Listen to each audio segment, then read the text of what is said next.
I discovered my children have been lying about family events to exclude me. I'm 71F, and 3 months ago, I accidentally discovered that my adult children have been systematically lying to me about family gatherings, telling me events are canceled or rescheduled while actually holding them without me. Instead of confronting them, I've started simply showing up to events they tell me don't exist, forcing them to explain why they lied about grandmother being included. I have 4 adult children: Patricia, 48-year-old female; Raymond, 45-year-old male; Diane, 43-year-old female; and Kenneth, 40-year-old male. They all live within 30 miles of me with their own families, giving me 11 grandchildren total, ranging from ages 8 to 23. For the past 2 years, I've noticed I'm seeing my family less frequently. When I'd ask about holiday gatherings or birthday parties, my children would tell me they'd decided to keep things small this year, or that the event had been postponed or canceled due to illness. I'd accepted these explanations. My children are busy with their own lives and families. I didn't want to be a burden. 3 months ago, I ran into my neighbor whose daughter is friends with my granddaughter. She mentioned seeing photos from my grandson's 16th birthday party the previous weekend, a big backyard barbecue with the whole family. I was confused. Patricia had told me the birthday party was canceled because my grandson had the flu. When I got home, I checked my granddaughter's social media. I'd learned how to use Instagram during COVID to stay connected. There were photos from the party. All 4 of my children and their families were there. My grandson looked perfectly healthy. The party hadn't been canceled. I just hadn't been invited. I started looking back through my grandchildren's social media accounts. What I found was devastating. For the past 2 years, there had been dozens of family gatherings I'd been told didn't exist. Holiday dinners, birthday parties, graduation celebrations, casual Sunday barbecues. The photos showed all my children and grandchildren together, laughing and celebrating. Without me. Every time, I'd been told the event was canceled, postponed, or I'd been given the wrong date accidentally. But the events had happened. My entire family had simply decided to exclude me without telling me why. I felt hurt and confused. Had I done something wrong? Were they angry with me? Why would they lie instead of just telling me I wasn't welcome? I decided not to confront them directly. Instead, I'd test whether the exclusion was continuing. The next week, Diane called to tell me that the family Easter dinner had been moved to her house, but then called back an hour later saying they'd decided to cancel it entirely because everyone's too busy this year. I checked my grandchildren's social media over Easter weekend. Sure enough, there were photos of a family Easter dinner at Diane's house. All my children, their spouses, all the grandchildren. An elaborate meal, Easter egg hunt for the younger kids, family photos. I'd been lied to again. That's when I made a decision. The next time they told me an event was canceled, I'd simply show up anyway. I started appearing at family events I was told didn't exist.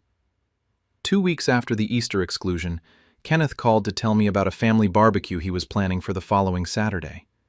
He gave me the date and time, said it would be casual, and that he'd love for me to come. I was touched and started planning what to bring. Then, the day before the barbecue, Kenneth called. "Mom, I'm so sorry, but we need to reschedule. My wife isn't feeling well and we're going to postpone the barbecue." I said I understood and hoped she felt better. But I didn't believe him. I'd learned the pattern. Saturday afternoon, at the time Kenneth had originally mentioned, I drove to his house. Cars lined the street. I recognized my children's vehicles. I could hear music and voices from the backyard. The barbecue wasn't canceled. It was happening without me. I walked up to the front door and rang the bell. Kenneth answered, looking shocked. "Mom, what are you doing here?" I said calmly, "You invited me to a barbecue today. I brought potato salad." He stammered, "But I called yesterday and said we canceled because Sarah was sick." I looked past him into the house, where I could see Sarah, perfectly healthy, setting out food. She looks well now. That's good. Kenneth's face went red. He couldn't explain why the canceled party was clearly happening with the entire family present except me. I walked past him into the house. In the backyard, I found all my children, their spouses, and my grandchildren. Everyone froze when they saw me. Patricia came over. "Mom, what are you—" "Kenneth said you couldn't make it." I said, "Kenneth said the party was canceled, but here you all are." The awkward silence was telling. My children exchanged glances. The younger grandchildren ran to hug me, clearly happy to see me. The older ones looked uncomfortable, clearly aware that I'd been deliberately excluded. Raymond tried to salvage the situation. "Well, since you're here, come join us. We're just getting started." I stayed for an hour, watching my children squirm with discomfort. No one could explain why I'd been told the party was canceled. No one addressed the obvious lie. When I left, I said, "Thank you for having me. Let me know about the next family gathering. I'll make sure to attend regardless of what I'm told." The message was clear. I knew they'd been lying, and I wasn't going to be excluded quietly anymore. Over the next month, this pattern repeated 3 more times. Patricia called about a birthday party for one of my grandchildren, then called back saying it had been moved to a different weekend. I showed up at the original time and date. The party was happening. Diane invited me to a graduation celebration for my grandson, then texted the morning of saying, "We're actually keeping it immediate family only, sorry." I showed up anyway. All my children and their families were there, clearly not immediate family only. Each time, I'd simply appear at the event I'd been lied to about. Each time, my children couldn't explain the discrepancy without admitting they'd deliberately excluded me. My grandchildren started noticing. The older ones would ask their parents, "Why did you tell Grandma the party was canceled?" The younger ones would say, "I'm glad Grandma came even though you said she couldn't." The lies were becoming unsustainable. After the 4th time I showed up to an event I'd been told didn't exist, Patricia called asking to meet for coffee. All 4 of my children wanted to talk to me. We met at a cafe.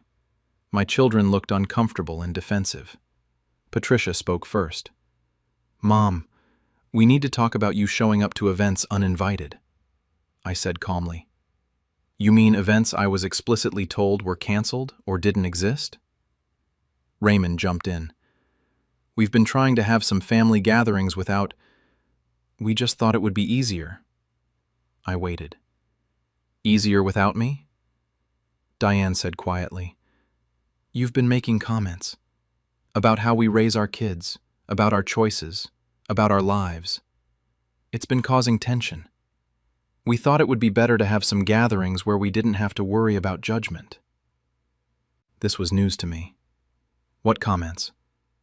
They listed examples. I'd mentioned that my grandchildren spent too much time on devices. I'd suggested Patricia's daughter should pursue a more practical major than art. I'd commented that Kenneth's wife seemed tired and should consider staying home with the kids instead of working. These were casual observations I'd made over years. I hadn't realized they'd been building resentment. Patricia said, "Instead of telling you this was bothering us, we just started not inviting you, and then lying about it so you wouldn't feel excluded." I said, "But I do feel excluded. You lied to me dozens of times. You held family gatherings and told me they didn't exist. That's worse than just telling me my comments bother you." Kenneth said, "We didn't know how to tell you without hurting your feelings." I said, "So instead you excluded me from my own family and lied about it for 2 years. That was your solution?" The table went quiet. My children admitted they excluded me, but blamed me for making them lie. As the conversation continued, my children admitted they'd been systematically excluding me from family events for 2 years, but they framed it as my fault for making judgmental comments that made them uncomfortable, essentially blaming me for their decision to lie rather than communicate. Raymond said, "You have to understand, Mom. Every family gathering became stressful because we were worried about what you'd say, about our parenting, our careers, our choices. It was exhausting." I asked for specific examples. They provided several. I'd commented that Patricia's 14-year-old daughter wore too much makeup. I'd suggested Raymond's son needed more discipline and structure. I'd told Diane her kids were growing up too fast with all their activities. I'd mentioned Kenneth's family should eat dinner together more often instead of everyone eating separately. These were observations, not malicious criticisms. But my children had interpreted them as judgment and interference. Patricia said, "Every comment felt like you were saying we weren't good enough parents, that we were failing." I said, "I wasn't trying to criticize, I was just being a grandmother, commenting on my grandchildren's lives." Diane said, "But we're their parents. We don't need commentary on how we're raising them."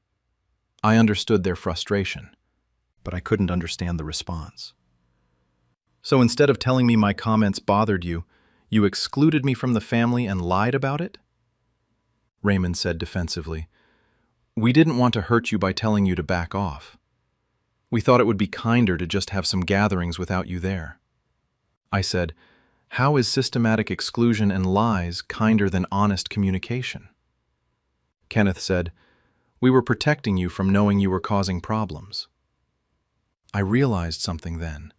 My children had decided I was the problem, and rather than address it with me directly, they'd solved it by removing me from family life while pretending everything was normal. They'd chosen deception over difficult conversation. I said, "If you'd told me 2 years ago that my comments bothered you, I would have worked on it. I would have been more mindful.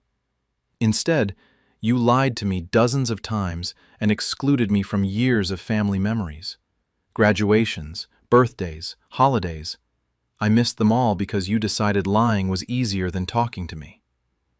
Patricia said, "We're telling you now. We want to move forward. But you need to understand that showing up to events uninvited isn't okay." I said, "Those weren't uninvited events. You explicitly invited me and then lied about them being canceled. I simply showed up to events I was originally invited to." My children seemed to want me to apologize for discovering their deception and refusing to accept continued exclusion. I said, "Moving forward, I need honesty. If you don't want me at an event, tell me directly. Don't invite me and then lie, and I'll work on being less critical. But I need to be included in my family's life." We agreed to try, but the trust was broken. They'd shown me that when faced with discomfort, their solution was exclusion and deception rather than communication. Over the next few months, I did receive fewer invitations to family events, but this time, the exclusion was honest. "We're having a small gathering just for the kids' friends," or "This one is just our immediate family." It hurt, but at least it was honest. What hurt more was realizing that for 2 years, my entire family had been gathering, celebrating, and creating memories without me, and everyone had agreed to lie to me about it. My children, their spouses, even my older grandchildren who were old enough to know what was happening. They'd all chosen to exclude me rather than have one difficult conversation. I'm still processing the betrayal. Not just the exclusion, but the conspiracy of lies. The casual way they'd told me parties were canceled while posting photos of those exact parties online. My children think the issue was my judgmental comments. But to me, the issue is that they responded to normal family friction with systematic deception rather than communication. I'm 71 years old.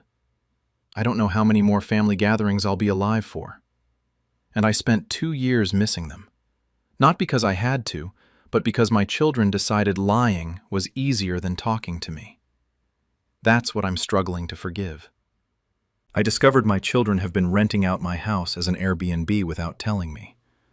I'm 77 years old, and 6 weeks ago, I returned home early from visiting my daughter across the country to find strangers living in my house, cooking in my kitchen, sleeping in my beds, using my belongings. When I confronted them, they showed me an Airbnb reservation. My son had been renting out my house whenever I traveled to visit my daughter, pocketing thousands while strangers used my home without my knowledge or permission. I'm a widower. My wife passed 3 years ago. I have 2 children. Kevin, 52-year male, who lives 30 minutes away, and Jennifer, 49-year-old female, who lives across the country in California. I live in my house in Colorado where my wife and I raised our family. A 4-bedroom home with mountain views that's been in our family for 40 years. Since my wife died, I've been trying to stay connected with both children despite the distance. I visit Jennifer in California for 2 to 3 weeks every few months. Kevin has a key to my house to check on things while I'm gone. Water the plants, bring in mail, make sure everything's secure. 6 weeks ago, I was scheduled to visit Jennifer for 3 weeks. I flew to California on a Monday morning. Tuesday evening, Jennifer got a work emergency that required her to fly to Seattle for several days. She felt terrible, but I told her not to worry. I'd fly home early rather than stay in her empty house alone. I flew back to Colorado Wednesday evening, arriving at my house around 9 p.m. The lights were on inside. I assumed Kevin was checking on things. I unlocked the door and walked in to find a couple I'd never seen before sitting on my couch watching my television. They looked as shocked to see me as I was to see them. The woman screamed. The man jumped up. "Who are you? How did you get in here?" I said, "I live here. Who are you and what are you doing in my house?"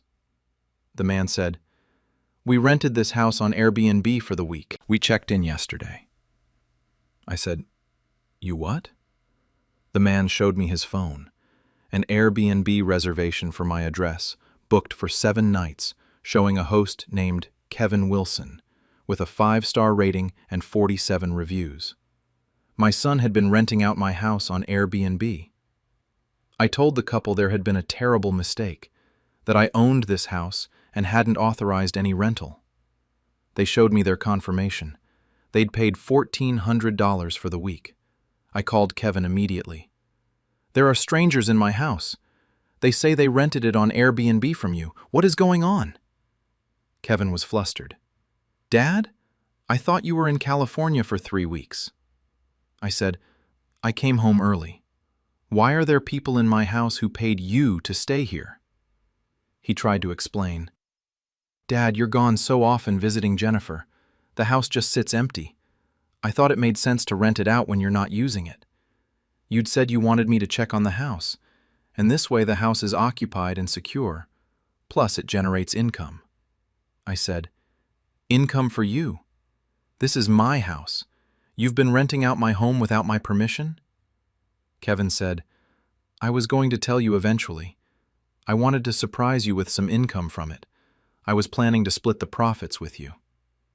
I said, "I don't want profits from strangers living in my house without my knowledge. How long has this been happening?" Kevin went quiet. "About a year." I looked at the Airbnb listing on the man's phone. 47 reviews.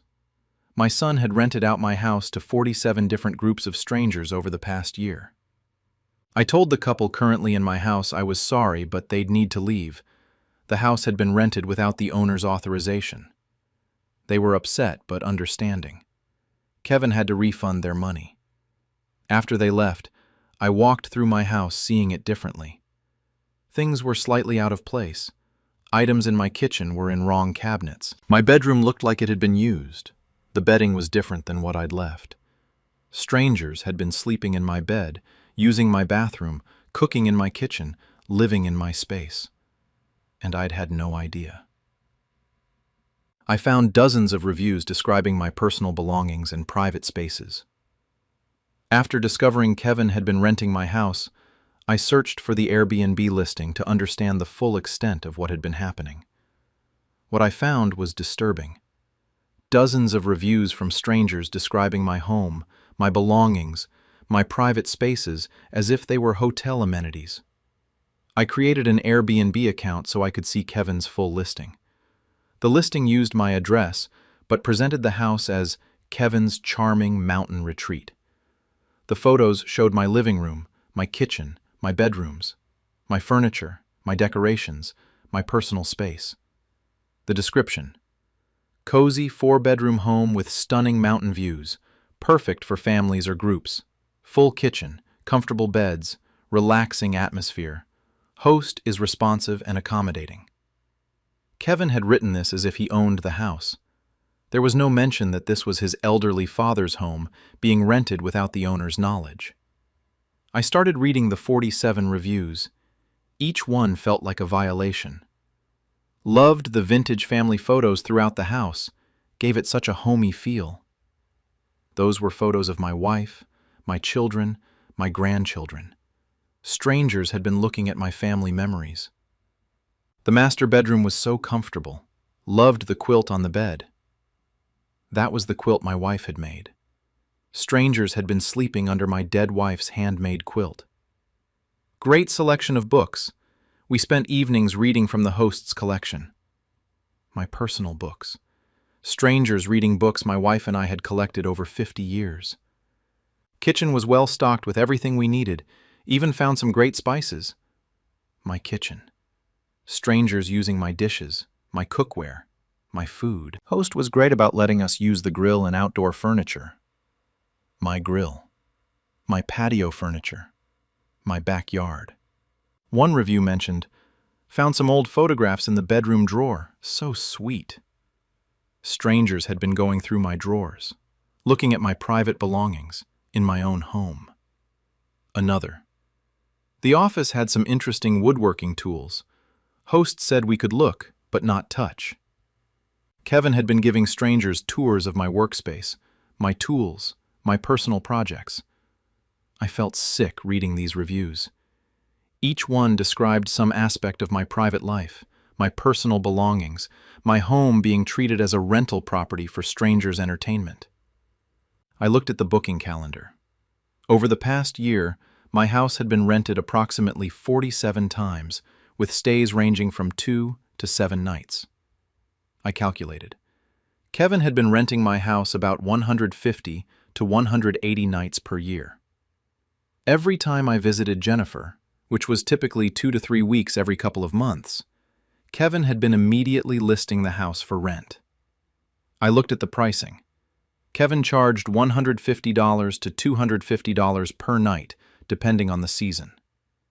At an average of $200 per night for 150 nights, he'd made approximately $30,000 renting out my house. $30,000 of profit from my property, my space, my belongings, without my knowledge or consent. I looked at Kevin's host profile. Superhost status, 5-star rating, described as responsive and accommodating. He'd built an entire side business renting out my home. I started documenting everything. Screenshots of every review. The full listing with photos of my home. Kevin's host profile and superhost status. The booking calendar showing frequency of rentals. Pricing information. Calculations of estimated income. Then I searched for any evidence of damage or problems. One review mentioned, small spill on the living room carpet that we couldn't get out completely. Let the host know. I looked at my living room carpet. There was a faint stain I'd never seen before. Someone had spilled something in my home, and it was permanently marked. Another review. One of the kitchen chairs broke during our stay. Host said he'd replace it. I checked my kitchen chairs. One was different from the others. A stranger had broken my furniture, and Kevin had replaced it without telling me. I found other signs of wear. Scratches on my hardwood floors from moving furniture, marks on walls, items missing from my kitchen, books out of order on my shelves. My home had been used hard by dozens of strangers, and I'd never known. I waited for Kevin to list the house again and had him arrested for trespassing and fraud. After documenting everything, I didn't immediately confront Kevin. Instead, I waited for my next scheduled visit to Jennifer and set a trap, allowing Kevin to rent my house again so I could have him arrested when he gave strangers access to my property without authorization. I told Kevin I'd be visiting Jennifer for 2 weeks, starting in 3 weeks. I acted normal, as if we'd resolved the Airbnb issue and moved on. I monitored Kevin's Airbnb listing from my secret account. 2 days after I told him about my trip, the house appeared as available for those exact dates. Within a week, someone had booked it. I consulted a lawyer about my options. He explained that what Kevin had been doing was illegal in multiple ways. Trespassing, entering my property to prepare it for rentals. Fraud, representing himself as the owner authorized agent. Theft, taking income from my property. Potentially landlord-tenant violations. The lawyer advised that catching Kevin in the act of giving unauthorized access to my property would make the case clear and undeniable. I pretended to leave for California on the scheduled date. I packed bags, told Kevin I was heading to the airport, and drove away. But instead of going to the airport, I went to a hotel nearby. I'd installed a camera inside my house pointing at the front door. Hidden, but recording everyone who entered. The next day, I watched on my phone as Kevin arrived at my house with a couple, the new Airbnb renters. He gave them a tour, showed them how things worked, handed them keys, and left. I waited 30 minutes, then drove to my house. I unlocked my door and walked in. The couple was unpacking in my guest room. I said, "Hello, I'm the owner of this house. Who are you and how did you get in?" They showed me their Airbnb reservation, booked through Kevin, paid $1,600 for 2 weeks. I said, "I did not authorize this rental. The person who rented you this house does not own it and had no permission to give you access." I called the police while the couple was still there. I explained the situation. My son had been illegally renting my house without permission. I'd caught him giving unauthorized access to strangers. I wanted to press charges. The police came and took statements. I showed them my deed proving I owned the house. Documentation that I'd never authorized Kevin to rent the property. The Airbnb listing showing Kevin presenting himself as the host/owner. Evidence of 47 previous rentals over a year. My lawyer's documentation of the legal violations. The police contacted Kevin to come to the house. When he arrived and saw me there with police, his face fell. The officer asked Kevin, "Do you have written authorization from the property owner to rent this house?"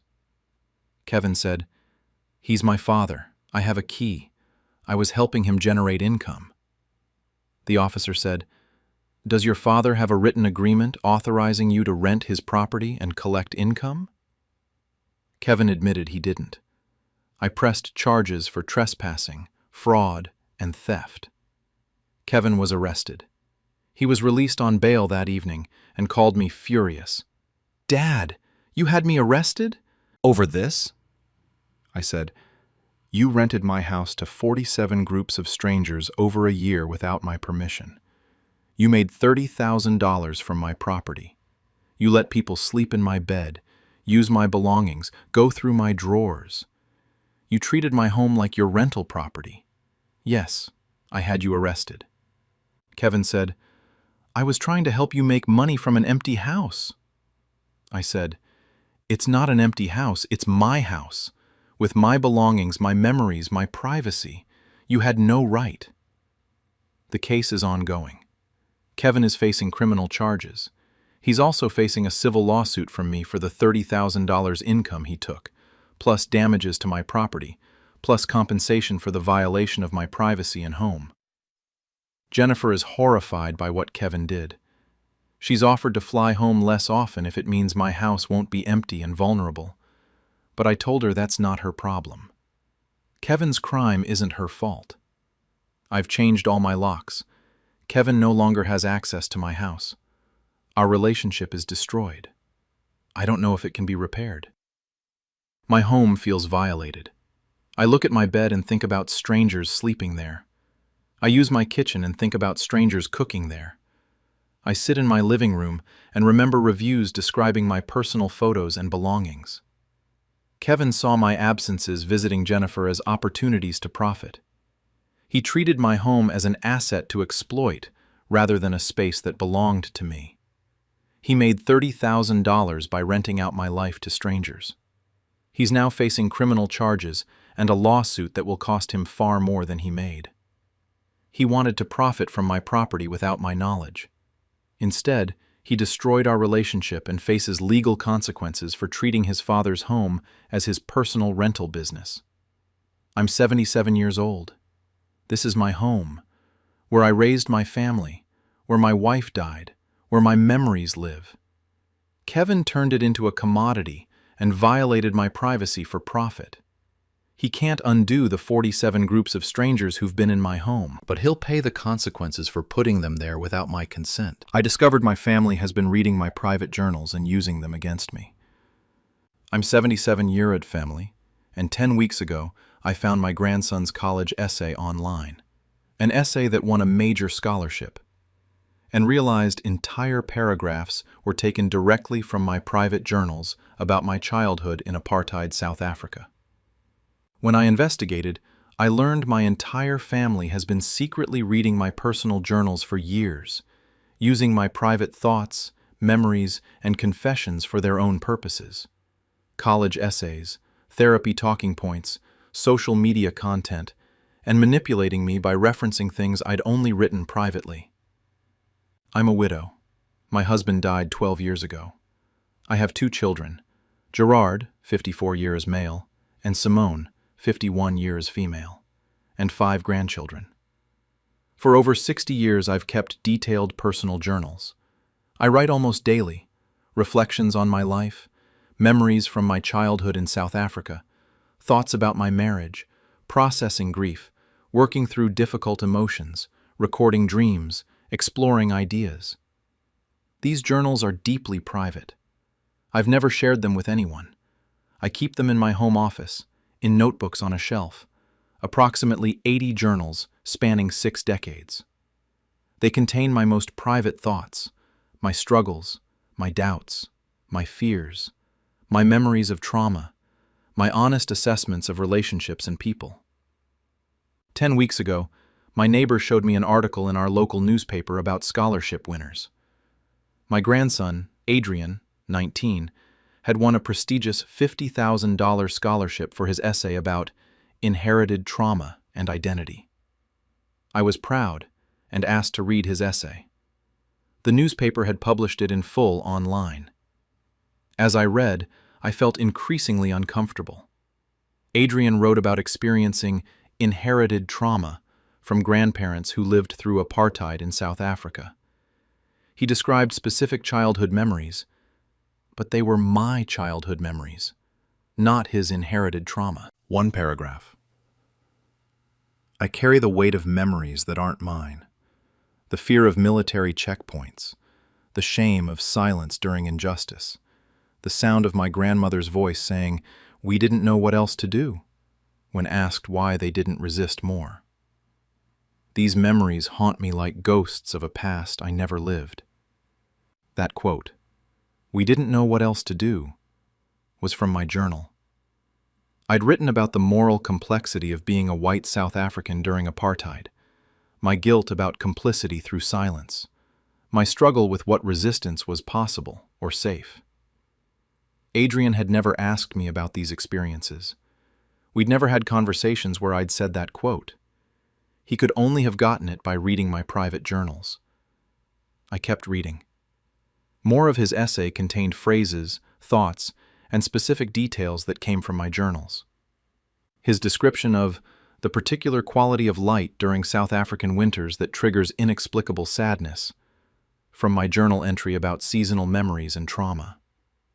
His mention of inherited nightmares about passbook checks. I'd written about having recurring nightmares about identity documents and checkpoints years after leaving South Africa. His discussion of the moral weight of knowing your comfort was built on others' oppression, direct from journal entries where I'd processed my guilt. Adrian's essay was beautiful and moving. It had won him $50,000, but it was built on my private writing, taken without permission, presented as his own reflections and experiences. I called Adrian. I read your scholarship essay. Some of those phrases sound familiar. Did you use any sources or references? Adrian said, It's all original, just my thoughts about family history. I said, The phrase, "we didn't know what else to do." Where did you hear that? He hesitated. I don't remember exactly. Maybe you said it once? I said, I never told you that, but I wrote it in my private journal about my childhood in South Africa. Adrian went silent. Then, I read some of your journals. I thought it would help me understand our family history. I didn't think you'd mind. I said, You read my private journals without asking? And used what you found in your scholarship essay without telling me? He said, They were on your shelf. I thought they were like family history that anyone could read. I was stunned. My journals weren't family history for anyone. They were private documents containing my most personal thoughts. But then I thought, if Adrian had been reading my journals, who else had? Over the next week, I started looking at my family's social media, college applications, and other public writing. My granddaughter Maya, 16, had an Instagram with 8,000 followers where she posted deep thoughts and philosophical reflections. I scrolled through her posts. Sometimes I wonder if we're all just performing versions of ourselves, waiting for someone to love the real us underneath. Nearly word for word from my journal entry about feeling unseen in my marriage. The hardest part of grief isn't the absence. It's learning to be a whole person when you've defined yourself as half of a pair for so long. From my journal after my husband died. There's a particular loneliness in being the only one who remembers certain moments. You become the sole keeper of memories no one else valued. From my journal about feeling isolated in my memories. Maya had been reading my journals and posting my reflections as her own deep thoughts. My daughter Simone had a blog about parenting and personal growth. Recent posts included a post about inherited family patterns that used specific examples from my childhood I'd only written about in journals. A post about confronting difficult truths about parents that referenced specific conflicts I'd written about regarding my own mother. Conflicts Simone had never witnessed or known about except through my journals. My son Gerard's wife had apparently been using my journals in her therapy sessions. I discovered this when Gerard mentioned, Diane's therapist has been really helpful. She's been working through some generational trauma stuff that sounds a lot like what you went through in South Africa. My daughter-in-law had been reading my trauma journals and presenting my experiences as somehow her inherited trauma to process in therapy. My entire family had been reading my most private writings without permission and using them for their own purposes.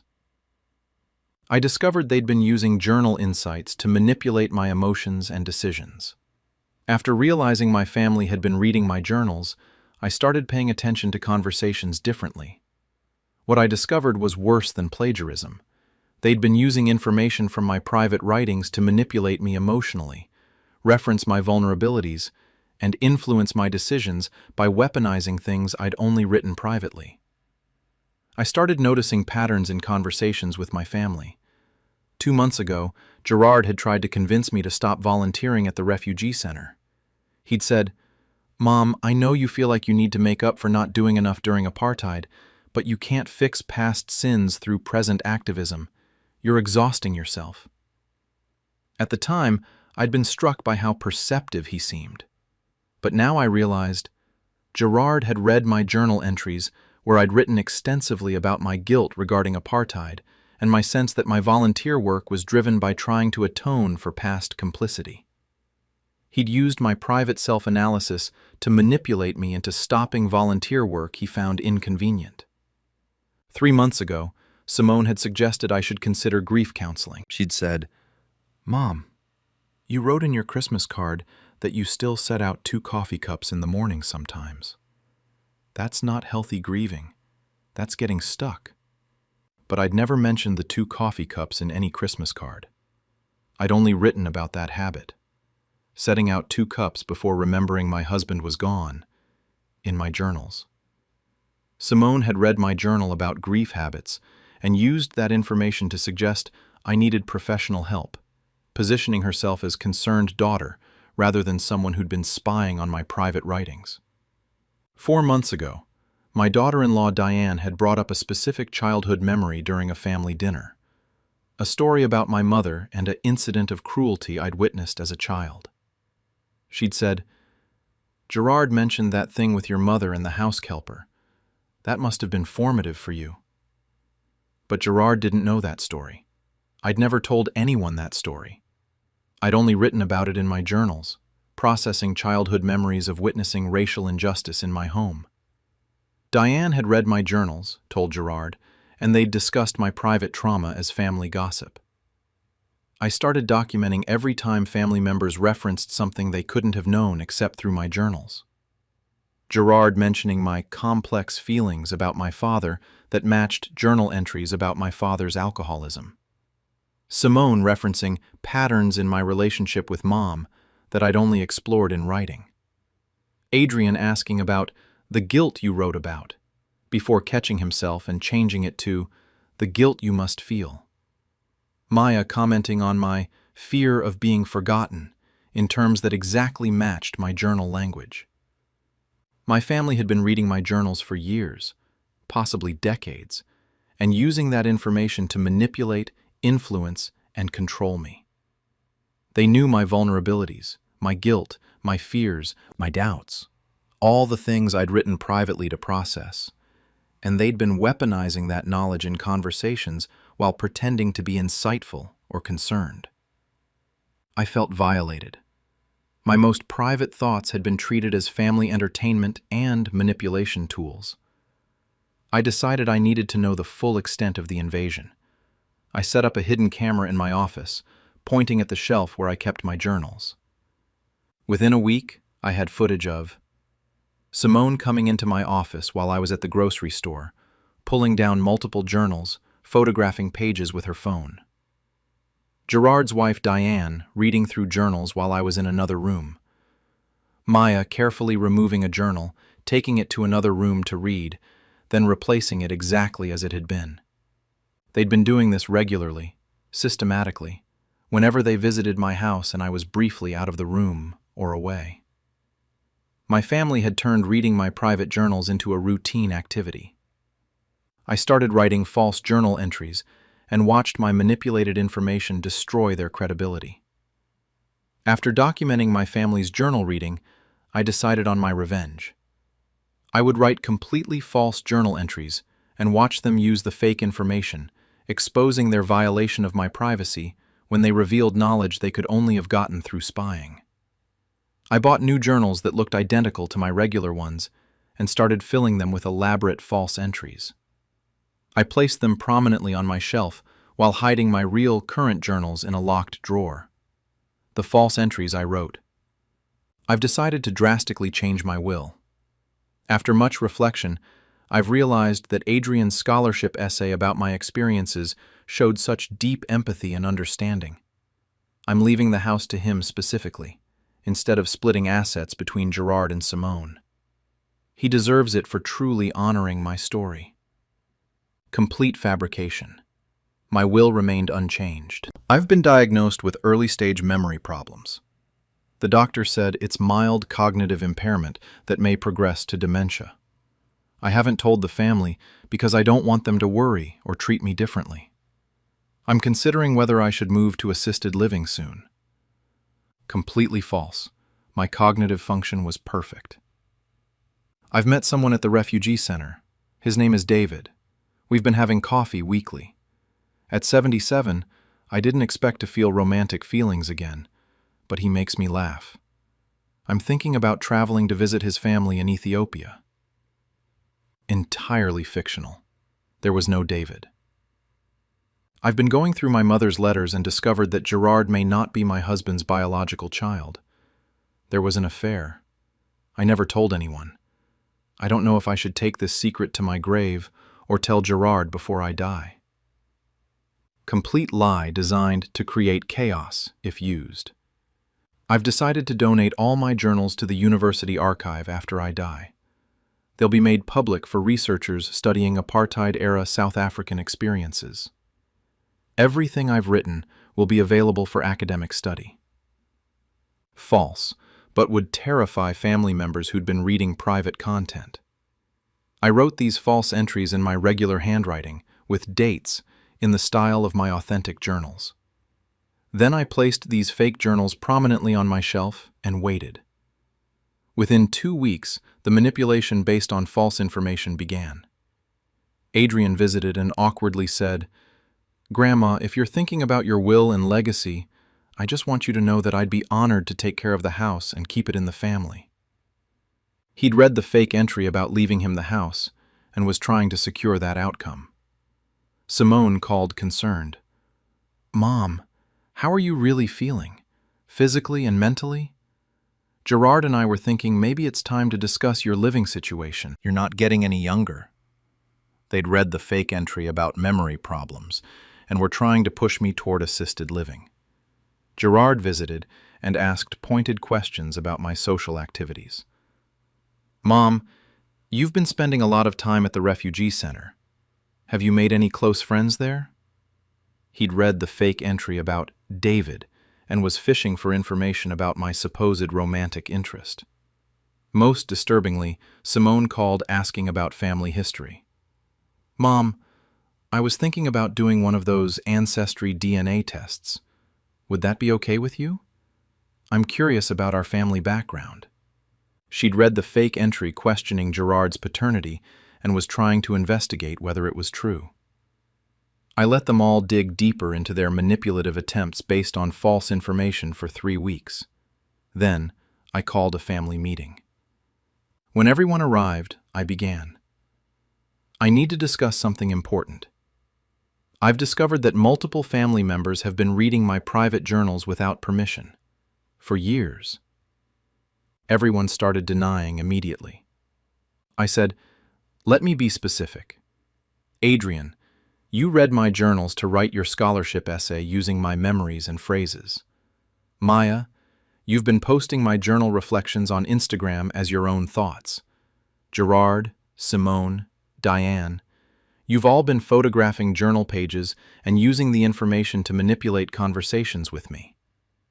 I showed them the hidden camera footage of them reading and photographing my journals.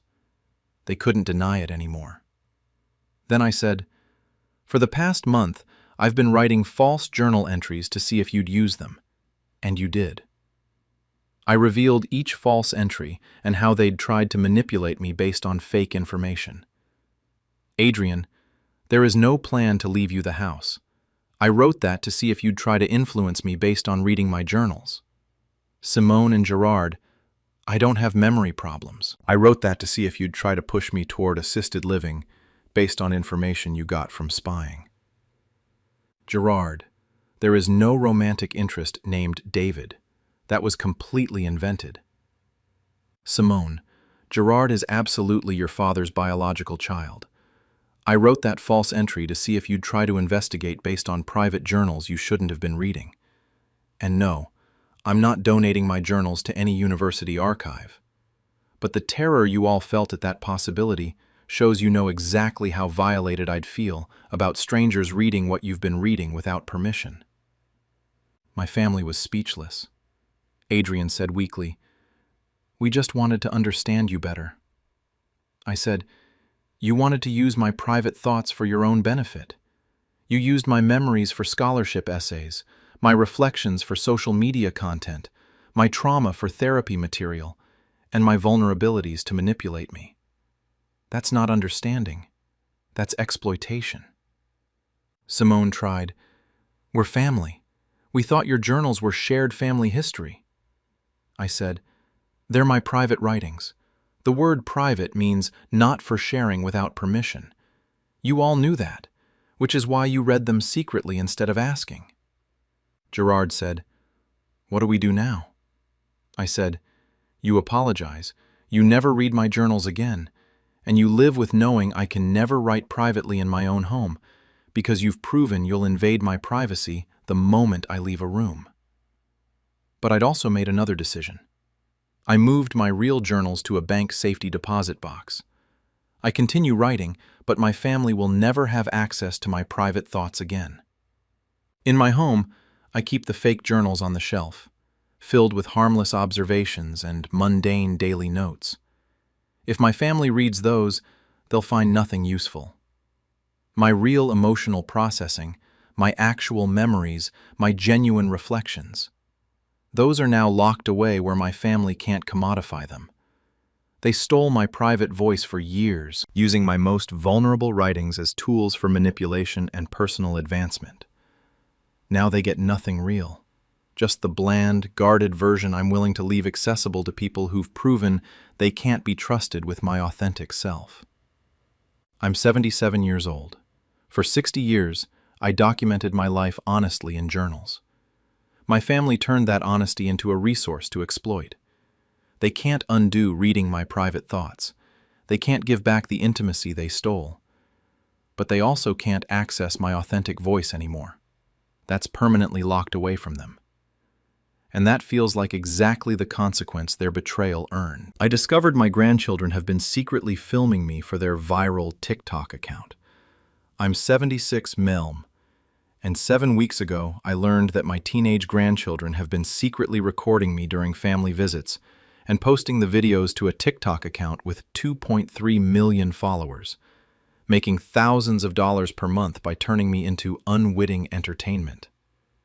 They've been staging situations to get funny grandpa reactions and editing footage to make me look confused or out of touch, all while never telling me I was being filmed or that my face and voice are all over the internet. I'm a widower. My wife died 8 years ago. I have 3 grandchildren through my daughter. Tyler, 17 male, Madison, 15 female, and Chloe, 13F female. They visit me every other weekend, and I cherished that time with them. We'd cook together, I'd teach them card games, we'd work on projects in my garage, watch movies, have conversations. I thought they enjoyed spending time with their grandfather. 7 weeks ago, I was at the grocery store when a young woman approached me. "Oh my God, are you Grandpa Joe? From the TikTok?" I was confused.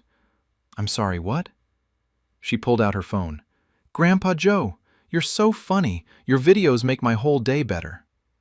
She showed me her phone. It was a video of me in my kitchen, trying to figure out how to use the air fryer my grandchildren had brought over. I was clearly frustrated, muttering about, why can't things just have normal buttons anymore?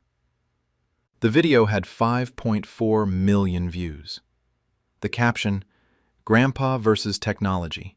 He's so wholesome." I said, "When was this filmed? I didn't know anyone was recording."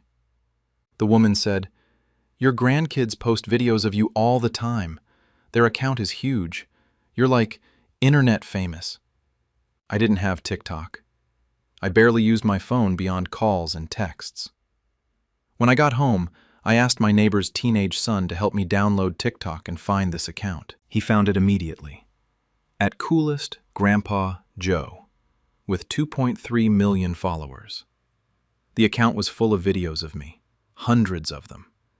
Videos from my house, my garage, my kitchen, my yard. Videos spanning at least 2 years. One video showed me trying to understand what streaming meant, while my grandchildren explained Netflix. It was edited to make me seem completely befuddled. 3 million views. Comments. "He's so cute. Boomers are hilarious. I love how confused he is." Another video. Me attempting to take a selfie with my grandchildren's phone, holding it too close, not knowing which button to press. 4 million views. Caption. "Teaching Grandpa selfies is impossible." Another. Me taste testing foods while blindfolded as my grandchildren laughed. I remembered this. They'd said it was a fun game. I hadn't known they were filming. 6 million views. Video after video of me, confused by technology, making mistakes in the kitchen, misunderstanding slang, struggling with modern devices. Each one edited to emphasize my confusion or mistakes, framed as wholesome comedy. I'd been turned into a character. Grandpa Joe, the sweet but confused old man who didn't understand the modern world. The comments were mostly affectionate but condescending. "He's so precious. Old people are adorable. Protect Grandpa Joe at all costs." I wasn't precious or adorable. I was a 76-year-old man who'd been secretly filmed by his own grandchildren and turned into entertainment for millions of strangers. I looked at the account details. The bio: Tyler, Madison, and Chloe sharing life with Grandpa Joe. Hashtag wholesome. Hashtag family. There was a link to a merchandise store. T-shirts, mugs, phone cases, all with Grandpa Joe quotes from the videos or my picture. $20 to $35 per item. I clicked through to the store. Dozens of items for sale featuring me, my face, things I'd said in videos I didn't know were being recorded. My grandchildren were selling merchandise with my image and words. I looked up information about TikTok monetization. With 2.3 million followers and videos regularly getting millions of views, this account was likely making substantial money, possibly $3,000 to $8,000 per month from TikTok's creator fund, brand deals, and merchandise sales. My grandchildren had been profiting from secretly filming me for at least 2 years. I discovered most of the funny situations were staged to make me look confused on purpose. After finding the TikTok account, I went back through videos more carefully. What I noticed was disturbing. Many of the situations that made me look confused or out of touch had been deliberately set up by my grandchildren to get specific reactions they could film. I remembered specific moments that were now viral videos.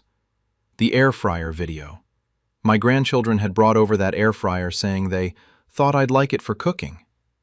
They'd encouraged me to try using it immediately, positioning themselves to watch. I hadn't realized they were filming my confusion with the unfamiliar device. They'd never intended for me to actually use the air fryer. It was a prop to create content. A video about teaching Grandpa slang. My grandchildren had spent an entire afternoon telling me various slang terms and asking me to guess meanings. "What do you think bussin' means, Grandpa?" "What about no cap?" I'd tried to guess, getting most wrong, and they'd laughed. I'd thought it was playful family conversation. It was a content creation session. 7 million views. A video of me trying to order from a tablet menu at a restaurant. My grandchildren had insisted we go to a restaurant with tablet ordering. They'd helped me figure it out while secretly filming over my shoulder. I'd been genuinely frustrated by the confusing interface. They'd captured that frustration as entertainment. 4.5 million views. I started recognizing the pattern. The card game where Grandpa doesn't understand the rules. They'd made up complicated rules specifically to confuse me. The technology challenge, where I'd tried to set up their Bluetooth speaker. They'd deliberately given me no instructions. The cooking disaster, where I'd tried following a recipe they'd printed. They'd intentionally printed it with steps out of order. Situations designed to make me fail or look confused, all secretly filmed for content. The comments on these videos revealed what viewers thought they were watching. "This is so wholesome. They're so patient teaching him. Love how kind they are to their grandpa. This family is goals." But my grandchildren weren't patiently teaching me anything. They were creating situations where I'd struggle, filming my genuine confusion and frustration, then editing it to look wholesome while profiting from my humiliation. I found videos where my grandchildren explicitly told the camera, in text overlays or voiceovers added later, "We surprised Grandpa with new tech to see his reaction. We made up a card game to see if Grandpa would notice. We asked Grandpa to explain things he definitely doesn't understand." These were acknowledged pranks disguised as wholesome family moments. I also found their private account, a secondary TikTok they used for behind-the-scenes content for superfans. In those videos, they talked about content strategy for the Grandpa Joe account. Tyler in one video: "The key is setting up situations where Grandpa struggles just enough to be funny, but not so much that it seems mean. Sweet spot is technology stuff. Everyone relates to older people not getting tech." Madison: We've learned which topics get the most views. Anything about slang, modern music, or apps goes viral, so we just keep asking Grandpa about those things and filming his reactions. Chloe. Sometimes we have to do multiple takes if Grandpa figures something out too quickly. Like we'll ask the same question different ways until we get a confused reaction. They were openly discussing manipulating me for better content. I created my own account exposing what they'd been doing and took control of my image. After discovering how my grandchildren had been exploiting me, I decided to create my own TikTok account, telling the truth about what had been happening, and in the process, took control of my own story and image rights. With help from my neighbor's son, I created an account @thereal_Joe and posted my first video. Me, speaking directly to the camera. Hello, I'm Joe, the grandfather from the Grandpa Joe account. I recently discovered that my grandchildren have been secretly filming me for over 2 years and posting videos without my knowledge or consent. Many of the situations in those videos were staged to make me look confused for entertainment. I'm 76 years old, and I've been turned into content without ever agreeing to be filmed. This needs to stop. I posted proof, side-by-side comparisons of their videos with explanations of what was really happening. Their video. Grandpa tries to use Instagram, showing me confused by the app. My video. They handed me a phone already logged into Instagram with complicated settings visible, asked me to just post a picture, and filmed me struggling with an interface they deliberately made confusing. This wasn't me failing at technology. This was a setup. Their video. Grandpa doesn't understand streaming services. My video. They asked me to explain Netflix knowing I'd never used it, then filmed and edited my attempt to guess how it works. I understand streaming fine when someone actually teaches me instead of setting me up to fail for views. Within 24 hours, my account had 500,000 followers, people who'd seen the original Grandpa Joe content and wanted to hear my perspective. News outlets started covering the story. Viral grandpa exposes grandchildren's exploitative content creation. The original @CoolestGrandpaJoe account faced backlash. Comments turned from wholesome to "this is actually really sad if he didn't consent," and elder exploitation disguised as cute family content. My daughter, their mother, called me furious. "Dad, you're destroying the kid's account. They've worked so hard building that following." I said, "They built it by secretly filming me and staging situations to make me look foolish. They made thousands of dollars from my image without my permission." She said, "They were just sharing family moments." I said, "Family moments I didn't know were being filmed. And they weren't authentic moments. They were manufactured content designed to make me look confused and out of touch." I consulted a lawyer about image rights and consent. In my state, using someone's image for commercial purposes without consent is illegal. The merchandise sales, the monetization, the brand deals, all done without my permission. My lawyer sent a cease and desist letter to my grandchildren. Stop posting videos featuring me, remove all existing videos, cease all merchandise sales using my image, and provide accounting of all revenue earned from my image. My grandchildren took down the account. They removed all videos featuring me. They closed the merchandise store. They lost their 2.3 million followers, their income source, and their internet famous status. My daughter blamed me for punishing her children for trying to include me in their creative work. But I wasn't included. I was exploited. There's a difference between family documenting time together with everyone's knowledge and consent and secretly filming someone to create content that profits from their confusion. My own TikTok account continues. I post about my actual life, my woodworking projects, my garden, my thoughts on being 76 in a rapidly changing world. I talk about technology I'm learning to use, books I'm reading, recipes I'm trying. My account now has over 1 million followers who appreciate authentic content from me rather than exploitative content about me. My grandchildren and I haven't spoken since. They feel I destroyed something they built. I feel they built it by exploiting me without consent.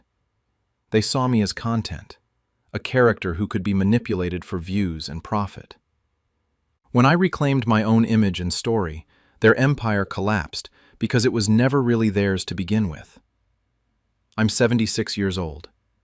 For 2 years, I was an unwitting performer in my grandchildren's content creation business. They made money from my confusion, manufactured situations to make me fail, and presented it all as wholesome family bonding. When I exposed the truth, I lost my relationship with my grandchildren, but gained control of my own image and story. They wanted Grandpa Joe, the character. I am Joe, the person, and I deserve to control how I'm represented to the world. I discovered my daughter has been intercepting every letter I send to my grandchildren. I'm 75 years a female, and 8 weeks ago I found out that my daughter has been systematically intercepting every letter, card, and package I've sent to my grandchildren for the past 4 years, never giving them anything. My grandchildren think I've forgotten about them and don't care, while I've been writing to them weekly. Instead of confronting my daughter immediately, I've been sending letters to my grandchildren through their school and documenting 4 years of intercepted mail to prove what she's done. I'm a widow. My husband passed away 7 years ago. I have one daughter, Natalie, 46-year-old female, who has 3 children. Emma, 16-year-old female, Lucas, 13-year-old male, and Sophie, 10-year-old female. Natalie lives about 200 miles away, far enough that visits require planning, but close enough that we used to see each other several times a year. 4 years ago, Natalie and I had a significant disagreement about her parenting choices. She wanted to homeschool the children. I expressed concern that they needed social interaction with peers. She felt I was criticizing her, and our relationship became strained. We still saw each other occasionally, but the warmth was gone. Since I couldn't see my grandchildren as often, I started writing to them. Letters to each child weekly, birthday cards with personal notes, holiday packages with small gifts and longer letters. I'd write about their interests, ask questions about their lives, share stories, include drawings and jokes for the younger ones. I sent letters every single week for 4 years. Over 200 letters to each grandchild. I never received responses, but I told myself the children were busy or not letter writers, or that their generation just didn't write back. It hurt that they never acknowledged my letters, but I kept writing because I wanted them to know I was thinking of them. 8 weeks ago, I ran into Natalie's neighbor, Carol, at a regional quilting conference. We recognized each other from previous visits to Natalie's house. During conversation, Carol mentioned, "Your daughter mentioned you're not very involved with the grandchildren. She said you rarely reach out." I was confused. "I write to them every week. I've been sending letters for 4 years." Carol looked surprised. "The kids have never mentioned getting letters from you. Emma was just saying she wishes she knew you better." Something felt wrong. I called Emma's cell phone directly, a number I'd gotten from Natalie years ago but rarely used. Emma answered. I said, "Hi, sweetheart, it's Grandma. I was just thinking about you and wanted to say hello." Emma was polite but distant. "Oh, hi, Grandma, that's nice." I said, "Did you get my last letter? I sent it Tuesday with that article about the art program I thought you'd be interested in." Emma said, "What letter? You send me letters?" My stomach dropped. "Emma, I've been sending you letters every single week for 4 years. Birthday cards, holiday packages. You've never gotten any of them?" Emma said slowly, "No, Grandma. I've never gotten any letters from you. I didn't even know you were sending them." I said, "What about Lucas and Sophie? Have they gotten letters from me?" Emma said, "I don't think so. We would have mentioned it. We talk about mail we get." Over 200 letters to each child, 600 letters total. None of them had ever been received. I said, "Emma, this is important. Does your mom handle the mail when it comes to the house?" Emma said, "Yeah, she usually brings it in and sorts it.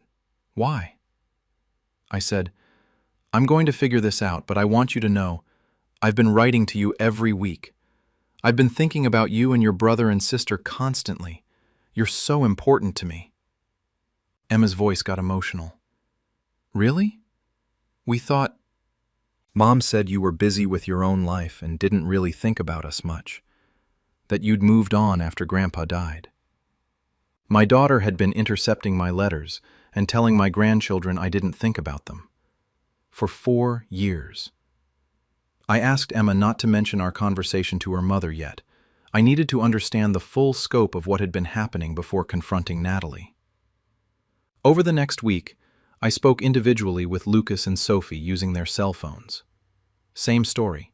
They'd never received any of my letters, never knew I was writing to them, had been told I was too busy with my own life to be very involved with them. I'd been writing weekly for 4 years, pouring love and attention into those letters, and every single one had been intercepted by Natalie, who'd convinced her children their grandmother didn't care about them much. I started sending letters through school and documented every intercepted letter with proof. After discovering Natalie had been intercepting my letters, I began sending mail directly to my grandchildren through their schools, bypassing Natalie completely. At the same time, I documented every letter I'd sent over 4 years to prove the systematic interception. I called Emma first. "I'm going to start sending letters to you at school. Can you give me the exact address?" Emma gave me her high school's address and said she'd watch for mail. I did the same with Lucas and Sophie, getting their school addresses. I sent my first letters to each child at their schools. In each letter, I explained what I'd discovered, that I'd been writing to them for 4 years, but Mom had been intercepting the letters. I told them I loved them, had always been thinking about them, and wanted to rebuild our relationship that had been sabotaged. Emma called me after receiving her letter at school. "Grandma, is this real? You've really been writing to us this whole time?" I said, "Every single week, sweetheart. Birthday cards, holiday packages, letters about your interests and my life. I thought you were just too busy to respond. I didn't know your mother was keeping them from you." Emma started crying. "We thought you didn't care about us. Mom always said you were distant, that you'd never really bonded with us. We felt like we didn't have a grandma." I said, "You have a grandma who's been desperate to connect with you. Your mother made sure that couldn't happen." Over the next few weeks, I sent letters to all 3 children at their schools. They received every one. They started responding, telling me about their lives, asking questions, sharing feelings. Simultaneously, I started documenting the interception. I went through my records of every letter I'd sent over 4 years. Date sent, recipient, which grandchild, what was included, letter content, gifts, cards, tracking numbers for packages, estimated value of gifts that were included. I had records of over 600 letters and packages sent over 4 years. I calculated that packages had contained gifts worth approximately $3,000 total. Birthday money, holiday gifts, books, art supplies, small items related to their interests. None of it had ever reached my grandchildren. I filed a police report for mail theft. Federal law prohibits interfering with mail delivery. The postal inspector I spoke with said that intercepting mail addressed to minors in the household falls into a gray area, since parents technically have authority over their children's mail. But the systematic nature over 4 years, combined with the theft of monetary gifts, made this potentially criminal. I also consulted a lawyer about grandparents' rights. In my state, grandparents can petition for visitation rights under certain circumstances. The lawyer said my documentation of attempted contact that was deliberately blocked would be very helpful if I needed to pursue legal visitation. But my main goal wasn't legal action against Natalie. It was rebuilding my relationship with my grandchildren. Through letters sent to their schools, I learned what Natalie had told them about me over the years. That I'd moved on with my own life after their grandfather died and didn't have time for them. That I'd never really bonded with them when they were younger. that I didn't approve of how they were being raised, that I preferred my friends and activities to spending time with grandchildren, that I found them too much work to have a relationship with. All lies. I'd been desperate to maintain connection with them, writing weekly, sending gifts, trying everything to show them I loved them. Natalie had intercepted every attempt and used my forced absence as proof of my disinterest. My grandchildren confronted their mother and she admitted blocking me to punish me. After 2 months of letters reaching my grandchildren through their schools, Emma confronted Natalie about the interception. When Natalie admitted the truth, she claimed she'd been protecting the children from my toxic influence. But my grandchildren saw it for what it was: punishment for disagreeing with her 4 years ago. Emma told me about the confrontation through our letters. She'd found one of my original letters that Natalie had apparently kept instead of destroying. It had fallen behind a drawer in Natalie's office. Emma confronted her with it. "Emma, this is addressed to me from Grandma, dated 2 years ago. Why do you have it? Why didn't I get it?" According to Emma, Natalie initially tried to claim she'd been planning to give it to Emma but had forgotten. But Emma had been receiving my school letters for 2 months by then and knew the pattern. "Emma, Grandma says she's been writing to us every week for 4 years. Where are all those letters?" Natalie broke down and admitted she'd been intercepting them. She claimed she was protecting the children from my negative influence and my criticism of their family. "Emma, what criticism? Grandma's letters to me have been nothing but loving and supportive. She asks about my art, tells me stories, says she's proud of me." Lucas and Sophie joined the confrontation. Lucas said, "You told us Grandma was too busy for us, that she didn't really care. You lied." According to my grandchildren, Natalie's justification shifted throughout the conversation. First, "I was protecting you from criticism." Then, "Grandma and I had a disagreement and I wasn't comfortable with unsupervised contact." Finally, she questioned my parenting and I needed to establish consequences. Sophie, even at 10, understood. "You punished Grandma by keeping us away from her, and you punished us by making us think she didn't love us." Emma told me, "Mom eventually admitted that she was angry at you for criticizing the homeschooling decision 4 years ago. She said she needed you to understand that she's the mother and she makes the decisions about us. Keeping your letters was her way of showing you that you don't get access to us if you don't respect her choices." Natalie had been using access to her children as a weapon to punish me for disagreeing with her. And she'd made her children believe I didn't care about them as collateral damage. Emma said, "Mom tried to say she was protecting us, but we told her the truth. She was punishing you and hurting us. We've spent 4 years thinking our grandmother didn't love us. We have friends whose grandparents are involved and loving, and we thought we just didn't have that. We felt like something was wrong with us." My grandchildren told Natalie they wanted a relationship with me. Emma is 16 and Lucas is 13, old enough to make their own choices about contact. Sophie is 10, but also insisted she wanted to know her grandmother. Natalie tried to restrict their contact with me, but Emma has her own phone and transportation, a learner's permit, and friends who drive.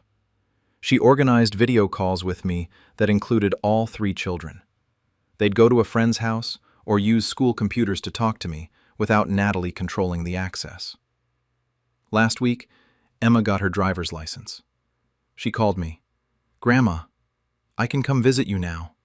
Just me at first, but I want to see you." Emma drove the 200 miles to my house last weekend. We spent 2 days together, the first time I'd had meaningful time with her in 4 years. We talked. I showed her my letters. I'd kept copies of everything I'd sent. She saw the documentation of 4 years of attempted contact her mother had blocked. Emma cried, "You never stopped trying. Even when we never wrote back, you kept sending letters. You really love us." I said, "I've loved you since the day you were born. Your mother blocking my letters didn't change that.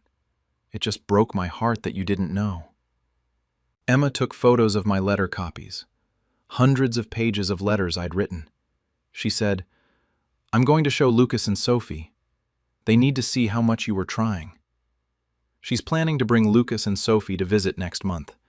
Natalie can't legally stop them. The older ones can make their own transportation choices, and they want a relationship with me. My relationship with Natalie is destroyed. She accused me of turning her children against her by telling them about the intercepted letters. She says I should have come to her directly instead of going behind her back by sending letters to their schools. But I did come to her directly for 4 years, through the mail. She intercepted every attempt and lied to her children about it. She used her children's relationship with me as a bargaining chip to punish me for questioning her parenting choices. She told them I didn't care about them while throwing away letters proving I did. My grandchildren now know the truth. They're rebuilding a relationship with me that should never have been broken. They've lost trust in their mother for lying to them about something so fundamental, whether their grandmother loved them. Natalie wanted to teach me that she controlled access to her children. Instead, she taught her children that she's willing to manipulate them and lie to them for her own purposes. I have my grandchildren back. Natalie lost their trust. 4 years of letters that should have been shared became evidence of her betrayal instead. I discovered my family has been keeping my old friends away by telling them I'm too sick. I'm 70M, and 7 weeks ago I ran into an old friend at the pharmacy who was shocked to see me up and walking around. When I asked what she meant, I discovered my adult children have been telling my longtime friends that I'm seriously ill and unable to have visitors, systematically isolating me from my social circle. Instead of confronting them, I've been reaching out to every friend I've been too sick to see and documenting the lies my family told them.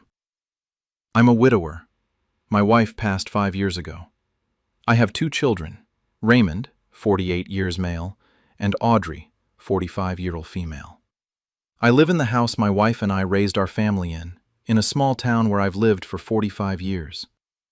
I have a strong network of friends from church, community groups, and decades of living here. Or at least, I thought I did. 7 weeks ago, I was at the pharmacy picking up routine medication when I ran into Helen, someone I'd known for 30 years through our church's volunteer committee. We'd worked together on community projects for decades. Helen looked shocked to see me. She said, "Richard, you're out. How are you feeling? I didn't realize you were well enough to be out and about." I was confused. Well enough? I'm fine, why wouldn't I be? Helen looked uncertain. "Your daughter Audrey told me you'd been very ill. She said you were mostly bedridden and couldn't have visitors because your immune system was compromised." I was stunned. "Audrey told you I'm bedridden? When?" Helen said, "About 3 months ago. I'd called your house to check on you. We usually have lunch the first Tuesday of every month, and I hadn't heard from you. Audrey answered and said you'd been seriously ill for several months and couldn't have visitors." I hadn't been ill. I'd been wondering why Helen had stopped calling me for our monthly lunches, but I'd assumed she'd been busy. Helen continued, "Audrey said the doctors didn't know if you'd recover fully. She said the family was keeping visitors away to protect your health. I've been praying for you." I said, "Helen, I haven't been ill. I'm completely healthy. I don't know why Audrey told you that." Helen looked disturbed. "But she was so specific about your condition. She said you could barely get out of bed, that you were on multiple medications, that you weren't yourself anymore." None of this was true. Over the next few days, I started making calls to friends I'd lost touch with over the past year. What I discovered was systematic and deliberate. My friend George from the Rotary Club hadn't called because Raymond told him I had early-stage Parkinson's and was embarrassed about the tremors, and didn't want visitors who'd seen me before the decline. My fishing buddy Tom had stopped inviting me because Audrey told him I couldn't do physical activities anymore, and it would depress me to be around people doing things I could no longer do. My church friend Margaret had stopped visiting because Raymond told her I'd developed anxiety about having people in my home and preferred to be alone. My former colleague, David, hadn't reached out because Audrey told him I'd had a small stroke and wasn't cognitively the same anymore and wouldn't remember him. Every single story was false. I wasn't sick, didn't have Parkinson's, hadn't had a stroke, didn't have anxiety, was fully capable of all my normal activities. But my children had told all my friends different versions of me being seriously ill, too sick for visitors, changed from who I used to be, needing isolation and protection. They'd systematically cut me off from my entire social network by lying about my health. I tried to understand why. I called Raymond. "Why have you been telling my friends I'm sick?" He was caught off guard. "Dad, we haven't been telling people you're sick. We've just been managing expectations." I said, "George told me you said I have Parkinson's. Margaret was told I have anxiety about visitors. Helen thinks I'm bedridden. These are lies." Raymond said, "We've been screening your calls and visitors because we were worried about you being taken advantage of. Some of these friends might not have your best interests at heart." I said, "These are people I've known for decades. Why would you tell them I'm sick instead of just asking me about them?" He said, "You're getting older, Dad. You're more vulnerable. We're protecting you." I said, "By lying about my health and isolating me from my friends?" He got defensive. "We're looking out for you. You don't see the bigger picture." I started reconnecting with every friend and documenting what lies they'd been told. After discovering my children had been lying to my friends about my health, I systematically reached out to everyone in my social circle to hear what they'd been told and document the extent of the lies. Each conversation revealed another fabricated illness or condition that had been used to keep people away from me. I made a list of everyone I'd lost contact with over the past 2 years and started calling them. Each conversation followed a similar pattern. Me. "I wanted to reach out and see how you've been. I realized we've lost touch." Them. Expression of surprise that I was calling, concern about my health, revelation of what my children had told them.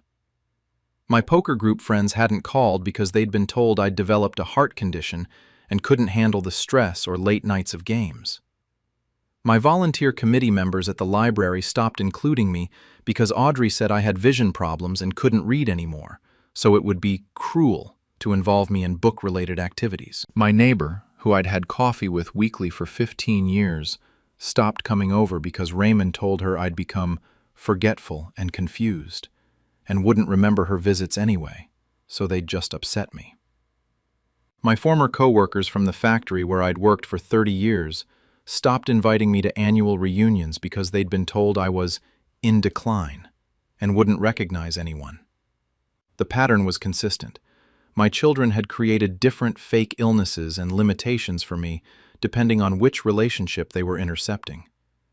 They'd tailored the lie to effectively end each friendship in a way that seemed caring. They were protecting me from stress, embarrassment, disappointment, confusion. But all of it was false. I was healthy, sharp, capable, and socially engaged. Or I had been, until my children had systematically isolated me by lying to everyone I knew. I started documenting each conversation.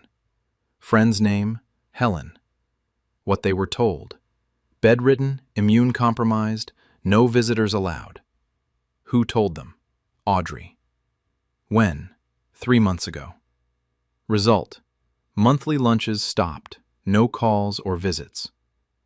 Friend's name, George. What they were told. Parkinson's disease, embarrassed about tremors, doesn't want visitors who knew him before. Who told them? Raymond. When? 8 months ago. Result: stopped all contact, didn't invite to Rotary events. I compiled a list of 23 different friends who'd been lied to, with 23 different fake illnesses, conditions, or limitations. As I reconnected with these friends, something interesting happened. They were thrilled to discover I was actually healthy and wanted to see them. Within 2 weeks, my social calendar was full again. Lunch dates, coffee meetings, poker nights, volunteer committee work. My social life came roaring back. Which is when my children noticed. Audrey came to my house looking concerned. "Dad, I've been hearing you've been out a lot lately. Are you sure you should be pushing yourself so hard?" "You need to rest," I said. "I'm perfectly healthy. I don't need rest." She said, "But with your condition—" I interrupted. "What condition? Be specific." She hesitated. "You've been having health issues. We've been trying to help you manage them." I pulled out my documentation. "You told Helen I'm bedridden. You told the library volunteers I can't read anymore. You told Tom I'm too weak for physical activities. None of this is true. I'm healthy, and I want to know why you've been lying to my friends." Audrey looked cornered. "We were protecting you. Some of those people were just using you for your time and energy. We wanted to make sure you weren't being taken advantage of." I said, "By lying about me having serious illnesses? By cutting me off from relationships I've had for decades?" She said, "You're 70 years old, Dad. You should be slowing down, not running around trying to maintain all these social obligations." I realized something. My children had decided I should be living a quieter, more isolated life. When I hadn't chosen that myself, they'd engineered it by lying to my social circle. I gathered everyone my children lied to and exposed the systematic isolation campaign. After documenting 23 different lies my children had told to isolate me, I organized a gathering where I invited all the friends who'd been told I was too sick to see them, forcing my children to face the people they'd lied to and admit they'd fabricated illnesses to control my social life. I rented a room at our community center and invited everyone my children had lied to. I told them it was a reunion and that I wanted to reconnect with friends I'd lost touch with. I also invited Raymond and Audrey, telling them I was having a small gathering and wanted them there. When everyone arrived, 23 friends spanning decades of my life, plus my 2 children, I began. "Thank you all for coming. I brought you together because I discovered something disturbing. My children have been systematically lying to each of you about my health to prevent you from contacting me." Raymond and Audrey looked panicked. My friends looked confused. I pulled out my documentation. "Helen, you were told I'm bedridden and immune compromised. George, you were told I have Parkinson's. Tom, you were told I'm too weak for physical activities. Margaret, you were told I have anxiety about visitors."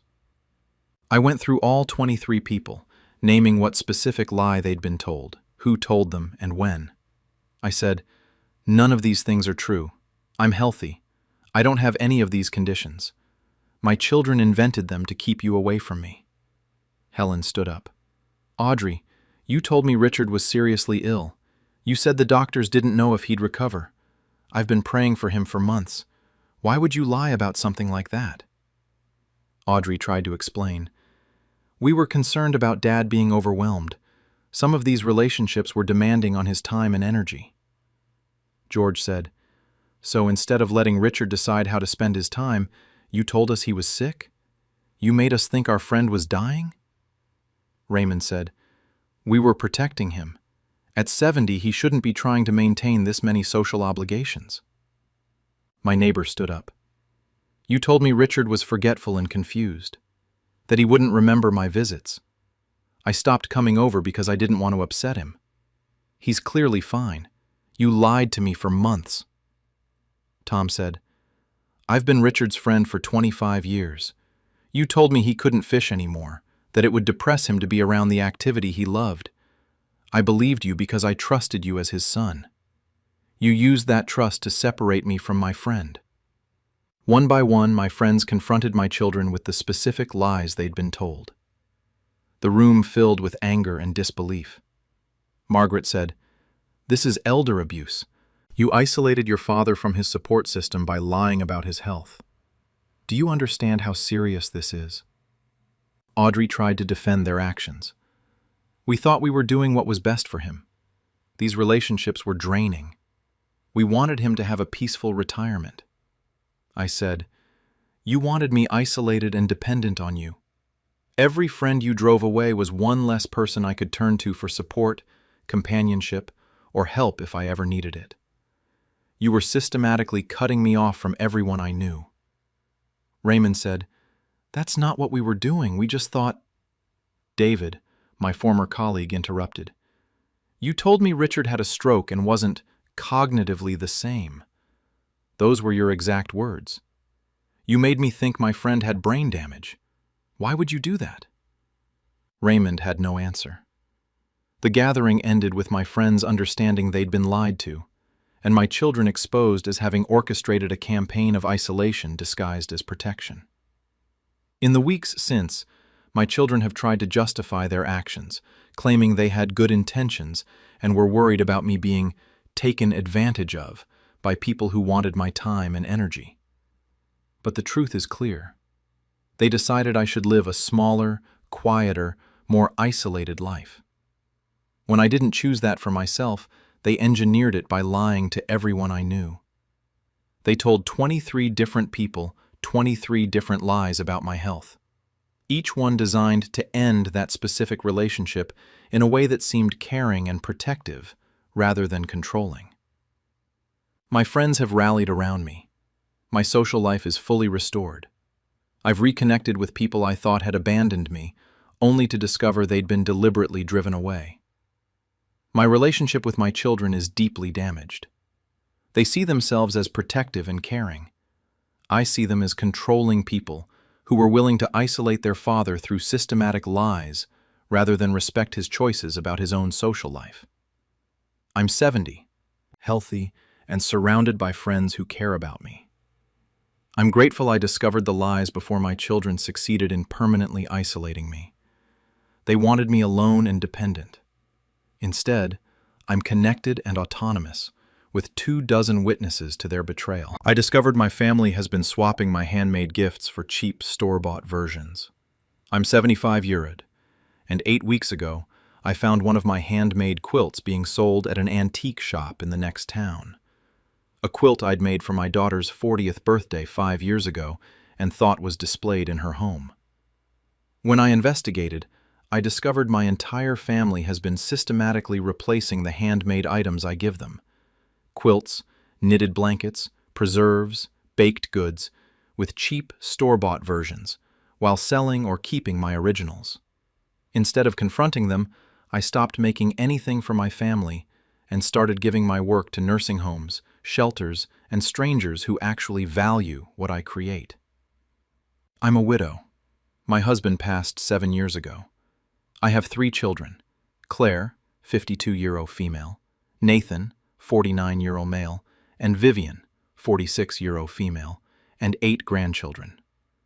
For decades, I've been making handmade items as gifts: quilts for weddings and birthdays, knitted blankets for new babies, canned preserves and jams, special baked goods for holidays. These items take weeks or months of work. Each quilt represents 60 to 100 hours of careful stitching. Each batch of my famous strawberry preserves requires expensive local berries and 2 days of preparation. My family always seemed delighted with these gifts. They'd thank me profusely, display the quilts prominently when I visited, show me where the preserves were stored in their pantries. 8 weeks ago, I was visiting the next town over for a doctor's appointment. Afterward, I stopped in an antique shop I'd never been to before. In the textile section, I saw a quilt that looked exactly like one I'd made. I looked closer. It wasn't just similar, it was the exact quilt I'd made for Claire's 40th birthday. I recognized the specific fabric pattern I'd used for the center medallion, a rare print I'd found at an estate sale. I recognized my stitching pattern. There was even a small irregularity in one corner where I'd had to repair a torn seam. This was definitely my quilt. The price tag, $850. I asked the shop owner, "Where did you get this quilt?" She checked her records. Purchased from a consignor about 2 years ago. Woman named Claire Howard brought in several handmade quilts. This is the last one we haven't sold yet. Claire Howard, my daughter's married name. My daughter had sold the quilt I made her. I felt hurt, but thought maybe she'd needed money, or the quilt hadn't fit her decor, or something understandable. But then I thought, if Claire sold this quilt 2 years ago, what was the quilt I saw displayed on her guest room bed 3 months ago when I visited? I bought my own quilt back from the antique shop for $850. When I got home, I examined it carefully and took photos of distinctive details. The next week, I visited Claire's house. The quilt on her guest bed looked like mine from a distance, but up close it was a cheap, machine-made quilt from a home goods store. The colors were similar, but the pattern was different. The stitching was uniform machine work, and it had a store tag sewn into the corner that Claire hadn't fully removed. Claire had sold my handmade quilt for $850 and replaced it with a $60 department store quilt, presumably hoping I wouldn't notice. I didn't confront her. Instead, I started paying closer attention during family visits. At Nathan's house, I asked to see the baby quilt I'd made for his youngest daughter 3 years ago. A delicate, hand-stitched creation with embroidered animals that had taken me 2 months. Nathan showed me what he claimed was the quilt. It was a store-bought, machine-made baby blanket with printed animals, not even close to what I'd made. At Vivian's house, I asked about the preserves I'd given her at Christmas. 12 jars of my special strawberry rhubarb preserves that used a recipe perfected over 40 years. She showed me jars in her pantry labeled strawberry rhubarb preserves in my handwriting on labels I'd created. But when I asked to try some, the preserves inside were store-bought. I could tell immediately from the consistency and flavor. Someone had eaten my preserves and refilled the jars with grocery store jam to deceive me. My entire family had been systematically replacing my handmade gifts with cheap substitutes while selling, using, or keeping my original work. I started making a list of every handmade item I'd given to family in the past 10 years. Quilts, blankets, preserves, special baked goods like my Christmas stolen, and fruitcakes that I shipped in decorative tins. Then I started investigating where my items had gone. I found my handmade items being sold online and in shops across multiple states. After discovering the replaced quilt, I started searching online marketplaces and antique shops for my other handmade items. What I found was systematic. My family had been selling my quilts, blankets, and preserve jars across multiple platforms, making thousands of dollars from my work while deceiving me with replacements. I searched Etsy, eBay, Facebook Marketplace, and local antique shops within 100 miles. I learned to search for specific terms: handmade heirloom quilt, vintage hand-stitched, handmade strawberry preserves. What I found was heartbreaking. On Etsy, I found a seller called Heirloom Treasures Shop, selling what they described as vintage handmade quilts from family collection. 3 of the quilts in active listings were mine. I recognized the patterns and fabrics. The seller was Vivian, my youngest daughter. She'd sold 47 items total over 2 years, with an average price of $400 to $900 per quilt. I calculated, if even half of those 47 items were my quilts and blankets, Vivian had made approximately $15,000 to $20,000 selling my work. On Facebook Marketplace, I found Nathan's wife selling handmade preserves using photos of my jars with my labels. She'd sold dozens of jars over 3 years at $15 to $25 per jar. In the photos, you could see my distinctive labels and the decorative cloth covers I always put on my preserve jars. At an antique shop 80 miles away, I found 2 more of my quilts. The shop records showed they'd been consigned by Claire at different times over the past 4 years. I also found my Christmas stolen being sold at a farmer's market by someone I didn't recognize. When I asked the vendor where she got the recipe, she said, "I bought the recipe and several frozen loaves from a woman online." She said it was her grandmother's German recipe. That woman was Claire. She'd been selling my baked goods and my recipes to people who then resold them as their own. My family had created an entire economy around my handmade work. Claire sold quilts to antique shops and sold my baked goods and recipes to resellers. Nathan's wife sold my preserves online. Vivian ran an Etsy shop selling my quilts as vintage heirlooms. They'd been profiting from my labor for years while giving me cheap, store-bought replacements. I took screenshots of everything.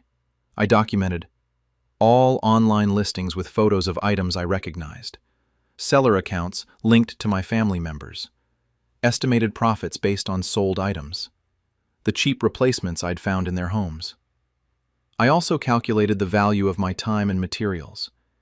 Each quilt represented 60 to 100 hours of work, plus $150 to $300 in materials. Each batch of preserves was 8 to 12 hours of work, plus $60 to $80 in ingredients. My family had stolen and sold approximately $35,000 to $50,000 worth of my handmade work over the past 5 years, while replacing it with items worth maybe $2,000 total. I didn't confront them. Instead, I made a decision. I would never make another handmade item for my family. They'd forfeited that privilege by treating my gifts as inventory to sell. But I wouldn't stop creating. I'd just redirect my work to people who would value it. I contacted local nursing homes. I make handmade quilts. Would your residents appreciate receiving them as gifts? They were thrilled. Many elderly residents had no family bringing them personal items. My quilts would be treasured. I contacted homeless shelters. I make warm knitted blankets. Could you use them? They desperately needed blankets and were grateful for handmade items that would last. I contacted women's shelters.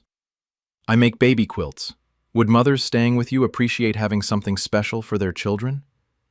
They said these items would mean everything to women rebuilding their lives. I started creating again, but everything I made went to strangers who would actually use and appreciate my work, not sell it for profit. My family noticed I stopped making things for them and realized they'd lost their income source. 6 months after I redirected my handmade work to strangers, my family finally noticed I'd stopped making things for them. When they tried to get me to resume, I revealed that I knew about their selling scheme and that they'd permanently lost access to my work. Claire called in November. "Mom, are you making your stolen for Christmas this year? The kids have been asking about it." I said, "No, I'm not making stolen this year." She said, "Oh, well, what about fruitcakes? Or those special cookies?" I said, "I'm not making any baked goods for family this year." Claire sounded concerned. "Is everything okay? Are you not feeling well?" I said, "I'm feeling fine. I've just decided to redirect my baking efforts elsewhere." Over the next few weeks, all 3 of my children called asking about Christmas gifts. Nathan: "Mom, Vivian's daughter is having a baby in February. Are you going to make one of your beautiful baby quilts?" Vivian: "Mom, I saw your strawberry rhubarb preserves at the store, and it reminded me of yours. Are you going to make some this year?"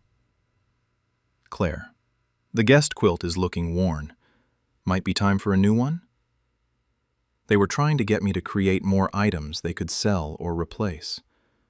I gave the same answer to everyone. I'm not making those items for family anymore. I've found other recipients for my work. Claire finally asked directly, "What do you mean, other recipients?"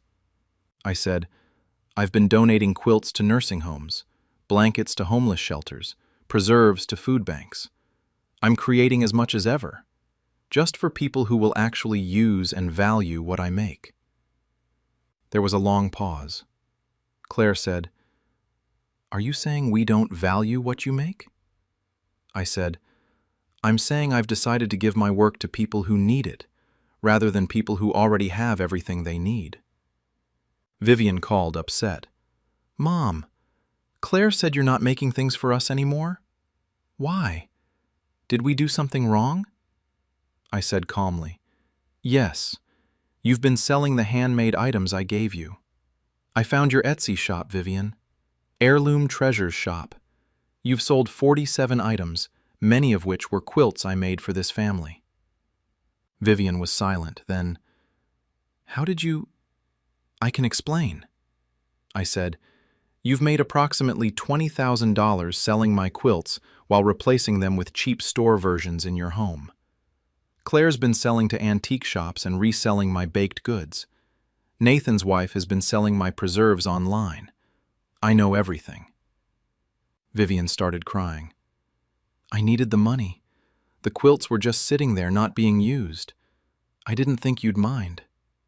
I said, "You thought I wouldn't mind you selling gifts I spent months creating, while deceiving me with cheap replacements?"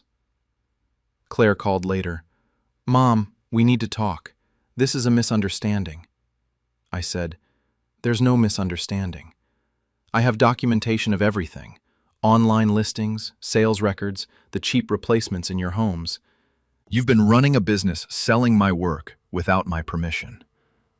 Claire said, "We weren't running a business. We just sold a few things we couldn't use." I said, "You've collectively made $35,000 to $50,000 over 5 years.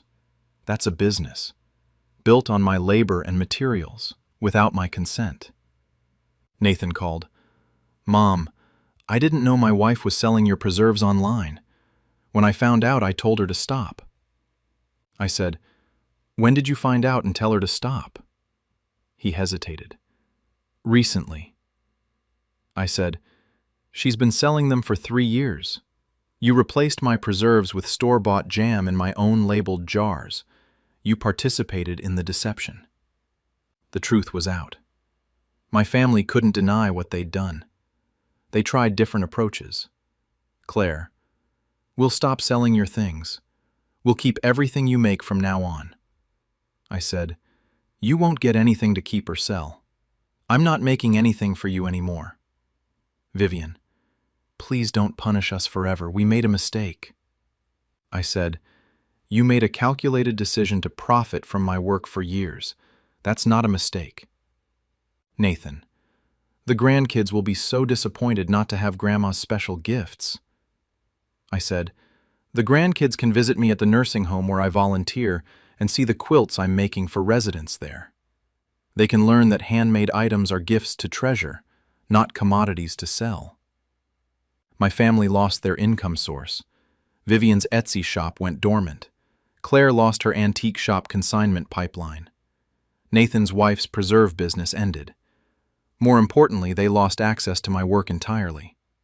I continue making quilts, blankets, preserves, and baked goods. Everything goes to strangers.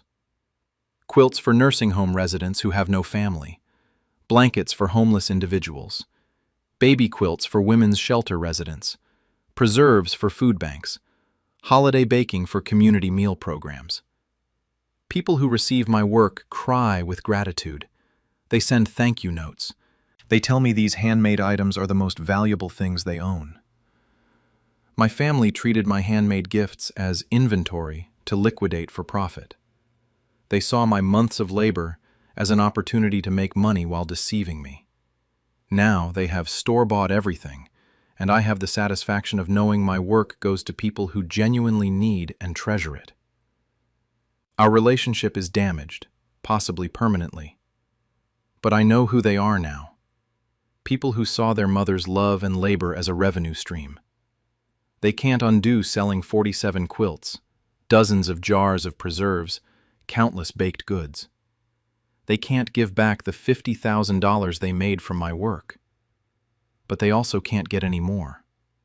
That source is permanently closed. I'm 75 years old. I'll spend my remaining years creating for people who value handmade work for what it is: love, time, and skill transformed into something beautiful and useful. My family wanted to profit from that. Now, they get nothing. And that feels like exactly the right outcome. I found my signed Beatles album being sold online by someone with my daughter's address. I'm 74 and 6 weeks ago, I discovered one of my most prized vinyl records, a first pressing of Sgt. Pepper's signed by all 4 Beatles, listed for sale on Discogs from a seller in my daughter's city using what appeared to be her home address. When I investigated, I learned my family has been systematically selling my record collection piece by piece for the past 2 years, telling me albums were misplaced or accidentally donated, while actually selling rare pressings and valuable records for thousands of dollars. Instead of confronting them, I've been documenting every record they've sold and cataloging my remaining collection with a professional appraiser. I'm a widower. My wife died 5 years ago. I have 2 children, Kenneth, 51 Emil, and Laura, 48 female. For over 50 years, I've been collecting vinyl records. What started as buying albums I liked in the 1960s became a serious collecting hobby. I have approximately 3,500 records, including many rare first pressings, promotional copies, signed albums, and records that have significant value to collectors. My collection isn't just valuable monetarily, it's my life's work. Each record has a story. The Velvet Underground first pressing I bought in 1967 at a record store in Manhattan for $3. The Miles Davis album signed backstage after a concert in 1971. The Beatles' White Album numbered copy I found at an estate sale in 1982. These records are organized in my home in custom shelving I built myself. I have a detailed catalog system with notes about when and where I acquired each record, what pressing it is, and its condition. 6 weeks ago, I was browsing Discogs, an online marketplace for vinyl collectors, looking for a rare pressing to add to my collection. While scrolling through new listings, I saw something that made my heart stop. The Beatles' Sgt. Pepper's Lonely Hearts Club Band, 1967 UK first pressing, signed by all 4 Beatles, near mint condition, $18,500. The photos showed my album. I recognized it immediately. The signature placement was distinctive. Paul McCartney had signed across the drum on the cover in an unusual spot. I had photos of this exact album in my collection documentation. I looked at the seller information. Vinyl Treasures Laura, with a location in my daughter Laura's city. The seller had 47 completed sales, all vinyl records, all posted within the past 2 years. I clicked through the seller's other active listings. I recognized 5 more records from my collection. A Pink Floyd Dark Side of the Moon promotional copy, a rare Jimi Hendrix pressing, a signed David Bowie album, and 2 jazz albums I knew were in my collection.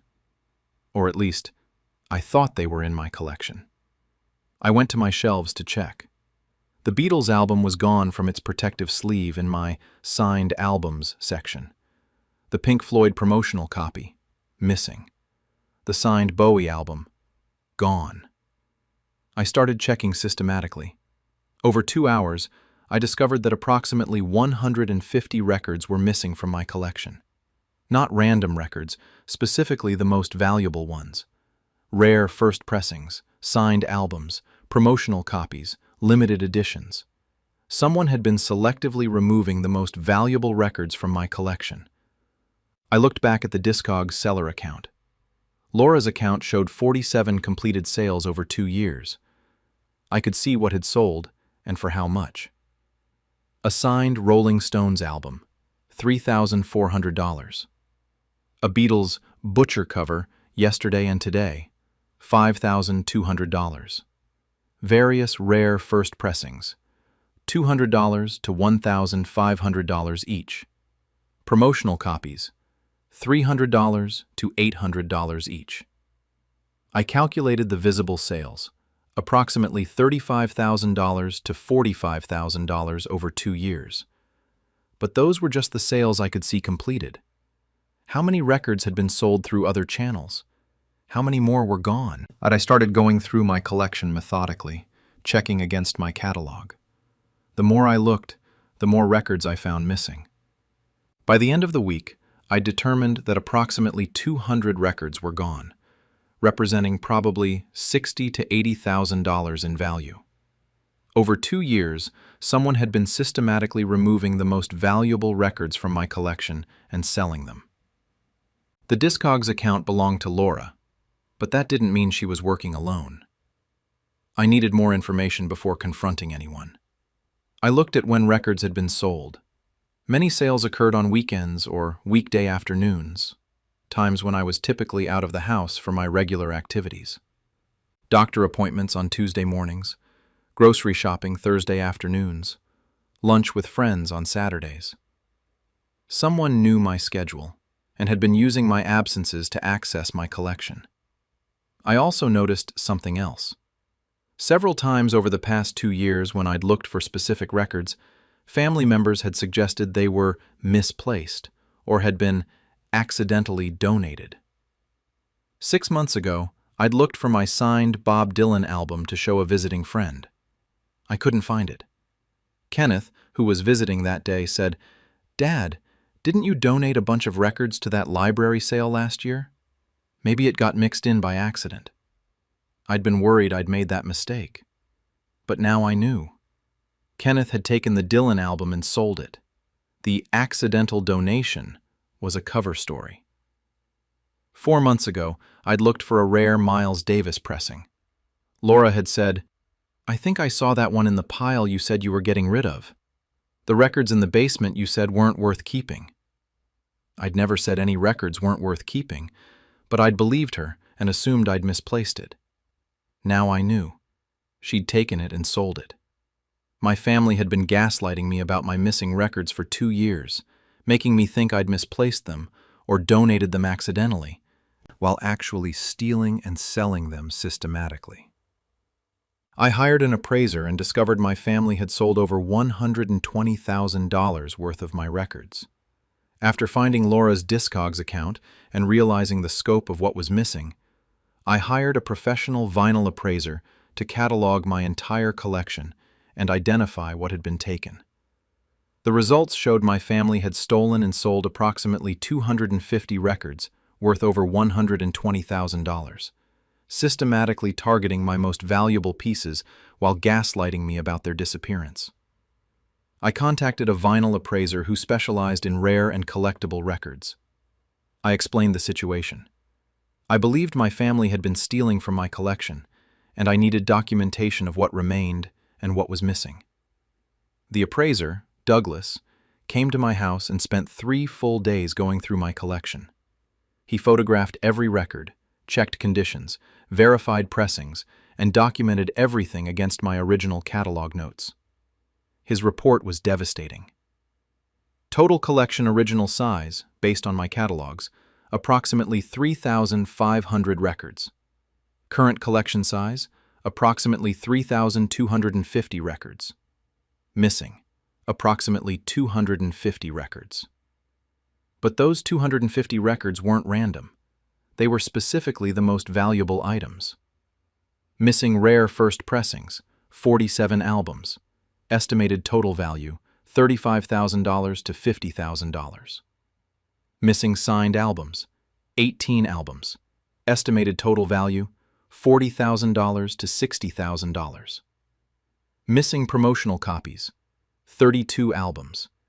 Estimated total value, $15,000 to $25,000.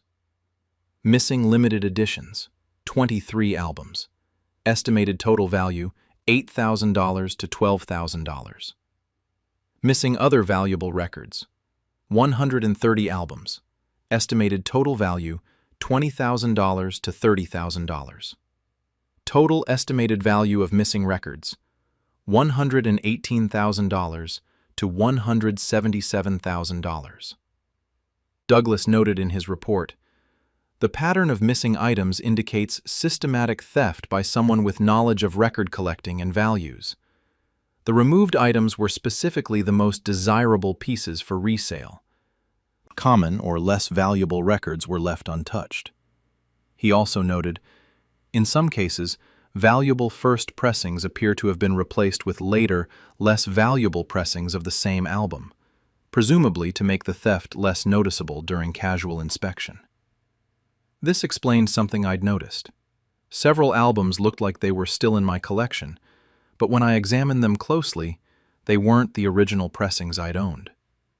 My 1963 first UK pressing of Please Please Me by the Beatles had been replaced with a 1980s reissue. My 1969 first pressing of Led Zeppelin I had been replaced with a 1970s pressing. Someone had swapped valuable originals for cheap reissues, hoping I wouldn't notice. Douglas's report included photos and documentation of everything. He also provided current market values for the missing items based on recent sales of comparable records. Armed with this documentation, I started investigating further. I searched Discogs for all sellers in my area who'd sold vinyl in the past 2 years. I found 3 accounts. 1. Vinyl Treasures Laura's account. 47 visible completed sales, $35,000 to $45,000 estimated total. 2. Classic Vinyl Kenneth's account based on seller name and location. 38 completed sales, $28,000 to $38,000 estimated total.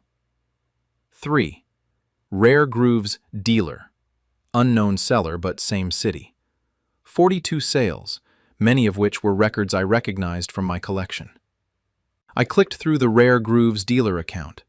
The About section mentioned they acquired collections from estate sales and private collections. But the photos of several records showed distinctive features I recognized. A particular wear pattern on one album cover, a sticker I'd placed on another record's inner sleeve. These were my records. But who was Rare Grooves Dealer? I did some research and discovered the account was registered to Kenneth's wife, Amanda. My entire family had been involved. Laura had one account, Kenneth had another. Kenneth's wife had a third. They'd been systematically stealing my collection and selling through multiple accounts to avoid detection. I also checked local record stores. I called 3 shops and asked if anyone had been bringing in collections to sell. The second store I called said, "Yeah, a woman's been coming in regularly for the past 2 years with high-value records to sell. Says she's selling for her elderly father who's downsizing his collection. We've bought probably 70 to 80 records from her over 2 years." I asked what she looked like. The description matched Laura. Selling for her elderly father who's downsizing. I'd never agreed to downsize. I'd never authorized anyone to sell my records. Laura had been lying to record stores, telling them she had permission, while stealing from me. The store owner said, "If these were taken without permission, that's theft. Do you want me to pull records of what we bought from her?" I said yes. The store sent me a list. 73 records purchased from Laura over 2 years, with dates and prices paid. Total, $18,400. Combined with online sales, my family had stolen and sold approximately $120,000 to $140,000 worth of my records over 2 years. I replaced all my locks and reported them for theft, ending any inheritance expectations. After documenting everything, I changed all my locks, reported my children and daughter-in-law to police for theft, and made it clear that their criminal actions had cost them their inheritance and any future access to my collection or my home. I took all my documentation to the police. The appraiser's report showing missing records and their values, screenshots of online sales from accounts traced to my children, the record store's list of purchases from Laura, and my original collection catalogs proving I'd owned the items.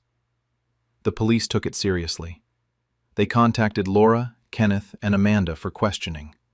All 3 initially denied everything, then gradually admitted to smaller versions of what they'd done. Laura admitted to selling a few records that I'd said I didn't want anymore. Kenneth admitted to selling some duplicates I'd mentioned getting rid of. Amanda admitted to selling records her husband had inherited from me. All lies. I had recordings of family conversations, my phone records calls by default, where I'd never mentioned getting rid of records, never said anything about duplicates, and never given Kenneth anything to inherit early. The police investigation confirmed that my children had been systematically stealing from my collection. They faced charges of theft, felony theft, due to the value exceeding $100,000. My children hired lawyers who tried to argue that I'd given them verbal permission to sell records. But my documentation proved otherwise. My detailed catalogs showed I'd been actively maintaining and valuing my collection, not downsizing it. The case was eventually resolved with a plea deal. My children had to provide restitution for the full appraised value of stolen records, $140,000 split between them, complete community service, and stay away from my property. But beyond the legal consequences, I made permanent personal decisions. I changed all my locks. Laura and Kenneth had keys to my house for emergencies. Those keys now didn't work, and they would never get new ones. I updated my will. My record collection had been designated to be split between my children after my death. The updated will specified, due to their theft and deception regarding my record collection during my lifetime, Laura Wilson and Kenneth Wilson are excluded from inheriting any portion of my vinyl record collection. The collection will be donated to the Library of Congress Recorded Sound Research Center for preservation and public access. I wrote a letter that was filed with my will explaining exactly why I'd made this decision, with documentation of their theft attached. And I sent copies of this letter to both children. You stole $140,000 worth of my life's work and tried to gaslight me into thinking I'd misplaced or donated these items. You've shown that you value my collection only as a source of profit, not as the life's work and memories it represents. You will never have access to my home again, and you will never inherit my collection. It will go to an institution that will preserve it for future generations rather than sell it piece by piece. Laura called crying. Dad, please don't cut us off like this. We made a mistake. We'll pay you back. I said, you stole from me systematically for 2 years. You sold my signed Beatles album, my rare first pressings, my signed Miles Davis. You replaced valuable records with cheap versions, hoping I wouldn't notice. You gaslighted me into thinking I was misplacing things. That's not a mistake. That's deliberate, calculated theft. Kenneth said, we needed the money. You have so many records, we didn't think you'd miss them. I said, I did miss them. Every time I looked for one and you told me I'd accidentally donated it or misplaced it, I missed it. You watched me worry about my failing memory and used that worry to cover your theft. They tried different approaches. We're your children. How can you choose records over family? I said, you chose money over integrity. You chose theft over honesty. You made that choice, not me. The grandkids will suffer if you cut us off. I said, the grandkids can learn that stealing has consequences, even when you steal from family. We'll never be able to afford that restitution. I said, you should have thought about that before selling $140,000 worth of stolen property. My relationship with my children is destroyed. They blame me for overreacting and being materialistic about records. But those records were my life's work. 50 years of collecting, curating, preserving. Each one with a story and a memory. They treated my collection as inventory to liquidate for cash. They could have asked me for money if they needed it. They could have asked to borrow valuable records to display. They could have asked if I'd consider selling pieces if I needed to downsize. Instead, they stole, lied, and gaslit me for 2 years. My collection is now secured in my home with new locks, monitored by cameras, and documented by professional appraisals. When I die, it will go to the Library of Congress, where it will be preserved and accessible to researchers and music lovers. My children will get nothing from it. They forfeited that through their own actions. I'm 74 years old. My record collection represents 50 years of passion, knowledge, and careful curation. My children saw it as $140,000 they could steal piece by piece while I was out buying groceries. They can't undo what they did. They can't give back the signed Beatles album they sold. They can't restore the rare first pressings they replaced with cheap reissues. But they also can't steal anymore. And they can't inherit what they tried to steal. That's the consequence they earned. I found out my family has been telling my grandchildren lies about my past. I'm 68-year-old female, and 4 months ago, I discovered that my daughter and son have been telling my grandchildren completely false stories about my life, rewriting my history to fit narratives that make them look better or justify their choices. Instead of confronting them, I started writing my actual memoir and sharing real stories directly with my grandchildren, which exposed years of manipulation. I have 2 adult children, Lauren, 42-year-old female, and Stuart, 39-year-old. Between them, I have 6 grandchildren ranging from ages 10 to 19. I've always been close with my grandchildren, but recently I'd noticed some strange questions and assumptions they had about my life. My 17-year-old granddaughter Emma asked me casually, "Grandma, what was it like dropping out of college to get married? Do you regret it?" I was confused. I didn't drop out of college. I graduated with honors and worked as a teacher for 30 years before I married your grandfather. Emma looked surprised. "But Mom said you gave up your education to get married young because that's what women did back then." This was completely false. I'd married my late husband at 28 after establishing my career. We'd met at a literacy conference where I was presenting. I'd been financially independent and professionally accomplished when we married. I asked Emma what else she'd been told about my life. She shared several stories, all distorted or false. That I'd been a traditional housewife who never worked, I'd taught for 30 years. That I'd sacrificed my dreams to support my husband's career. My husband had been supportive of my career. That I'd always regretted not pursuing higher education. I had a master's degree. That I'd been trapped in my marriage by circumstances. I'd been happily married for 35 years.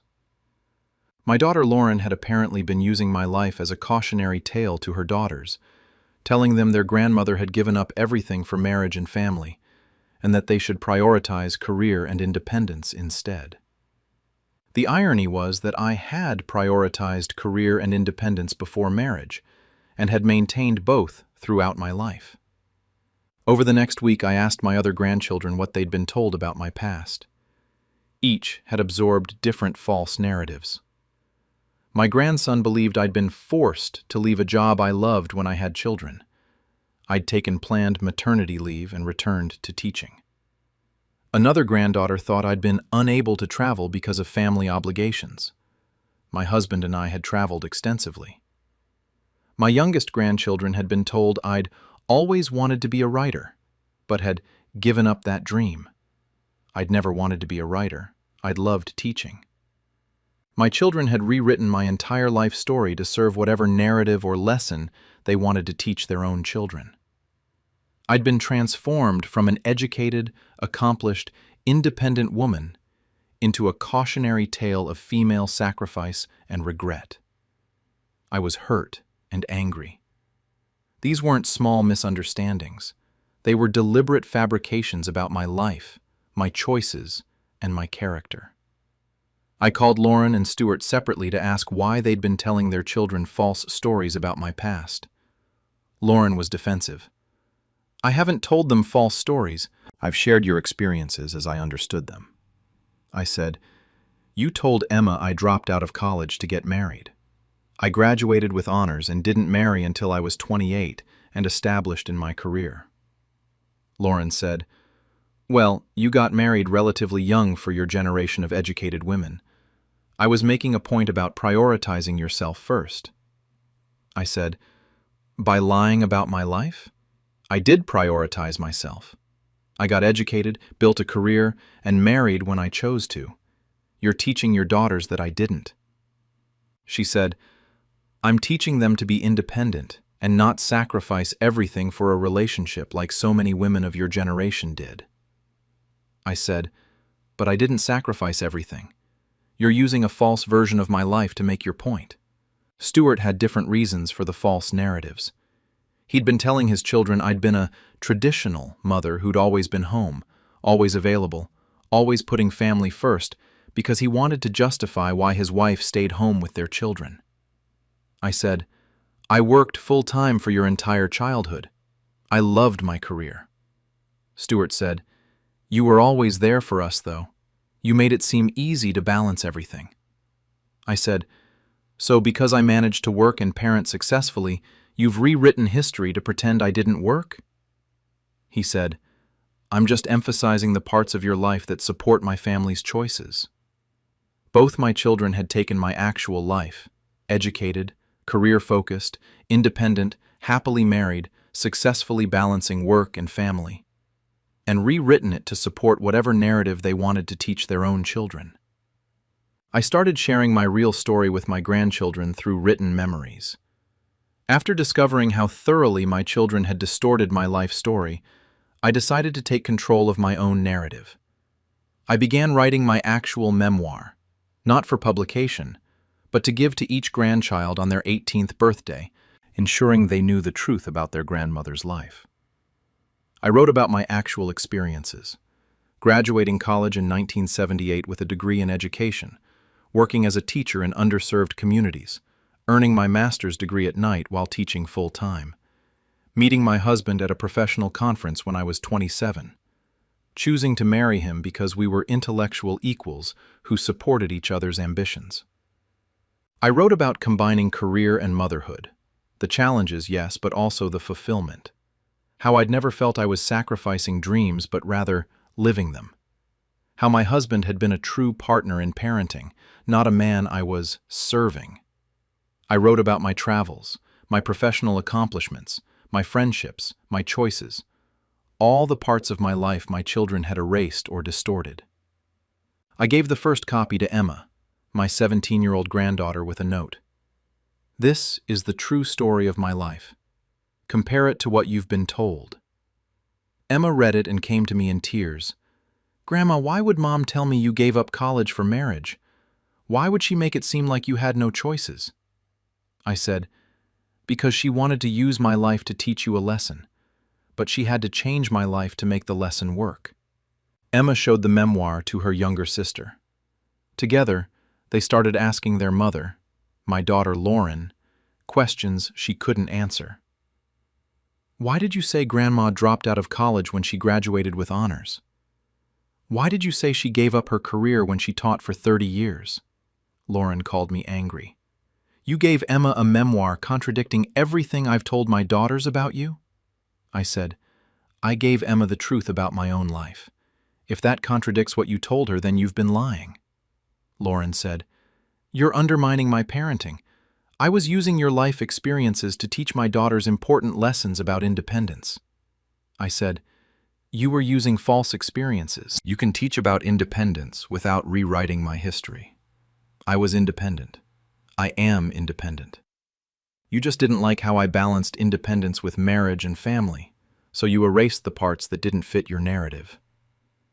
Stuart found out about the memoir when his oldest son asked him, Dad, why did you tell us Grandma was always home with you when she was actually working full-time and you were in after-school care?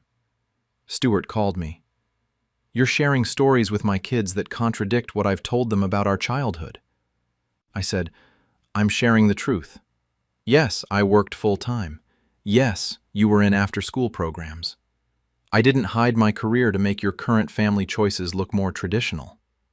He said, You're making my wife feel judged for staying home by pointing out you worked. I said, I'm not judging anyone's choices. I'm reclaiming my own story. Your wife can make whatever choice works for your family without rewriting my history. Over the next few months, as I shared my memoir with more grandchildren, the fabricated narratives my children had built began crumbling. My grandchildren started seeing their grandmother as she actually was, an accomplished, educated woman who'd successfully combined career, marriage, and family, not a cautionary tale of sacrifice. The older grandchildren were angry at their parents for the lies. The younger ones were confused about why they'd been told different stories. My children blamed me for causing family drama by contradicting their parenting narratives. My children admitted they'd rewritten my story but claimed they had the right to interpret my life. 3 months after I started sharing my actual memoir with my grandchildren, my children demanded a family meeting to address what they called my interference in their parenting. What emerged was their belief that they had the right to interpret and reshape my life story to serve their own purposes. We met at my house, Lauren, Stuart, their spouses, and me. The older grandchildren asked to attend, curious about why their parents were upset about their grandmother sharing her own life story. Lauren started, "Mom, you need to stop undermining us by sharing your memoir with our children. We've spent years building certain understandings about family history, and you're destroying that." I said, "You've spent years lying about my life. I'm correcting the record." Stuart said, "You're being dramatic. We haven't lied. We've interpreted your experiences through our understanding." I pulled out my memoir and read directly from it, then contrasted it with specific things they'd told their children. Me. I graduated with honors in 1978 and immediately began my teaching career. Lauren's version to her daughters. Grandma left school to get married because that's what women did. Me. I married at 28 after establishing my career and meeting an equal partner. Lauren's version. Grandma married young and gave up her dreams. Stuart's 16-year-old son spoke up. "Dad, why did you tell us Grandma was always home with you when she was teaching? I found your elementary school records. You were in after-school care at the YMCA." Stuart looked uncomfortable. "I was highlighting the emotional availability of a present parent." His son said, "By erasing Grandma's career? That's not highlighting. That's lying." Lauren tried a different approach. "Even if we simplified some details, we were teaching important lessons. I was teaching my daughters not to sacrifice themselves for relationships. Stuart was teaching his children about the value of present parenting." I said, "You were teaching those lessons by making me into someone I never was. I didn't sacrifice myself, I built a full life. Stuart didn't have an always present parent. He had a working mother who balanced career and family successfully. These aren't simplifications, they're fabrications." My daughter-in-law, Stuart's wife, spoke up. "I need to say something. Stuart has been using his mother's false story to pressure me about our family choices. He's told me repeatedly that his mother was always home, always available, and that's why their family was strong. I've felt guilty about my own career aspirations because I thought I was failing to live up to his mother's example." She turned to me. "Finding out you worked full-time and successfully balanced everything? That's liberating. But I'm angry that Stuart used a false version of you to manipulate my choices." Stuart said defensively, "I wasn't manipulating anyone. I remember Mom being present and available." I said, "I was present and available when I wasn't at work, which was 40 hours a week. I attended your school events. I helped with homework in evenings. I was engaged in your life. But I also had a full career. Both things are true. You've erased half of it." Lauren said, "The details don't matter as much as the lessons we're teaching." Emma, Lauren's daughter, said, "The details do matter, Mom. You taught me that Grandma was trapped and regretful. Finding out she was actually accomplished and fulfilled changes everything. You used a false story to scare me about relationships and family." My grandchildren had started to see the manipulation clearly. Their parents had reshaped their grandmother's life to serve as either cautionary tale or idealized past. Neither version true. Lauren finally admitted, "Fine. Maybe we emphasized certain aspects over others. But it's our right as parents to teach our children using family history as we understand it." I said, "It's not your right to rewrite my life. You can teach whatever values you want to your children, but you don't get to erase or distort my actual experiences to make your points. I'm not a fictional character in your parenting lessons. I'm a real person with my own true story." Stuart said, "So now our kids think we've been lying to them for years." I said, "Because you have been." The older grandchildren have spent the months since reading my memoir and asking me questions about my real life. They've realized how much of their understanding of family history was constructed fiction. Some are angry at their parents for the deception. Others are just confused about why the lying was necessary. My children still believe they were justified, that shaping family narratives to teach lessons is normal parenting. They think I'm being difficult by insisting on truth. But I'm 68 years old, and I've watched my own life story be erased and rewritten to serve other people's purposes. My daughter turned me into a cautionary tale of female sacrifice to scare her daughters away from marriage. My son turned me into a 1950s housewife fantasy to justify his family's choices. Neither version was me. I was an educated, accomplished, independent woman who chose marriage and family without sacrificing career or identity. I successfully balanced everything. I was happy. That story, the true one, is apparently too complicated for my children to use in their parenting lessons, so they simplified it into fiction. I'm giving my grandchildren the truth, not to undermine their parents, but to reclaim my own life from people who decided they owned my story more than I do. My children may never forgive me for interfering by telling the truth about my own life, but my grandchildren deserve to know who their grandmother actually was, not the version their parents invented. I found out my children have been heavily editing my memoir to remove uncomfortable truths.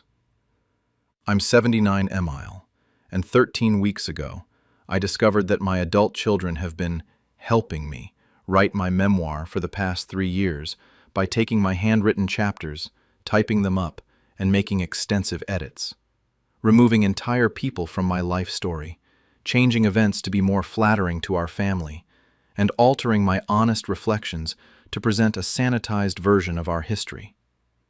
Instead of confronting them, I've been giving my original unedited manuscript to libraries, historical societies, and family members, ensuring the true version of my life is preserved.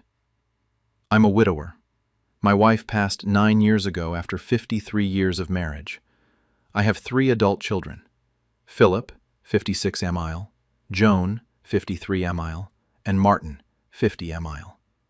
For the past 5 years, I've been writing my memoir, a detailed account of my life from childhood through career, marriage, and fatherhood. I write by hand in notebooks, the way I've always written. 3 years ago, my children offered to help me prepare it for publication. They said handwritten manuscripts were outdated, that I'd need a typed version. Philip, who works in publishing, said he'd coordinate the typing. I gratefully gave him my completed chapters, about 400 pages covering my first 60 years. Over the next 2 years, I continued writing while Philip periodically updated me that the typed version was coming along. Joan and Martin were helping with editing to make it more readable. 13 weeks ago, Philip presented me with a bound manuscript. Here's the typed and edited version of your memoir, Volume 1. We think it's ready to show to publishers. I started reading it that evening. By page 10, I realized something was deeply wrong. My memoir began with my childhood in the 1940s in rural Kentucky. I'd written extensively about my father's alcoholism, the violence in our home, my mother's quiet suffering. These experiences shaped who I became, my determination to be a different kind of father, my understanding of addiction, my empathy for people in difficult situations. In the typed version, this was gone. My childhood was described as simple and hard-working, typical of the era. My father was a man of his time who worked hard to provide. The violence, the alcoholism, the trauma, erased. I kept reading. More substantial changes. I'd written about my older sister Ruth, who died at 16 from complications of an illegal abortion in 1958. It was a tragedy that devastated our family and informed my lifelong support for women's reproductive rights. Ruth's story was a crucial part of my memoir. In the typed version, Ruth wasn't mentioned at all. She'd been completely removed from my family history. I'd written about my complicated relationship with my brother Earl, how we'd been estranged for 30 years after a bitter falling out over his treatment of his wife. We'd reconciled shortly before his death, but those decades of estrangement were part of my story. In the typed version, Earl and I had a close, lifelong bond. The estrangement was gone. The reasons for it, his drinking and abuse, were gone. I'd written honestly about my marriage, the love I had for my wife, but also the difficulties we faced. The miscarriages before our children were born. The period in the 1970s when we nearly divorced. How we worked through problems and built a strong partnership over decades. In the typed version, our marriage was idyllic and without significant challenges. The miscarriages weren't mentioned. The near divorce was erased. I'd written about my career working in social services, the cases that broke my heart, the systemic injustices I witnessed, the times I failed families who needed help. In the typed version, my career was fulfilling, with vague descriptions of helping people, and no mention of failures or systemic problems. I'd written about my children honestly. I loved them deeply, but I also wrote about the challenges of parenthood. Philip's rebellious teenage years and drug experimentation, Joan's eating disorder in her 20s, Martin's struggle with anxiety and 2 suicide attempts. These weren't secrets to shame. They were parts of our real family story, showing struggle and survival. In the typed version, my children were well-adjusted and successful. Philip's drug use was gone. Joan's eating disorder was gone. Martin's suicide attempts were gone. My entire memoir had been sanitized. Every uncomfortable truth, every difficult person, every moment of failure or struggle, removed or rewritten to present a false version of my life and our family. I called Philip. I read the typed version. It's not my memoir. Entire people are missing. Events are changed. This isn't what I wrote. Philip said, "We edited it for clarity and flow. Some details weren't necessary for the narrative." I said, "You removed my sister Ruth entirely. You erased Earl's abuse and our estrangement. You deleted Philip's drug use, Joan's eating disorder, Martin's suicide attempts. Those aren't unnecessary details. Those are essential truths of our family story." Philip said, "Dad, those are private family matters that don't need to be in a published memoir." I said, "It's my memoir, my life story. Those events happened. Those people existed. I get to decide what's included." He said, "But think about the family. Do we really need the world knowing about Ruth's abortion, about Earl's abuse, about our personal struggles? It's embarrassing." I realized my children weren't helping me prepare my memoir for publication.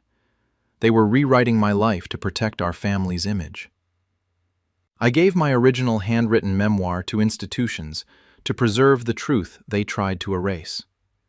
After discovering my children had rewritten my memoir, I decided not to fight them over the typed version. Instead, I made copies of my original handwritten manuscript and donated them to multiple institutions, ensuring the true version of my life would be preserved, regardless of what my children wanted hidden. I couldn't easily photocopy 400-plus handwritten pages myself, so I hired a service that specialized in document preservation. They carefully photographed every page of my notebooks, creating high-quality digital copies and printed versions. I had 5 complete copies made of my original, unedited memoir. Then, I started distributing them. Copy 1. I donated to the Historical Society in my hometown in Kentucky, with a note. This memoir contains first-hand accounts of rural life in Kentucky in the 1940s to 50s, including difficult realities of that time period. It is my unedited original work, written in my own hand. Copy 2. I donated to the university where I earned my social work degree, with a note. This memoir includes detailed accounts of social services work from 1970 to 2005.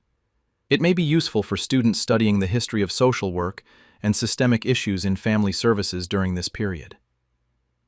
Copy 3. I gave to my younger brother Roy, the only sibling still living, with a note.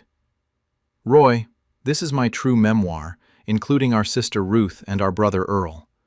Please keep this so their lives aren't forgotten." Copy 4.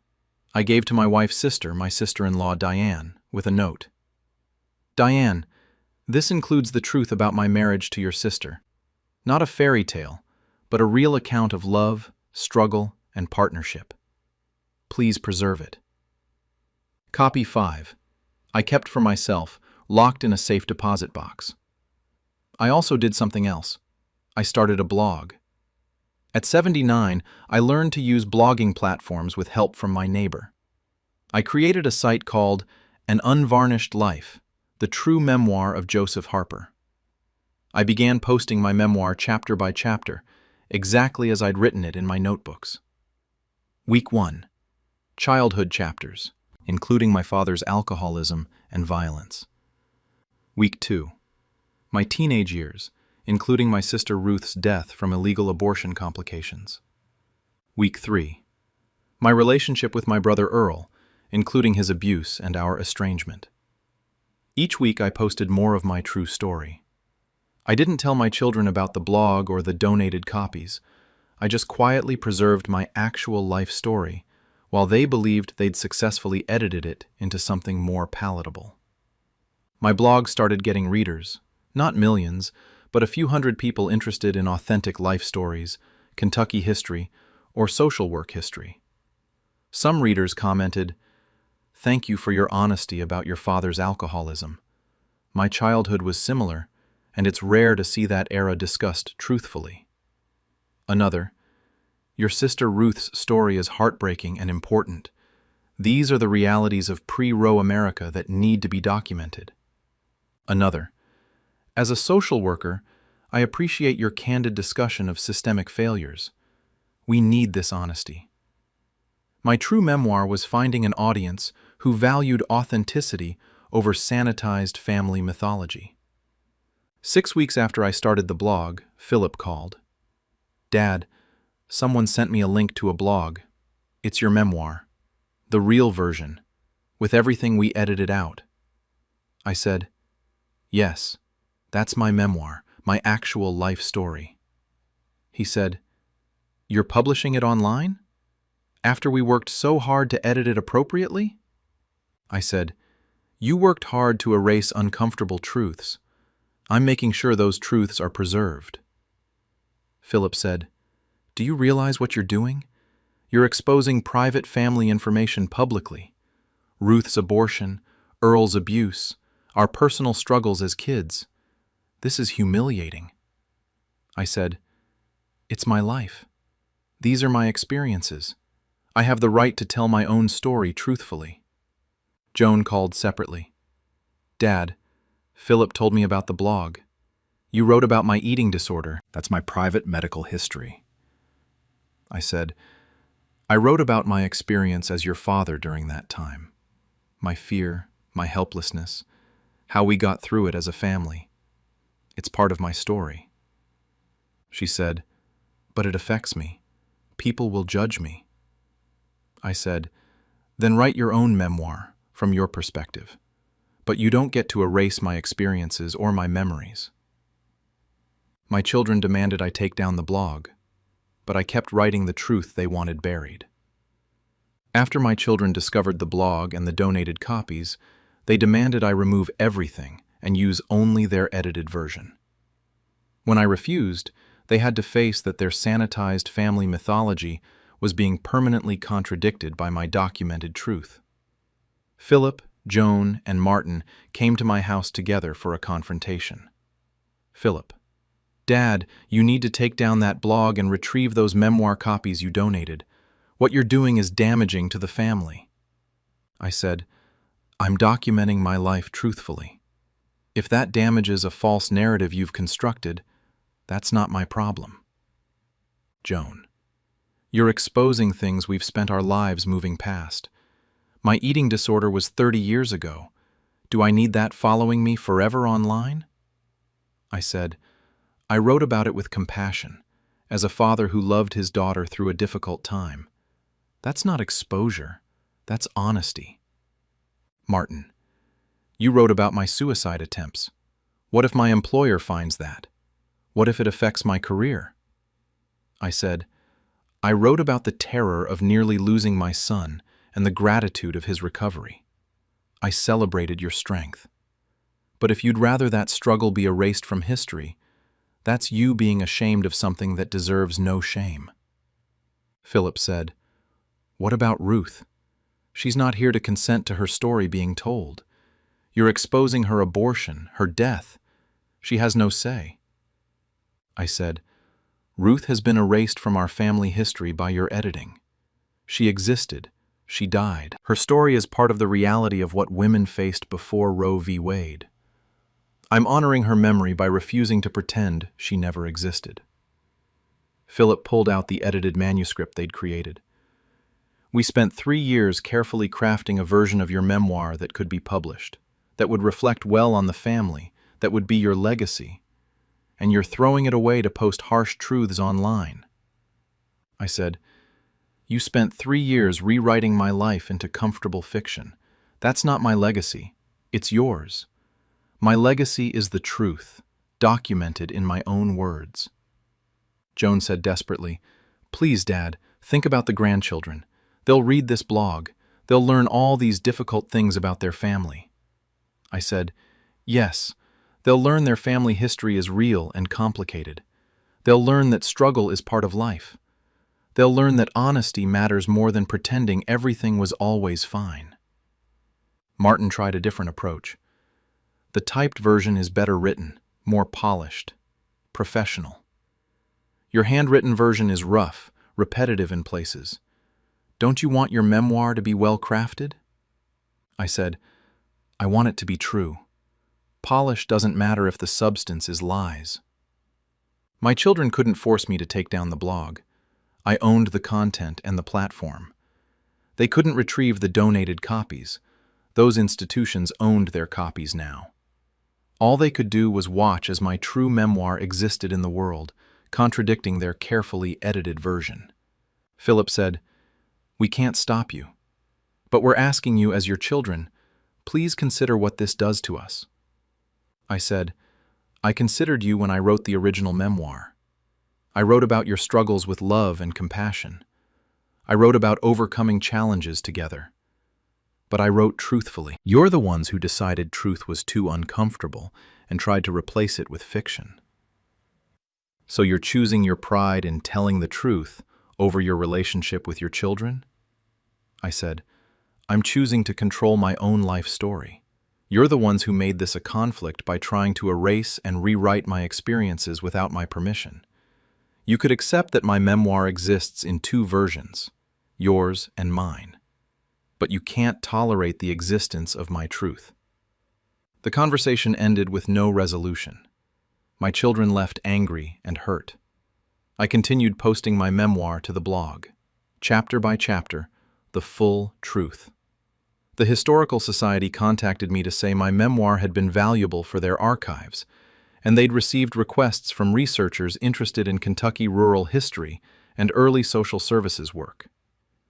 The university asked permission to use excerpts in a social work ethics course about systemic issues and professional challenges. My brother Roy called. Joe, thank you for remembering Ruth and Earl honestly. They deserve to be remembered as they were, not erased or sanitized. My sister-in-law Diane called. Your memoir about your marriage with my sister is beautiful because it's real. You honored her by telling the truth about your struggles and your love. My true memoir, unvarnished, uncomfortable, honest, found value and audience. My children's edited version sits unpublished, polished, but false. Our relationship is strained. They feel I betrayed them by refusing to protect family secrets. I feel they betrayed me by trying to erase and rewrite my life experiences. I'm 79 years old. I lived through poverty, violence, loss, love, failure, and survival. That's my story. Not a cleaned-up version where difficulties are erased and everyone is perpetually well-adjusted and successful. My children wanted a memoir that made our family look good. I wrote a memoir that told the truth. They tried to control my narrative by helping me type it while secretly rewriting it. When I discovered the rewriting, I preserved the original in multiple permanent locations. My true story exists now in historical archives, academic institutions, and online. It can't be erased or edited by people who find truth uncomfortable. My children may never forgive me for refusing to let them sanitize my life story. but I'll never regret ensuring that my actual experiences and the people they tried to erase are remembered truthfully. That's my legacy. Not a comfortable fiction, but an honest life. I found out my daughter has been selling my recipes, claiming they're family heirlooms. I'm 73-year-old, and 2 months ago, I discovered that my daughter has been running a successful online business, selling my original recipes and baked goods, claiming they're generations-old family recipes, passed down through our family, when I actually created them all myself over the past 50 years. Instead of confronting her, I've started deliberately changing every recipe I make, destroying her business from the inside. I have 3 children, but this involves my daughter, Monica, 47-year-old. Monica has always been entrepreneurial, trying various business ventures over the years with mixed success. About 3 years ago, she started what she called a heritage baking business, selling baked goods and recipe collections online with stories about traditional family recipes. I was proud of her initiative. She'd ask me for my recipes occasionally, saying she wanted to make things the way Grandma used to make them, for her own family. I'd share freely, thinking she just wanted to recreate family memories for her children. I didn't know she was selling them. 2 months ago, my neighbor, Helen, mentioned she'd ordered from Monica's online shop. I saw her business on social media. Heritage Family Kitchen. She makes your famous cinnamon rolls. She said they're from a recipe that's been in your family for generations. I was confused. My cinnamon rolls weren't from generations back. I developed that recipe myself in the 1980s through years of experimentation, combining techniques I'd learned from various sources and creating something uniquely mine. Helen showed me Monica's website on her phone. There was my cinnamon roll recipe, being sold as part of a family heritage collection. The description said, "This treasured recipe has been passed down through 4 generations of women in our family, carefully preserved and perfected over 100+ years."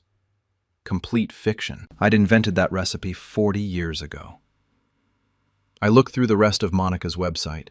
There were dozens of my recipes. My lemon cake, my dinner rolls, my pie crusts, my cookie recipes, my preserves. Each one was presented as an ancient family heirloom, some claiming to date back to the 1800s. Every single one was actually my own creation from the past 50 years. I'd developed these recipes myself through trial and error, creativity, and experimentation. They weren't handed down through generations. I was the first generation to make them. Monica was selling my intellectual property and creative work, rebranded as mysterious family heritage that didn't exist. I checked her social media. She had thousands of followers. Her posts showed beautiful photos of baked goods with captions like, "Using great-great-grandmother's secret recipe handed down through the women of our family," and "These traditional cookies have graced our family table for over a century." My recipes, my work, but attributed to fictional ancestors and a heritage that was completely made up.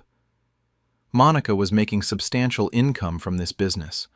Her website showed sold-out items, waiting lists, premium recipe collections for sale. All built on my work, which she'd obtained by pretending she just wanted to bake for her own family. I felt betrayed and used. But I also felt something else. Coldly strategic. Monica's entire business was built on having access to authentic family recipes. What would happen if those recipes suddenly stopped working?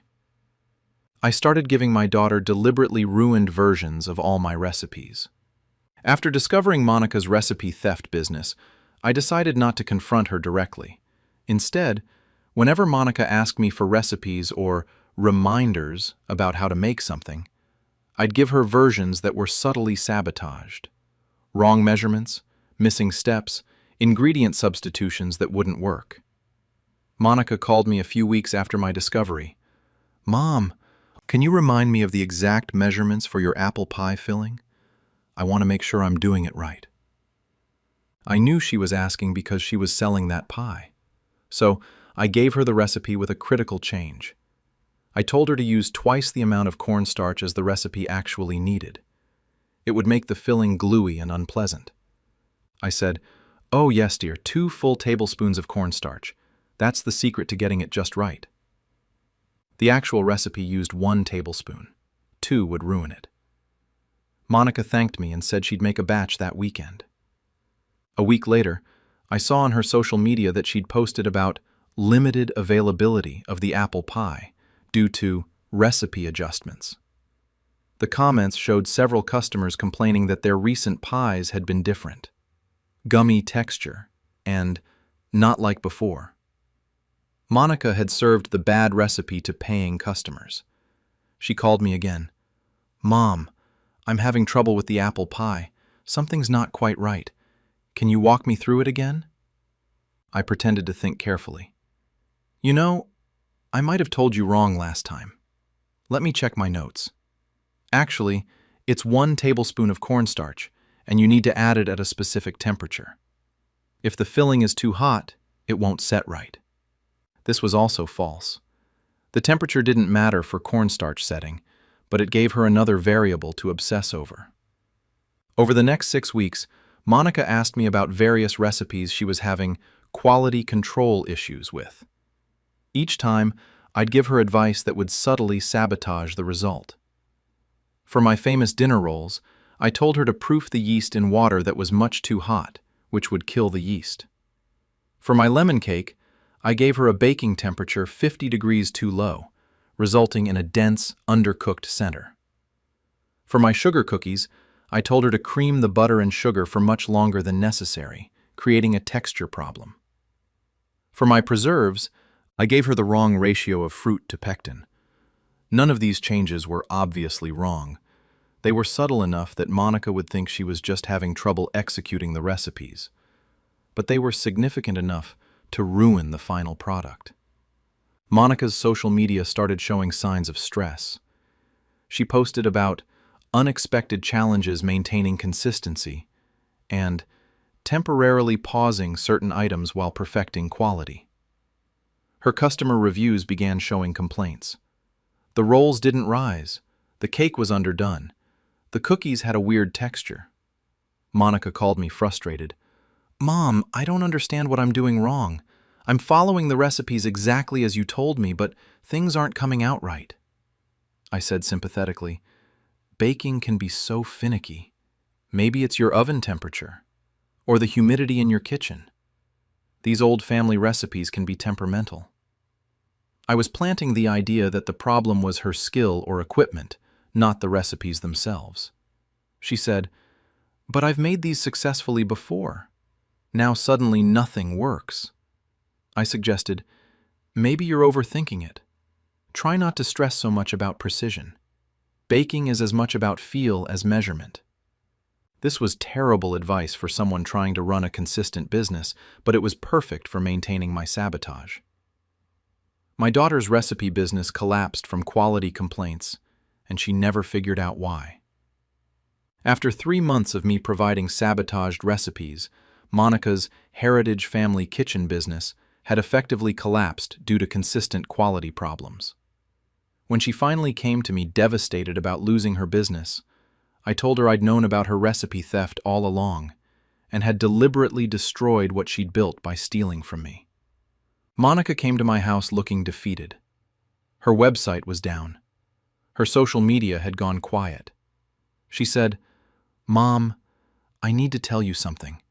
My business failed. The one I built around baking. It all fell apart because I couldn't maintain quality.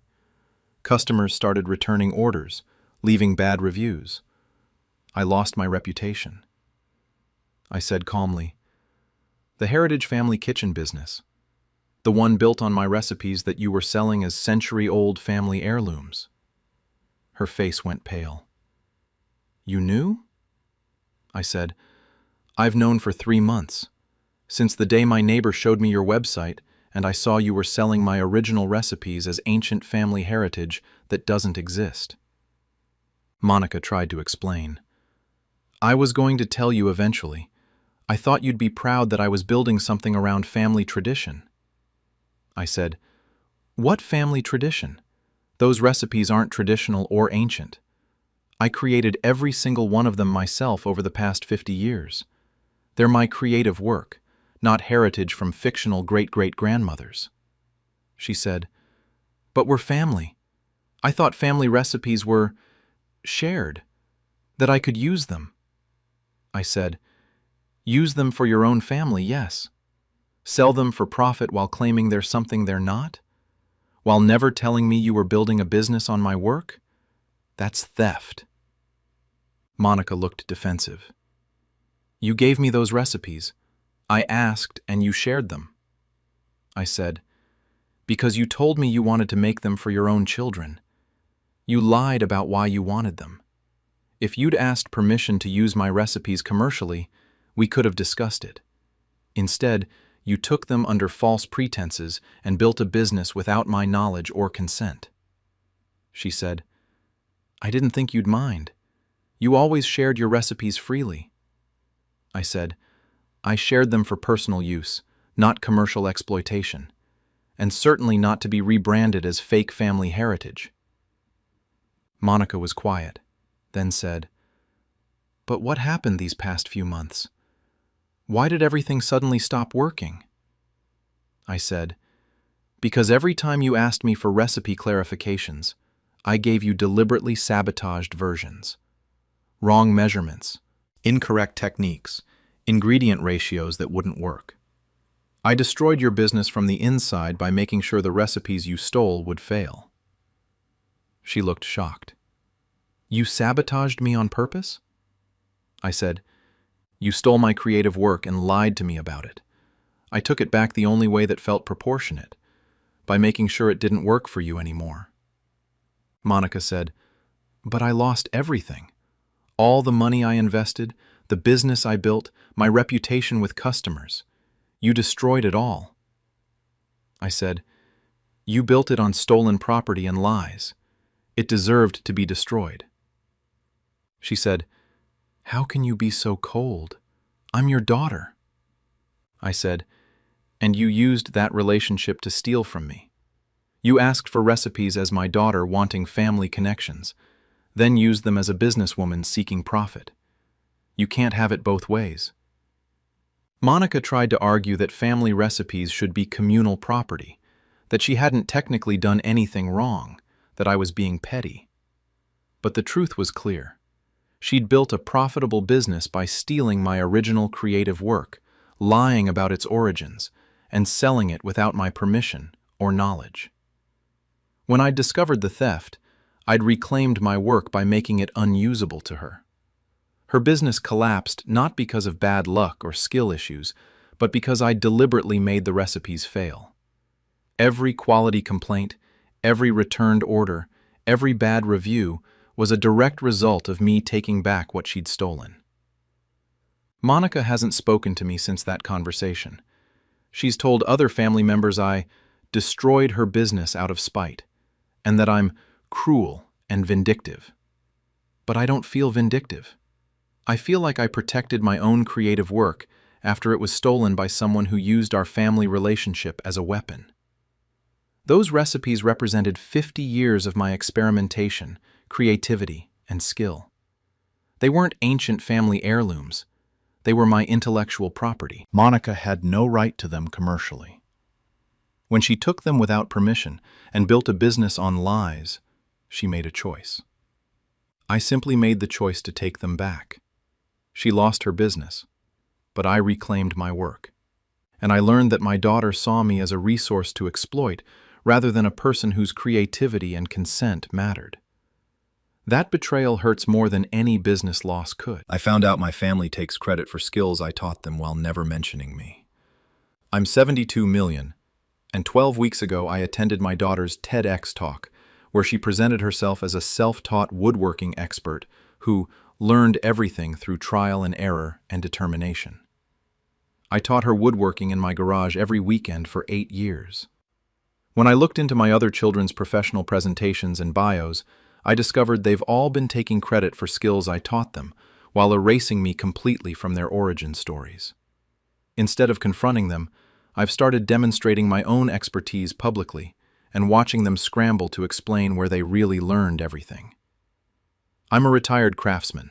I spent 45 years working with wood, metal, and various traditional building techniques. I have 3 adult children. Angela, 47-year-old female, Marcus, 44-year-old male, and Diane, 41-year-old female.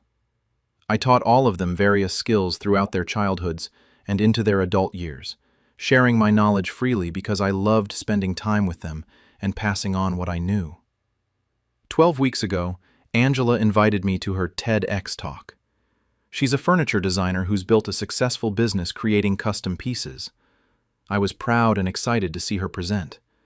The talk was titled, Self-Made: How I Became a Master Craftsman Through Determination.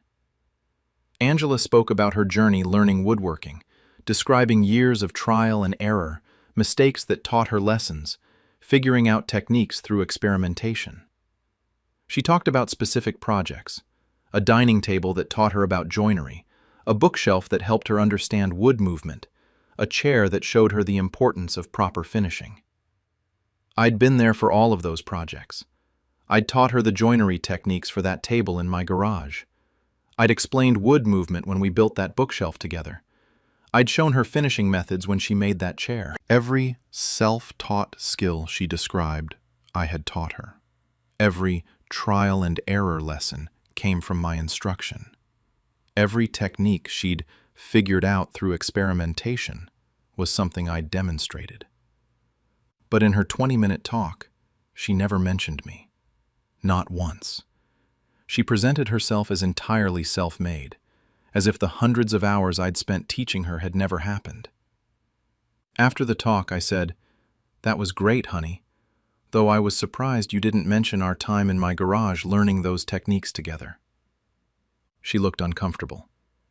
"Well, I wanted the talk to focus on my personal journey. Mentioning you would have complicated the narrative." I said, "The narrative where you taught yourself everything I actually taught you?" She said, "Dad, I put in the work. I practiced. I developed my own style. The skills became mine through my effort." I realized she genuinely believed this. She'd internalized the skills I'd taught her so completely that she'd forgotten where they came from, or had decided it didn't matter. Over the next week, I started looking at my other children's professional presence online. Marcus is a metalworker who creates sculptural pieces.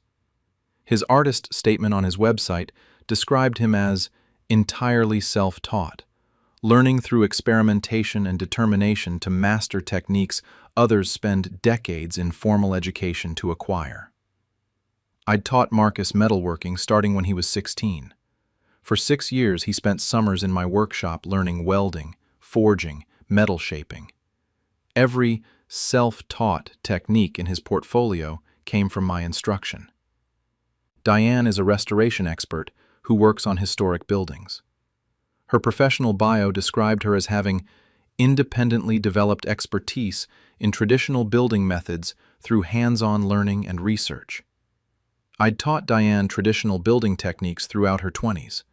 We'd worked on restoration projects together. I'd shared knowledge passed down through generations of craftsmen. Her independent expertise was built on my teaching. All 3 of my children had built successful careers on skills I'd taught them, and all 3 had erased me from their origin stories, presenting themselves as self-made experts who'd learned everything alone. I started posting my own work online, and people began asking if my children learned from me. After discovering my children had erased me from their professional narratives, I decided to establish my own online presence, showcasing my work and expertise. Within weeks, people started connecting the dots and asking my children directly if they'd learned from me, questions they couldn't easily dodge. I'd never had social media or a professional website. I was retired, and my work had always been for clients or personal projects, not public display. But I understood Instagram, YouTube, and online portfolios from watching my children use them. I created an Instagram account, mastercraftsman_72, and started posting photos of my work. Pieces I'd built over 45 years, projects in my workshop, demonstrations of techniques. I wrote detailed captions explaining methods, history of techniques, and where I'd learned them. I posted a photo of a dining table I'd built in 1995 using traditional joinery. Mortise and tenon joinery, a technique I learned from my master craftsman mentor in 1973, and have been teaching to apprentices and family members for decades. I posted workshop photos from the 1980s showing me teaching proper joinery techniques in my garage workshop. Some of my best students went on to become professional furniture makers. I posted videos demonstrating woodworking techniques, explaining each step clearly, showing the knowledge that came from decades of experience. Within a month, I had several thousand followers, craftspeople, hobbyists, and people interested in traditional technique. Comments on my posts were appreciative. This is the kind of knowledge that used to be passed down master to apprentice. Incredible to see someone with this much experience still sharing freely. Then people started making connections. A comment on one of my posts. Wait, are you Angela Wilson's father? Your last name is Wilson, you're in the same city, and you're both woodworkers. I replied simply, yes, Angela is my daughter. The commenter responded, did she learn from you? Her TEDx talk made it seem like she was entirely self-taught. I replied, Angela spent many hours in my garage, learning woodworking from age 15 to 23. I'm very proud of what she's done with those skills. This sparked a discussion in the comments. People who'd seen Angela's talk were surprised to learn she'd had an expert teacher. They started asking why she'd presented herself as self-taught if she'd learned from her father. The same thing happened with Marcus's work. Someone recognized similarities between his metalwork techniques and mine, asked if we were related, discovered he was my son. A commenter. I saw your welding technique demonstration. Marcus Wilson does the exact same thing in his work. Did you teach him? I replied, Marcus learned metalworking from me over 6 summers in my workshop. He was an excellent student and has gone far with those foundations. For Diane, a restoration expert she'd worked with, saw my posts about traditional building methods and recognized my last name. He commented, are you related to Diane Wilson? She uses many of these same techniques. I replied, Diane is my daughter. We worked on restoration projects together for several years. I'm glad she's using what she learned. Each time, I was polite, proud, and factual. I didn't criticize my children. I simply stated the truth. I had taught them these skills.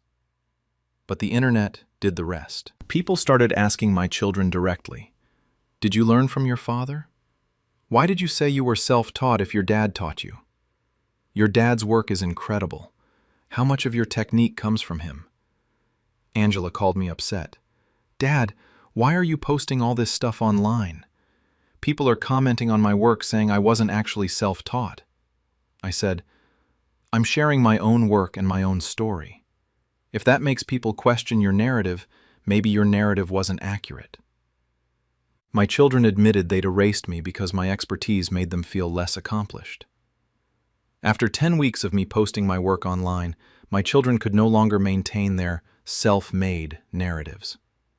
When they finally confronted me, they admitted they'd erased me from their stories because having an expert father made their accomplishments feel less impressive. Essentially, my expertise diminished their achievement in their own eyes. My 3 children came to my house together, clearly having coordinated this conversation. Marcus started, Dad, we need to talk about your social media presence. You're undermining our professional credibility by implying we just copied what you taught us. I said, I haven't implied anything. I've stated facts. I taught you metalworking for 6 years, that's true. Angela said, but when you say that publicly, it makes it seem like our success isn't really ours, like we're just living off your reputation. I said, your success is yours, but the skills you built that success on came from me. Why is acknowledging that a problem? Diane said, because nobody takes us seriously if they think we just learned from our dad. People assume we're riding on family connections rather than having real talent and expertise. I said, "So you erased me from your origin stories to seem more impressive? To pretend you figured everything out alone?" Angela said, "We wanted to be taken seriously as experts in our own right, not as someone's children who got handed knowledge." I said, "But you were handed knowledge. By me. I spent hundreds of hours teaching each of you. You can be taken seriously and acknowledge where you learned. Those things aren't mutually exclusive." Marcus said, "In our industries, being self-taught is impressive. Having learned from a parent is expected. It doesn't have the same impact." I said, "So the truth is less impressive than the lie you've been telling?" Diane said, "It's not a lie. We did put in the work. We did develop our own styles. We did build our careers ourselves." I said, "On foundations I gave you, with techniques I taught you, using knowledge I shared. You're not self-taught. You're well-taught. There's no shame in that." Angela started crying. "I know you taught me, Dad, but I needed people to see me as my own expert, not as your student. I needed the accomplishment to be mine."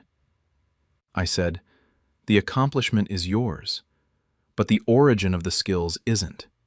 You can have both. Acknowledge where you learned and celebrate what you've built.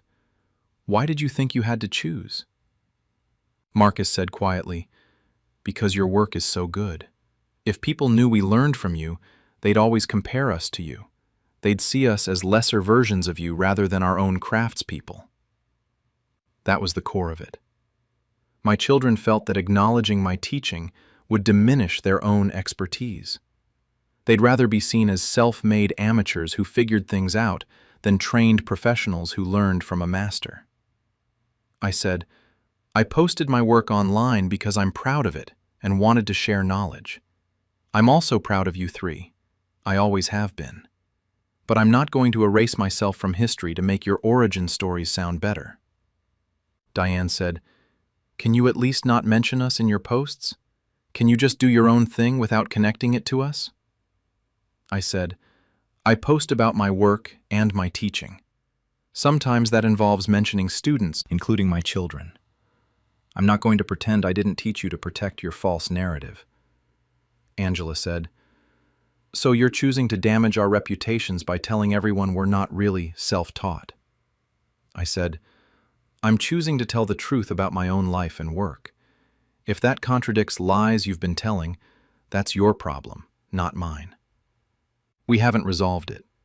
My children want me to be invisible so they can maintain their self-made narratives. I'm continuing to post my work and share my teaching history. The craftsmen and experts in online communities have been supportive of me. Many have commented that learning from a master craftsman is more impressive than being self-taught, that there's honor in preserving and passing down knowledge through generations. My children's reputations haven't been damaged. If anything, people respect them more knowing they had expert training. But my children can't see that. They feel exposed and diminished. They built successful careers on skills I taught them, then erased me from their stories to claim full credit. When I refused to stay erased, they accused me of undermining them. But I spent 45 years mastering my craft and decades teaching others, including my children. I won't pretend I don't exist so they can claim to be entirely self-made. They wanted the skills without acknowledging the teacher. They can't have both. I found out my family has been telling people I have dementia to make decisions without me. I'm 74 year of fair, and 6 weeks ago, I accidentally discovered that my adult children have been telling extended family, doctors, and friends that I have dementia and memory problems, using this false diagnosis to make decisions about my life and exclude me from family matters. I don't have dementia. Instead of confronting them, I've been meticulously documenting my perfect cognitive function and watching them dig themselves deeper into the lie. I'm a widow. My husband passed away 3 years ago. I have 3 adult children: Gordon, 52-year-old male, Wendy, 49-year-old female, and Brian, 45-year-old male. I live independently in the house my husband and I bought 40 years ago. I'm healthy, active, and mentally sharp. Or at least, I thought everyone knew that. 6 weeks ago, my sister Judith came to visit from out of state. During lunch, she said carefully, "How are you really doing? Gordon mentioned you've been having some memory issues. He's worried about you living alone." I was confused. Memory issues? I don't have memory issues. Judith looked uncomfortable. "He said you've been forgetting appointments, getting confused about dates, repeating yourself in conversations. He said you're in the early stages of dementia, and the family is trying to decide how to help you." I was shocked. I don't have dementia. I haven't been diagnosed with anything. Why would Gordon say that? Judith said, "He called me last month. He said you'd been to a neurologist who confirmed early cognitive decline. He said the family was trying to manage it gently without upsetting you." None of this was true. I hadn't seen a neurologist. I didn't have cognitive decline. I hadn't been forgetting appointments or getting confused. Why was my son telling people I had dementia? Over the next week, I made some calls to other family members and friends. What I discovered was disturbing. My children had been telling people for at least 6 months that I was experiencing cognitive decline. Different people had heard slightly different versions. My brother had been told I'd been diagnosed with early onset Alzheimer's. My best friend had been told I was showing signs of vascular dementia. My children's in-laws had been told I was having serious memory problems. Extended family had been told I was declining rapidly. Everyone thought I was sick. Everyone had been told by my children to be gentle with me and not mention it directly to avoid upsetting me. Meanwhile, I was living my life normally with no idea I'd been diagnosed with a disease I didn't have. I called Gordon directly. "Why are people telling me you've said I have dementia?" He was caught off guard. "Mom, we didn't want to worry you. We've noticed some changes. Forgetting things, repeating stories, confusion about dates and times." I said, "Give me one specific example." He said, "Remember when you missed Brian's birthday dinner last month? You forgot it was happening." I said, "I wasn't invited to Brian's birthday dinner. I called Brian on his birthday to wish him well, and he mentioned they'd had dinner as a family. I wasn't told about it." Gordon paused. "You were invited. You must have forgotten." I pulled out my phone and showed him my text messages with Brian. There was no mention of a birthday dinner, no invitation, just me wishing him happy birthday after the fact. Gordon said, "Well, there have been other instances. You've seemed confused lately." I said, "I'm not confused, and I don't have dementia. Why are you telling people I do?" He said, "We're concerned about you living alone at your age. We think you should consider assisted living or moving in with one of us." Suddenly it made sense. My children wanted me out of my house. They decided I shouldn't live independently anymore. Instead of asking me or respecting my choice to stay in my home, they'd invented a medical diagnosis to justify taking control of my living situation. I said, "I'm not moving.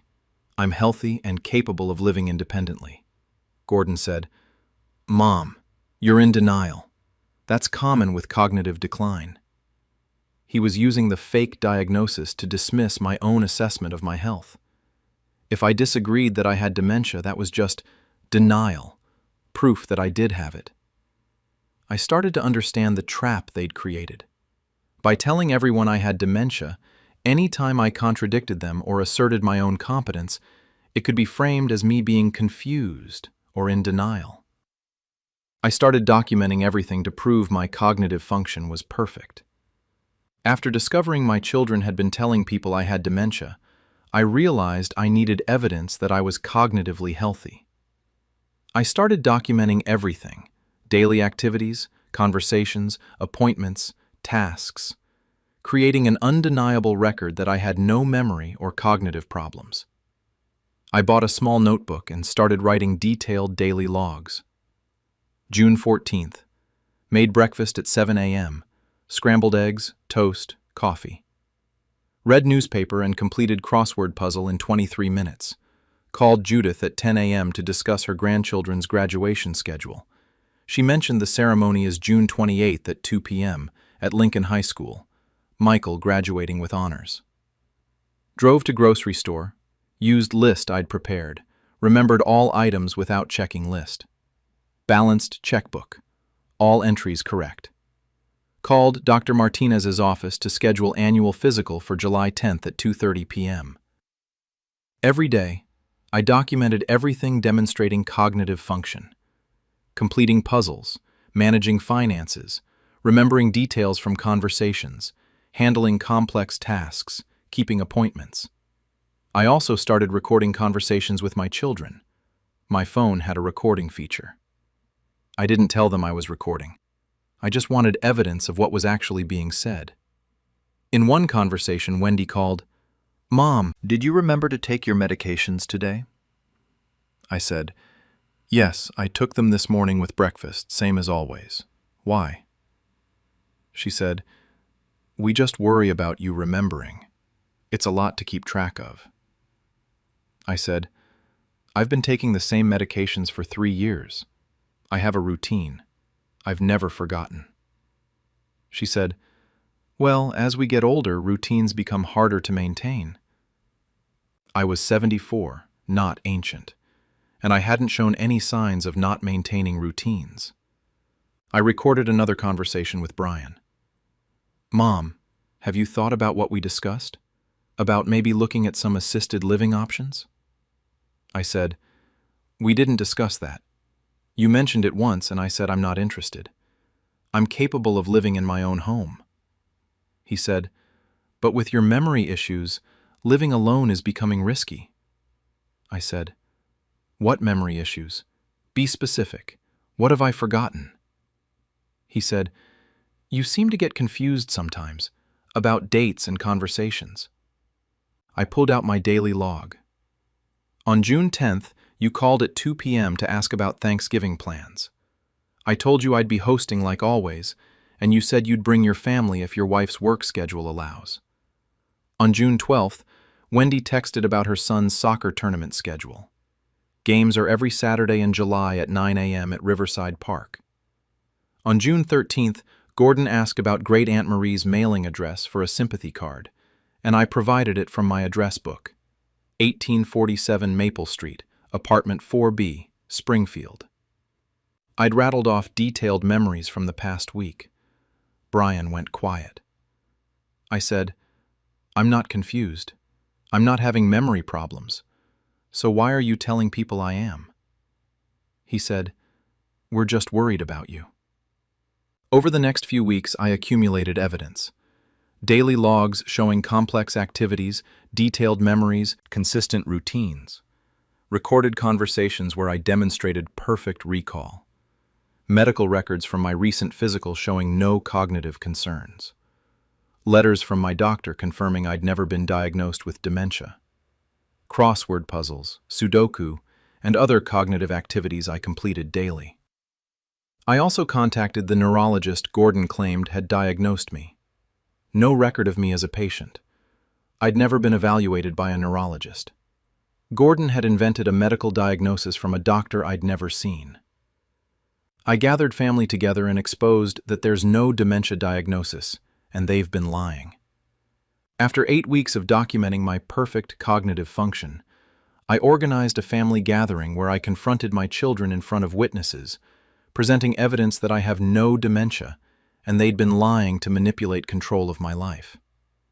I invited my children, their spouses, my sister Judith, my brother, my best friend, and several extended family members to my house for what I said was an important family discussion. When everyone arrived, I began, "I've learned that my children have been telling many of you that I have dementia or serious cognitive decline. I'm here to tell you this is completely false, and I have evidence." My children looked uncomfortable. Gordon said, "Mom, maybe we should discuss this privately." I said, "No. You told these people publicly that I was sick. I'm correcting the record publicly." I handed out copies of my daily logs from the past 8 weeks. Detailed records of activities, memories, conversations, complex tasks completed successfully. I said, "These logs show I have perfect recall, maintain complex routines, manage finances, remember conversations in detail, and function independently without any cognitive issues." I showed them my completed crossword puzzles and Sudoku from every day. Cognitive activities I do daily without difficulty. I presented a letter from my doctor. My physician confirms I've never been diagnosed with dementia, have shown no signs of cognitive decline, and am in excellent health for my age. I showed them a letter from the neurologist's office Gordon claimed I'd visited. "I've never been a patient at this practice. There is no diagnosis. Gordon invented it." Gordon's face went red. The room was silent. I played selected recordings of conversations where my children referenced my supposed memory problems. After each recording, I'd present evidence of perfect memory from my logs. Wendy on recording. "Mom, did you remember our conversation about your medications?" My response, "Yes, and here's my detailed log of every medication I take, the exact times, and I've never missed a dose." Brian on recording. "You've seemed confused about dates lately." My response, "Here's my calendar showing every appointment I've kept, every birthday I've remembered, every event I've attended, all without error." My sister Judith looked angry. "Gordon, you told me she was in early stages of Alzheimer's. You said a doctor had confirmed it. Why would you lie about something like that?" Gordon tried to explain. "We weren't lying. We were genuinely concerned. Mom lives alone in a big house at 74. We thought she should consider safer living arrangements." I said, "So instead of respecting my choice to live independently, you invented a medical diagnosis to justify taking away my autonomy." Wendy said, "We were trying to protect you." I said, "By telling everyone I have a disease I don't have? By dismissing my own assessment of my health as denial? By trying to force me into assisted living based on lies?" Brian said, "We thought you were showing signs, even if you hadn't been formally diagnosed." I said, "What signs? Be specific. I've documented 8 weeks of perfect cognitive function." "You have no evidence because there is no decline." My brother spoke up. "This is elder abuse. You were gaslighting your mother about her own mental health to control her living situation." That's exactly what it was. My children had been systematically undermining my credibility and autonomy by spreading false information about my health. Gordon said, "We had good intentions." My best friend said, "Good intentions don't justify lying about someone having dementia. Do you understand how serious that accusation is?" The extended family members who'd been told I was sick were angry. They'd been worried, had been treating me differently, had been involved in discussions about what to do about Mom, all based on lies. My children couldn't justify it. They'd wanted me out of my house and under their control, so they'd invented a diagnosis that would justify taking away my independence.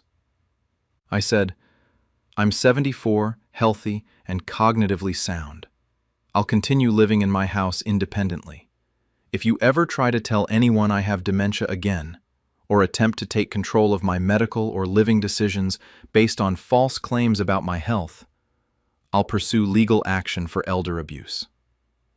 They left my house that day with their lies exposed and their credibility destroyed.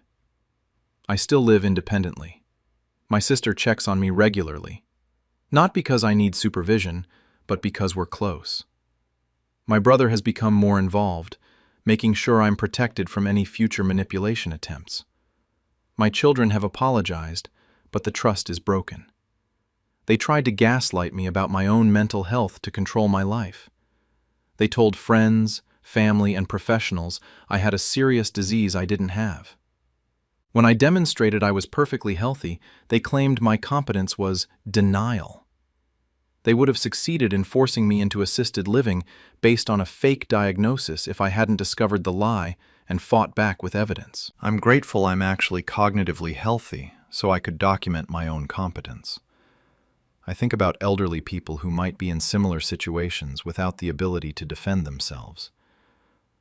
My children wanted control. They used a fake medical diagnosis as a weapon. I proved them wrong and reclaimed my autonomy. But I'll never forget that they tried to take it away by lying about my mind. I found out my children have been taking plants from my garden and claiming them as their own.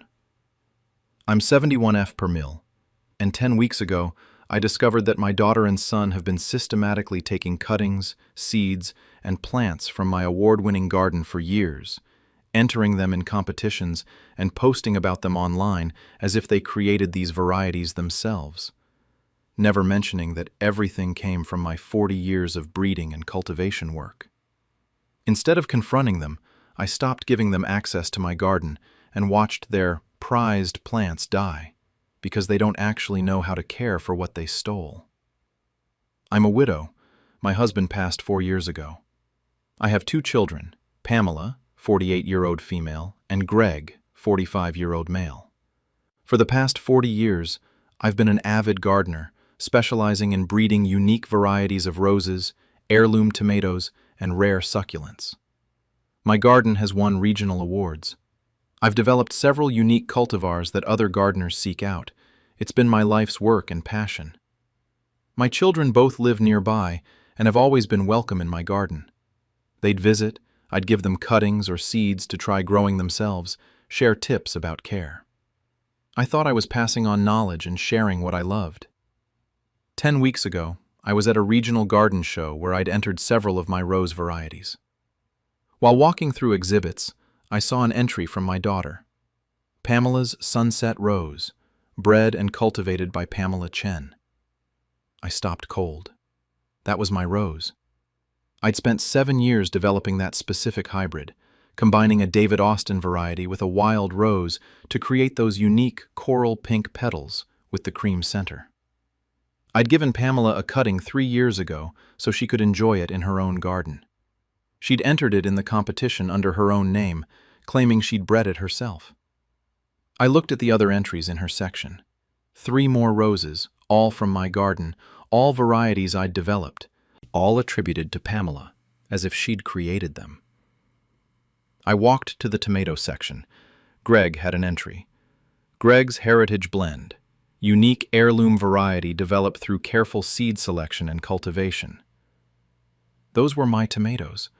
I'd spent 15 years developing that specific blend of heirloom varieties that grew well in our climate with unique flavor. I'd given Greg seeds 2 years ago. He was claiming he'd developed them. Over the next week, I looked at my children's social media accounts and gardening blog posts. What I found was systematic appropriation of my work. Pamela had a garden Instagram with 12,000 followers. Her posts showed her roses, her unique varieties, her breeding projects. Every single plant was from my garden. Every variety I developed was actually my work. Her captions told stories of years of careful cultivation and trial and error to create these beauties. All lies. She'd received cuttings from me and was presenting my decades of work as her own. Greg had a gardening blog where he positioned himself as an expert in heirloom vegetables. His posts about varieties I've developed and my cultivation techniques described my tomatoes, my methods, my work. He wrote detailed posts about the breeding process for plants he'd never bred, just received as gifts from me. Neither of them ever mentioned me. Not once in hundreds of posts about plants from my garden did they say, "My mother developed this," or "cutting from my mother's award-winning garden." They'd stolen my life's work and were building reputations as expert gardeners on my 40 years of cultivation and breeding. I called Pamela. "I saw your entry at the garden show, the Sunset Rose. That's my rose. I developed that hybrid." She said casually, "Well, I've been growing it for 3 years now." I've really nurtured it and developed my own specimens. I said, Pamela, you didn't breed that rose. I did. It took me 7 years. You can't enter it in competition as your own creation. She said, I didn't say I created the variety. I just said I cultivated it. I pulled up the entry form. It says, bred and cultivated by Pamela Chen. That's claiming you bred it. She said, that's just how the forms are worded. Everyone knows you can't really breed entirely new varieties. It's all about cultivation and care. She was gaslighting me about plant breeding, something I'd done successfully for decades. I realized my children had convinced themselves that because they were growing plants from my garden, the plants became theirs, and my work in creating those varieties became irrelevant. I called Greg about his tomatoes. Similar response. I've been growing these for 2 years. I've perfected the growing technique. They're mine now. I said, you didn't develop the variety. I spent 15 years on seed selection to create that specific blend. He said, but I'm the one growing them successfully now. The work I put into the garden counts for something. They genuinely believed that caring for plants I'd given them made those plants theirs, including the right to claim credit for breeding and developing the varieties. I made a decision. I stopped giving my children access to my garden. No more cuttings, no more seeds, no more visits where they could take things. And then I waited. I stopped maintaining plants I'd given them and watched their gardens fail. After discovering my children were claiming credit for plants I'd developed, I stopped providing the ongoing support and knowledge they needed to keep those plants thriving. Within weeks, their prized specimens started declining because they didn't actually understand the specific care requirements I'd never shared publicly.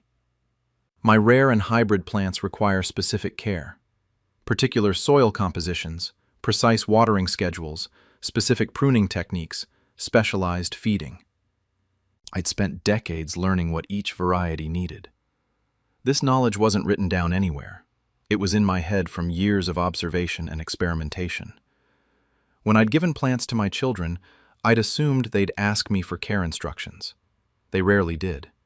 They'd just take the plants and try to care for them using general gardening knowledge. Most of the plants survived initially because I'd started them strong and had coached my children early on. But as time passed and plants needed more specialized care, I'd been providing advice. That rose needs sulfur in the soil every spring, or those tomatoes need calcium supplement during fruiting, or prune those succulents in October, not spring. I stopped offering that advice. I stopped answering questions about plant care. When Pamela texted asking, "What's wrong with the sunset rose? Leaves are yellowing," I replied, "Not sure. Garden problems can be tricky." When Greg called saying, "The tomatoes aren't producing much this year," I said, "Weather has been strange, hard to predict." I gave no useful information. I let them struggle. Within 6 weeks, I started seeing concerning posts on their social media. Pamela posted a photo of the sunset rose with yellowing leaves. "Anyone know why my roses are struggling this year? Trying everything." She was trying everything except the specific magnesium supplement that variety needed mid-season, something I'd never told her. Greg posted about tomato blossom end rot. "Fighting calcium deficiency in my heritage blend tomatoes. Any tips?" He needed to add crushed eggshells to the soil in April, something I did religiously but had never shared as a requirement for that specific variety. Pamela posted about succulent rot. "Lost 3 rare specimens this month. So heartbroken. Gardening is hard." Those succulents needed terracotta pots with extra drainage holes and watering only when soil was completely dry for 3+ days. Specific care I'd figured out through trial and error, but never documented. I watched my children's gardens decline while offering no help. Every plant they'd taken from me was now struggling because they didn't actually know how to care for them. Pamela posted, "The roses Mom gave me aren't doing well this year. Must be the climate change. It wasn't climate change. It was that she didn't know those varieties needed acidic soil amendments twice yearly and specific pruning timing that varied by variety. Greg's blog post. Difficult year for the heirloom tomatoes. Learning that some varieties are just temperamental. They weren't temperamental. He just didn't know the specific care routine I'd developed over 15 years of growing that exact blend. 3 months after I stopped helping, Pamela lost half her rose collection. Greg's tomato harvest was minimal. Their social media followings started questioning their expertise. Comment on Pamela's post. I thought you were an expert rose breeder. Why are so many dying? Comment on Greg's blog. These are supposed to be easy varieties. What's going wrong? My children's reputations as expert gardeners were crumbling because they'd built those reputations on my plants without my knowledge. My children admitted they'd taken credit for my work, but blamed me for not sharing care instructions. After 6 months of watching their gardens fail, my children finally admitted they'd been taking credit for varieties I'd developed, but they blamed me for not providing detailed enough care instructions when I'd given them plants, claiming I'd set them up to fail. Pamela called me upset. Mom, why didn't you tell me those roses needed such specific care? Half of them are dead. These were supposed to be your gift to me. I said calmly. I gave you cuttings so you could enjoy the roses I'd developed. I didn't give you permission to enter them in competitions claiming you'd bred them yourself. She was quiet, then. I never said I created entirely new varieties from scratch. I said I cultivated them. I pulled up screenshots of her competition entries and social media posts. You said, bred and cultivated by Pamela Chen. You posted about varieties I've developed and my breeding projects. You took credit for my 40 years of work. Pamela said, but I have been growing them for years. I put in work too. I said, growing plants I gave you isn't the same as breeding them. You claimed credit for creating varieties you didn't create. She said defensively, you never told me I couldn't share them or enter them in shows.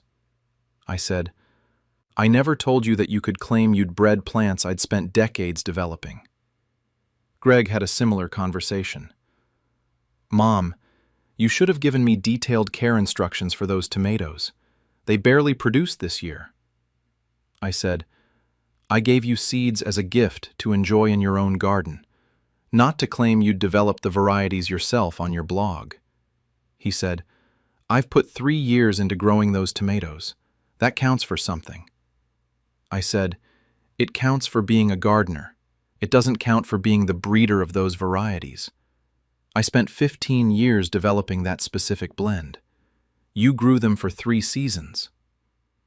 Both of my children felt I'd somehow wronged them by not providing exhaustive care guides for the plants I'd given them, while completely ignoring that they'd stolen credit for developing those plants. I told them both, if you want to grow my varieties, you need to acknowledge they're my varieties. You can say, growing roses developed by my mother, or tomatoes from my mother's breeding work. You can't claim you created them yourselves. Pamela said, but that makes me look less accomplished, like I'm just riding on your reputation. I said, you are riding on my reputation. You've built a social media following on plants I developed. That's exactly what you're doing. Greg said, it's going to look bad if I have to go back and correct all my blog posts to say the varieties came from you. I said, it should look bad. You lied. You claimed credit for breeding work you didn't do. They wanted me to quietly provide care instructions so their gardens could recover, while allowing them to continue claiming credit for my varieties. They wanted my knowledge and my plants without acknowledging my work. I refused. I told them they could continue trying to grow the plants they'd taken, but I wouldn't help unless they publicly acknowledged where those varieties came from. Pamela eventually posted on Instagram, many of you have asked about the unique roses in my garden. I want to clarify that these varieties were developed by my mother over decades of breeding work.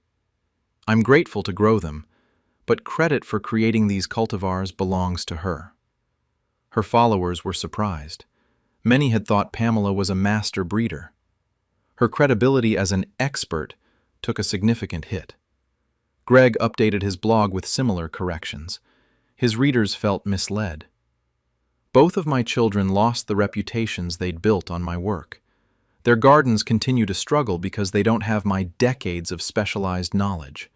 Knowledge I'm no longer freely sharing after they proved they'd use it to take credit rather than appreciate it. They stole my life's work and presented it as their own. When their gardens failed without my ongoing support, they blamed me for not teaching them enough, rather than acknowledging they'd been taking credit for things they didn't create. I'm 71 years old. I've spent 40 years developing unique plant varieties that other gardeners admire. My children took those plants, claimed they'd created them, and built reputations as expert gardeners on my work. When I withdrew support, their gardens failed. When I demanded proper credit, their reputations suffered. They wanted my plants and my knowledge without acknowledging my work. They got the plants, but not the knowledge, and discovered that growing my varieties successfully requires expertise they don't have. My garden continues to thrive. Theirs are struggling. And now everyone knows whose work created those prized varieties. I learned my family has been secretly getting rid of my rescue dogs while telling me they ran away. I'm 72-year-old female, and 5 weeks ago I discovered that my adult children have been systematically removing senior rescue dogs from my home over the past 3 years, taking them to shelters or giving them away, while telling me the dogs had escaped, run away, or found permanent homes. I've been fostering elderly and special needs dogs, giving them comfortable final years, and my family has been secretly disposing of them without my knowledge. Instead of confronting them immediately, I've been tracking down every dog they removed and documenting what really happened to them. I'm a widow. My husband died 10 years ago. I have 2 children, Beth, 49-year-old female, and Roger, 46-year male. After my husband's death, I started fostering senior dogs through a local rescue organization. These are dogs that are hard to place: elderly, medical issues, behavioral problems, dogs that need comfortable final homes. Over the past 10 years, I've fostered 47 senior dogs, giving them love and proper care in their last months or years. It's been my purpose and joy. Some dogs stayed with me for weeks, others for years. When they passed naturally, I'd grieve and then take in another dog who needed me. When a dog got healthy enough or young enough to be adopted, the rescue would find them permanent homes, and I'd celebrate knowing I'd helped them get there. 5 weeks ago, I was at the county animal shelter dropping off a donation of blankets and supplies. While there, I walked through the kennels to see the animals. In one kennel, I saw a dog I recognized immediately: Pepper, a 13-year-old terrier mix I'd fostered for 8 months last year. I'd been devastated when my son Roger told me Pepper had escaped through a gap in my fence while I was at my doctor's appointment. We'd searched for days. Roger said he'd checked all the shelters, but Pepper was never found. But here was Pepper, in a kennel at the county shelter, looking thin and scared. I asked the shelter worker, "This dog, Pepper, when did she come in?" The worker checked. Brought in 11 months ago, by a man who said he found her wandering and couldn't keep her. We've had her ever since. No one's claimed her. 11 months ago, right when Roger told me she'd escaped. I asked, "What did the man who brought her in look like?" The worker checked the intake form. Middle-aged, gave his name as Roger Wilson. My son's name. My son had brought Pepper to the shelter and told me she'd escaped. I said, "I'm her foster parent. I've been looking for her for almost a year. I'd like to take her back." The shelter agreed. I brought Pepper home. She was older, more fragile, but she remembered me. She settled back into my house immediately. I called Roger. "I found Pepper, at the county shelter. They said you brought her in almost a year ago." Roger was silent. Then, "Dad, I can explain." I said, "You told me she escaped. You said you'd checked shelters. You lied. You took her to the shelter yourself." Roger said, "You had too many dogs. The house smelled like animals. We were worried about you managing so many dogs at your age." I said, "I had 2 dogs at that time, both elderly fosters. That's not too many." He said, "It seemed like a lot for someone your age. We thought you'd be better off without the burden." Over the next week, I started investigating. I contacted the rescue organization I worked with. "Can you give me records of all the dogs I've fostered in the past 3 years, including the ones you found permanent homes for?" They sent me the records.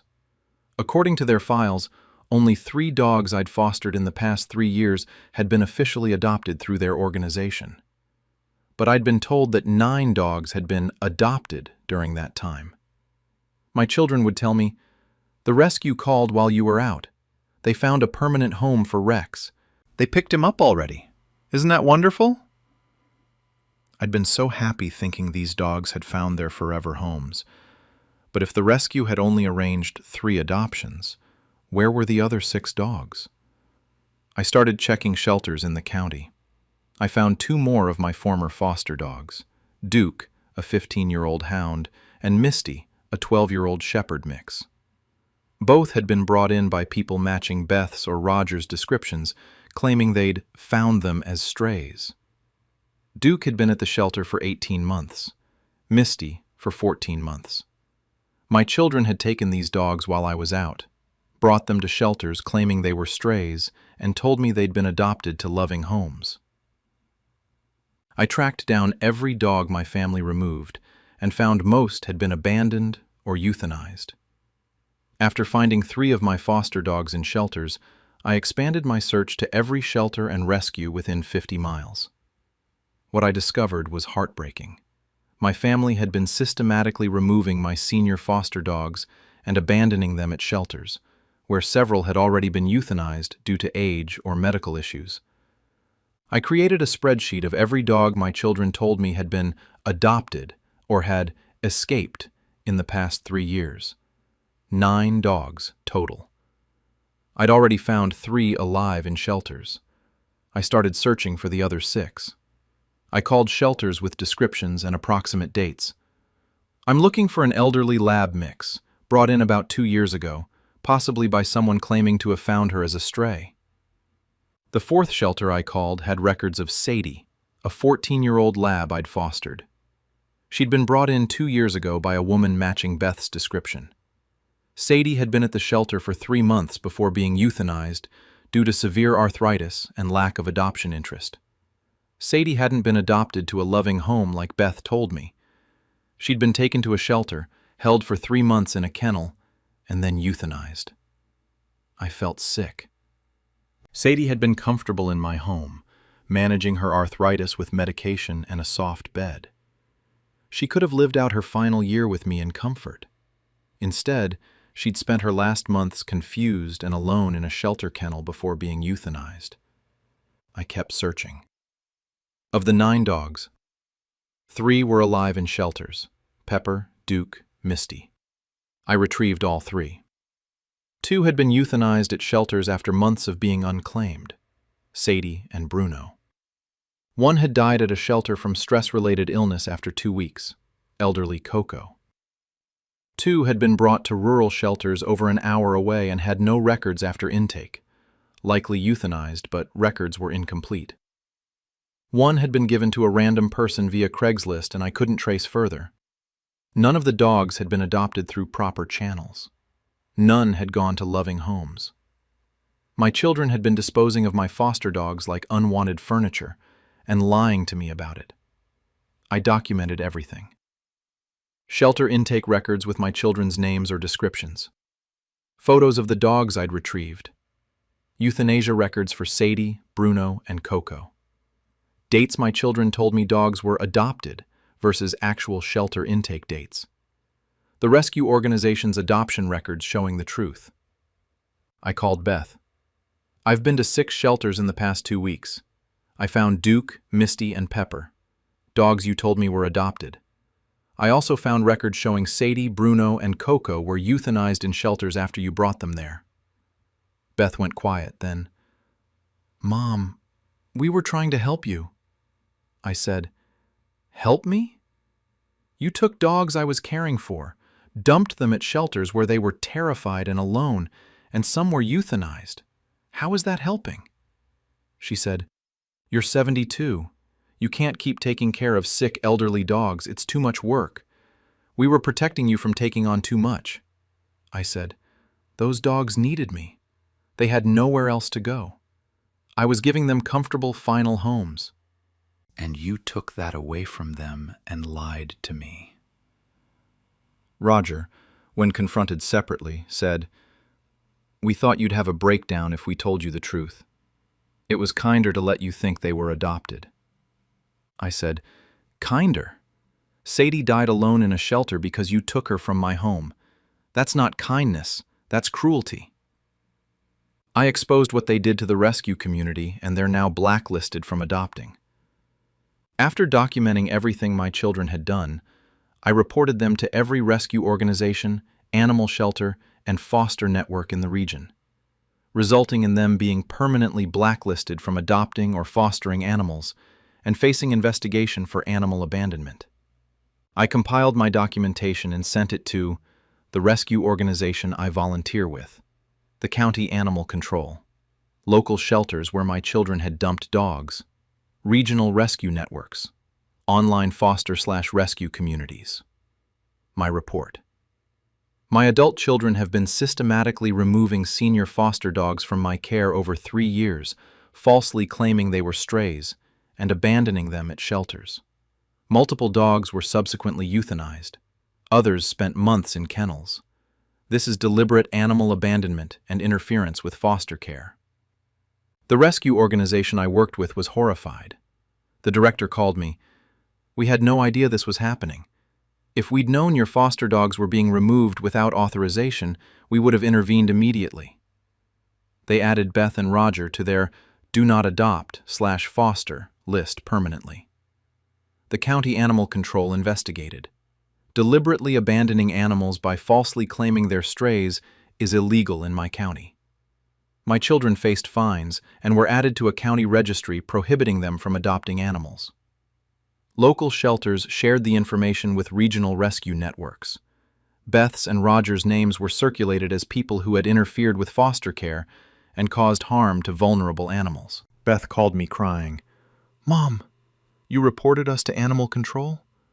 We're facing fines, and we can never adopt a pet now. You've humiliated us in the rescue community." I said, "You took vulnerable senior dogs from safe foster care and abandoned them at shelters where several died. You should face consequences." She said, "We were trying to protect you from overextending yourself." I said, "You were trying to control my choices without my consent. Those dogs paid the price for your interference." Roger was angry. "You've turned the rescue community against us over this? It's insane." I said, "The rescue community now knows you can't be trusted with animals. That's accurate, not insane." My children had to explain to their own families why they couldn't adopt the puppy their children wanted, why they were banned from volunteering at shelters, why animal control had visited them.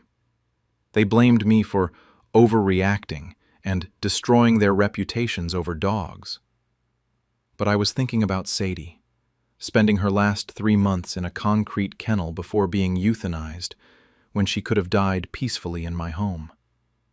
About Bruno, who died of stress-related illness within 2 weeks of being dumped at a shelter. About Pepper, Duke, and Misty, who spent over a year in kennels confused and abandoned.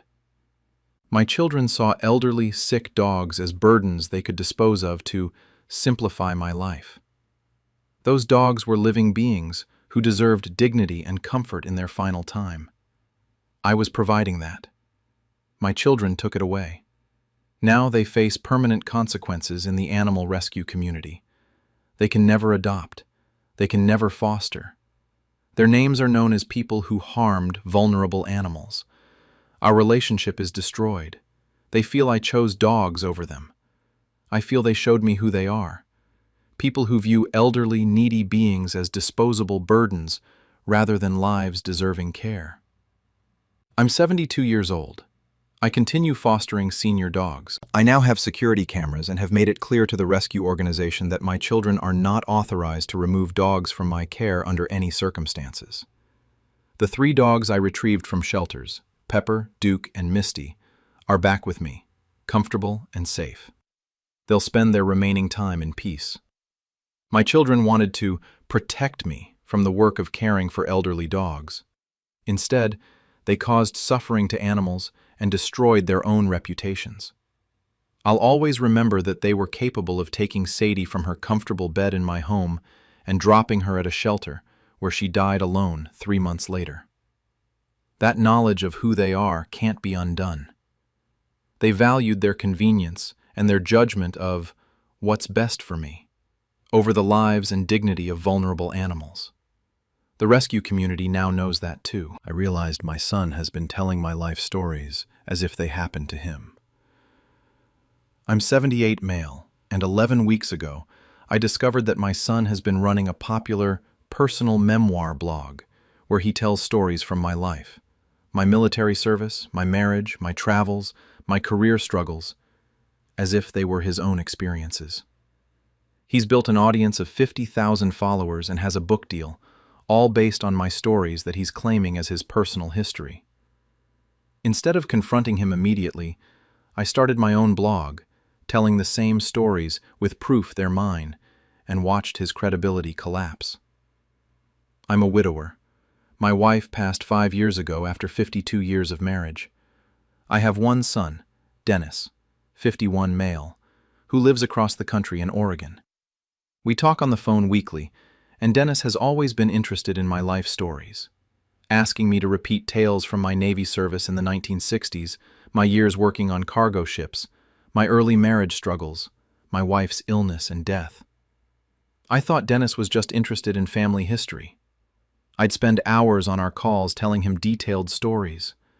The time our ship nearly sank in a typhoon, how I met his mother at a USO dance, the year I worked 3 jobs to keep our family afloat, the final months caring for his mother through cancer. 11 weeks ago, Dennis mentioned on the phone, "I've been doing some writing, personal essays and memoir pieces, nothing major." I said I'd like to read his writing. He said, "Oh, it's pretty rough. Maybe when it's more polished." 2 weeks later, my neighbor, Frank, came over. "Jim, I didn't know you had a blog. Your son writes so beautifully about his experiences." I was confused. My son's blog? Frank showed me on his tablet. Life at Sea, Reflections of a Sailor. The blog was written by Dennis, but the stories were mine.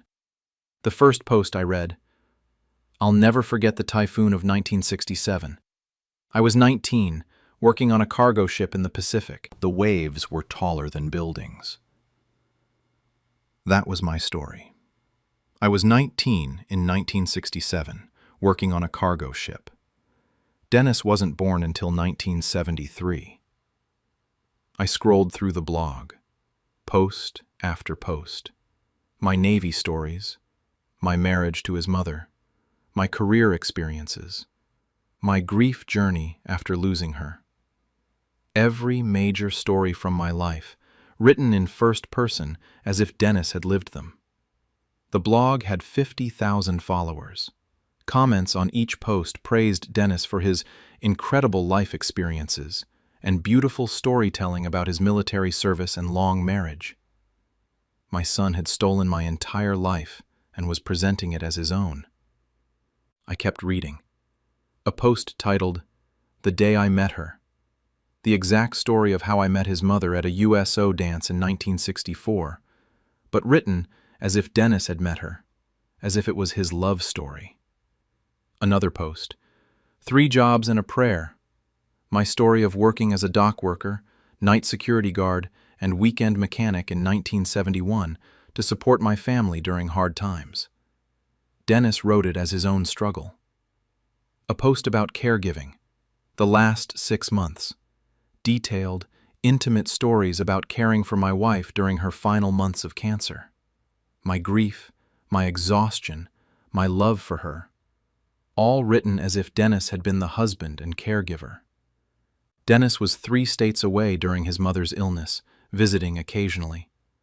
I was the one who cared for her daily, held her through pain, sat with her in hospitals. That was my experience, my grief, and he'd written about it as if he'd lived it. I looked at Dennis's author bio. Dennis Harper is a former sailor and lifelong adventurer. After decades at sea and a long marriage, he now writes about life's journeys, love, loss, and the lessons learned through an extraordinary life.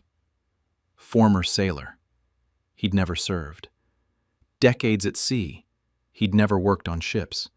Long marriage. He'd been divorced twice and was currently single. Every element of his public identity was built on my life. The blog had a support my writing link where people could donate.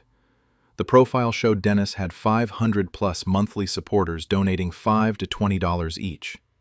He was making thousands of dollars per month from my stories. At the bottom of his blog, book coming 2024 from Beacon Press, Horizons, A Sailor's Life, a memoir by Dennis Harper. My son had a book deal to publish my life as his memoir. I felt sick, betrayed, erased.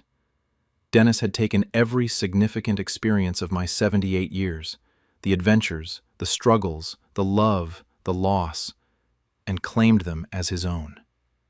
He was being praised for living a life he'd never lived, for having experiences he'd never had, for learning lessons from struggles he'd never faced. And he was profiting from it, financially and reputationally. I started my own blog, proving the stories were mine with dates and photos Dennis couldn't have. After discovering Dennis's blog, I decided not to confront him directly. Instead, I created my own blog, telling the same stories with documented proof of dates, locations, and photos, establishing that I had lived these experiences and Dennis had stolen them. I'm not technologically sophisticated, but I learned. My neighbor Frank helped me set up a blog. The Real Sailor's Story, Jim Harper's Life. My first post. I'm 78 years old. I served in the Navy from 1964 to 1968.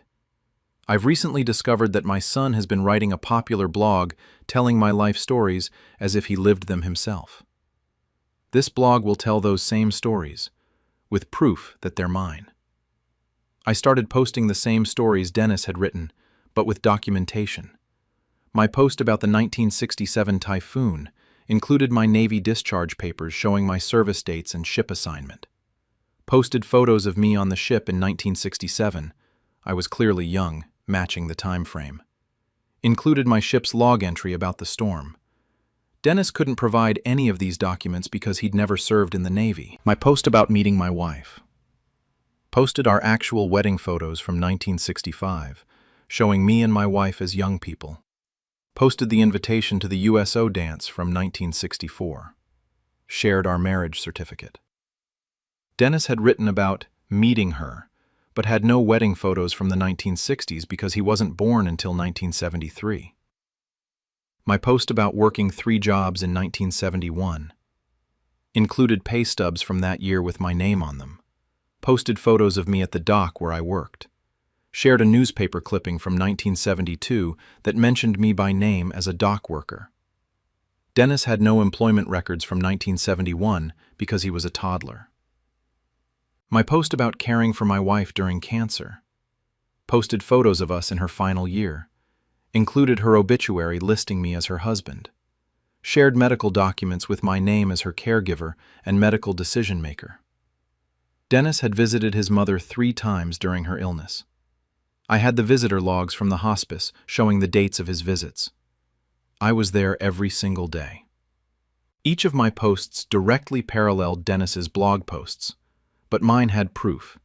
Documents, photos, records, newspaper clippings, official papers. Within 3 weeks, people started noticing.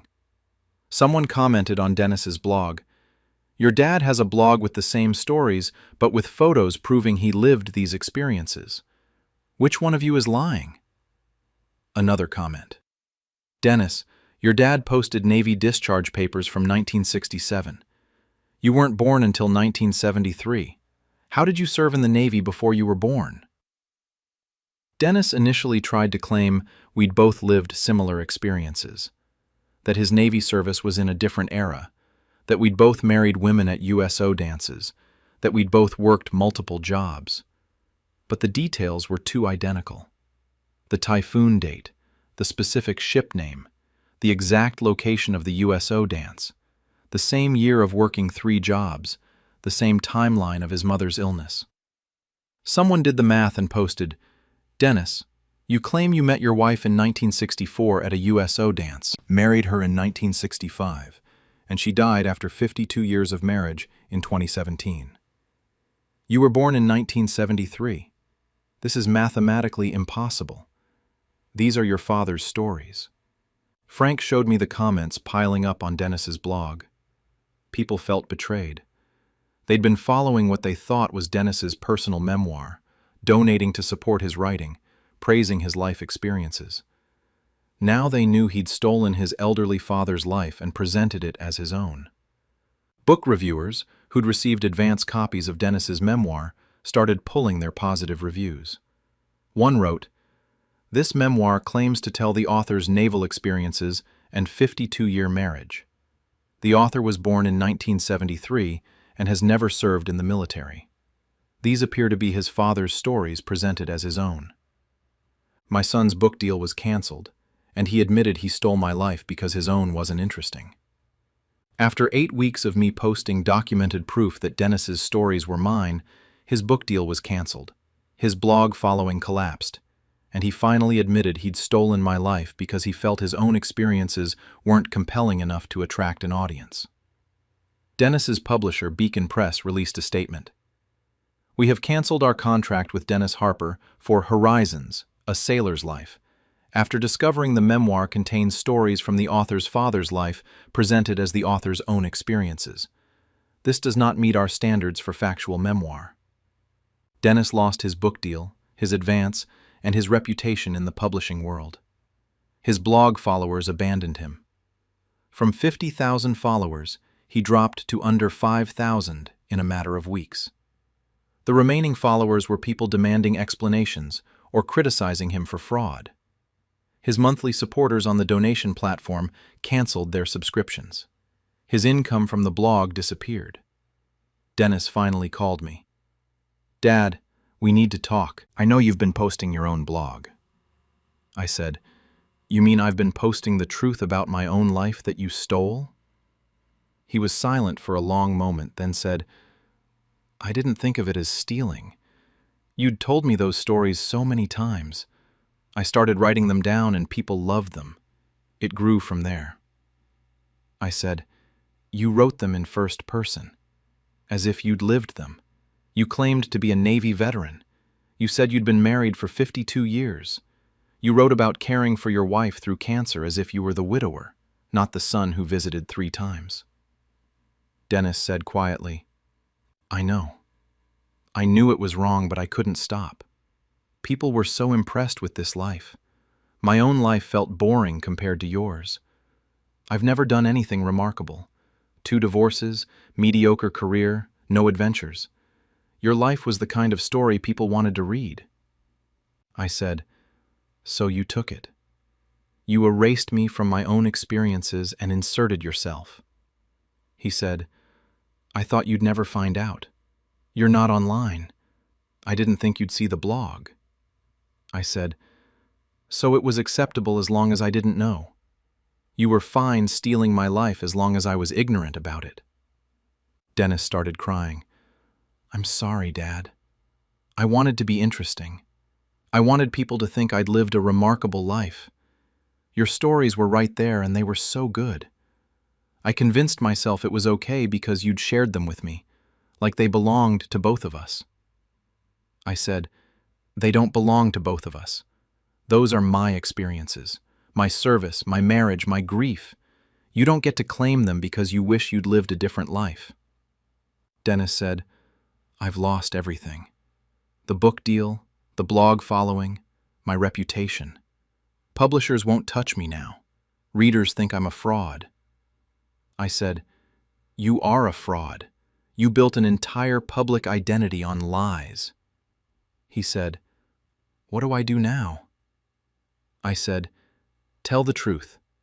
Post an apology on your blog admitting you lied. Acknowledge that the stories were mine. Apologize to the people who supported you, thinking they were supporting your genuine memoir. And then figure out how to live your own life instead of stealing mine." Dennis did post an apology on his blog. "I need to come clean. The stories on this blog are not my own experiences. They are my father's stories, which he shared with me and which I wrongly presented as my own. I never served in the Navy. I was not married for 52 years. I did not live the adventures I wrote about. I'm deeply sorry for deceiving my readers and for appropriating my father's life. I've removed the donation links and will be refunding recent supporters. I'm stepping away from this blog." The apology was too little, too late for most readers. Comments ranged from anger to disappointment to sympathy for me. My own blog gained readers, people who wanted to hear the real stories from the person who'd actually lived them. I now have 15,000 followers who appreciate my genuine experiences and my voice. I'm still writing my own stories, the real ones, from my actual life. Dennis and I haven't spoken since his apology call. Our relationship is damaged, perhaps permanently. He saw my life as material to exploit because his own felt insufficient. He reduced my decades of experiences, the danger, the love, the struggle, the grief, to content for his personal brand. When his theft was exposed, he lost the reputation he'd built on my life. But I lost something too, the innocence of sharing family stories with my son. I'll never tell him stories again without wondering if he'll steal them. I'm 78 years old. I've lived an extraordinary life full of adventure, love, hardship, and loss. My son didn't think his own life was interesting enough, so he took mine. He got temporary fame and profit. I got my stories back, and an audience who wants to hear them from the person who actually lived them. But I also got the knowledge that my son valued my life more as content than as connection. That he'd rather steal my experiences than build his own.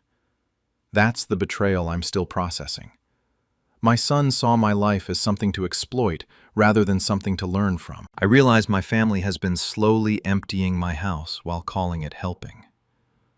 I'm 76% fear, and 9 weeks ago, I noticed that items from my house were disappearing.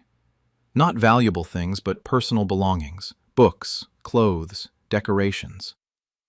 When I asked my daughter about a missing photo album, she said she'd decluttered it to help me. I discovered my adult children have been systematically removing my possessions over the past year, selling or donating them, claiming they're helping me downsize when they're actually erasing my life to prepare for moving me to assisted living without my consent. I'm a widow. My husband died 6 years ago. I have 2 children, Linda, 53-year-old female, and Scott, 50-year-old male. I've lived in this house for 42 years. It's filled with a lifetime of memories, collections, and belongings that matter to me. Or at least, it was. 9 weeks ago, I was looking for a photo album from my husband's military service. I kept it in a specific cabinet in my living room. It wasn't there. I searched the house. Nothing. I called Linda. "Have you seen Dad's military photo album? The blue leather one?" She said casually, "Oh, I took that to have it digitized for you. Those old albums deteriorate. I'm having it scanned so you don't lose the photos." I said, "I didn't ask you to do that. I want the physical album." She said, "Mom, it's better this way. The photos will be preserved digitally. I'll get you a digital frame you can look at them on." Something felt wrong. I started looking around my house more carefully. My husband's collection of vintage baseball caps that used to hang in his den, gone. My mother's china set that I displayed in the dining room cabinet, missing half the pieces. The quilts my grandmother made that I'd stored in the guest room closet. Not there. Books from my shelves were missing. My vinyl record collection was significantly smaller. Clothes from my closet were gone. Small decorations and knickknacks I'd had for decades weren't in their usual spots. My house was being emptied, piece by piece, and I hadn't noticed because it was happening slowly over time. I called Scott. "Where are Dad's baseball caps? They were hanging in the den." Scott said, "Oh, Mom, those were taking up space and collecting dust. I donated them to a veterans organization. They'll go to someone who'll appreciate them." I said, "I appreciated them. They were your father's. I didn't give you permission to donate them." He said, "Mom, you have too much stuff. We're trying to help you declutter. At your age, you should be simplifying." I said, "What else have you gotten rid of?" He was vague. "Just things we thought you weren't using anymore. It's healthier to live in a less cluttered space." I started making a list of everything I noticed missing. My husband's military photo album, his baseball cap collection, 30-plus caps, half of my mother's china set, 3 handmade quilts from my grandmother, approximately 40 books from my collection, about 30 vinyl records, winter coats I hadn't worn in a few years, boxes of Christmas decorations from the attic, my husband's tools from the garage, kitchen appliances I used seasonally, framed photos from hallway walls, decorative items from shelves throughout the house. The list grew longer as I searched. Items were missing from every room. Months or possibly years of my belongings had been removed without my knowledge or permission. I confronted Linda more directly. "I've noticed a lot of things missing from my house. Books, clothes, decorations, sentimental items. Where are they?" She sighed. "Mom, Scott and I have been gradually decluttering for you. You have too much stuff for someone your age living alone. We've been donating things, selling a few items, just helping you simplify." I said, "Without asking me?" "You've been taking my belongings and getting rid of them without my permission." She said, "We didn't want to stress you out by asking about every little thing. We've been making these decisions to help you." I said, "Those weren't your decisions to make. This is my house and my belongings." She said, "Mom, you're 76. You need to downsize. We're preparing you for the reality that you can't maintain this big house forever." That's when I understood. They weren't decluttering to help me live better in my house. They were emptying it to prepare for me leaving. I discovered my children have been selling my belongings and planning my move without telling me. After realizing my children had been removing items from my house, I started investigating where everything had gone. What I found was disturbing. They'd been selling my possessions online, donating sentimental items, and using the space clearing to prepare for moving me to assisted living, all without my knowledge or consent. I started searching online: Facebook Marketplace, eBay, local selling groups. I searched my children's names and found several listings. Linda had sold my husband's vintage baseball caps as a collection for $180. The listing said, "Vintage military baseball cap collection, belonged to my late father." Scott had sold my vinyl record collection for $250. His listing: "Classic vinyl lot, clearing out parents' estate." Clearing out parents' estate, as if I was dead. I found my mother's china pieces listed individually on eBay, items that were part of a set my mother had treasured, broken up and sold separately for $8 to $15 per piece. My husband's tools were sold as a lot on Facebook Marketplace for $100. Seasonal kitchen appliances I'd used for decades, waffle maker, fondue set, ice cream maker, sold for $30 total. They weren't donating most items to charity. They were selling my belongings and keeping the money. I took screenshots of every listing I could find. I documented what had been sold, for how much, and when. Then, I looked deeper into what else they might be planning. I found an email from Linda to Scott. She'd forwarded it to me months ago about something else, but I could see her sent folder. I went through her sent emails looking for anything related to me. I found email chains about assisted living facilities. Linda and Scott had been touring places, getting pricing information, discussing which location would be best for Mom. One email from Linda to Scott. Brookside Manor has an opening in March. I think we should put down a deposit to hold it. Once we get the house cleared out more, we can start the transition. They were planning to move me to assisted living in March, 4 months from now, and hadn't mentioned it to me at all. Another email. We need to keep clearing stuff out gradually so Mom doesn't notice all at once. If we do it slowly, she won't realize how much is gone until it's time to move. They'd been deliberately removing my belongings slowly so I wouldn't realize the house was being emptied in preparation for moving me out. Scott's response. Agree. The more we sell now, the less we'll have to deal with during the actual move. Let's focus on the garage and attic next. She rarely goes up there. They were treating my home like an estate to liquidate, and me like someone who needed to be managed rather than consulted. I found emails discussing which items they wanted to keep for themselves, which they'd sell, which they'd donate. My belongings divided up between my children like I was already gone. Linda's email. I want Mom's sewing machine and the dining room table. You can have Dad's workbench and the good tools we haven't sold yet. My possessions allocated like inheritance before I was even gone from my house. I made copies of all the emails. I had documentation of their planning, the sales of my belongings, the assisted living facility they'd chosen, the timeline they'd set for moving me. None of this had been discussed with me. They'd decided I was going to assisted living, decided when, decided which facility, and decided to prepare by selling my belongings, all without ever asking if this was what I wanted. I called a family meeting. I told Linda and Scott I needed to discuss something important and asked them to come to my house. When they arrived, I had printed copies of everything. Screenshots of their sales listings, emails about assisted living facilities, their timeline for moving me, their division of my belongings. I spread it all on the dining room table. I said, before we start, I need you to understand that I know everything. I know you've been selling my belongings. I know you're planning to move me to Brookside Manor in March.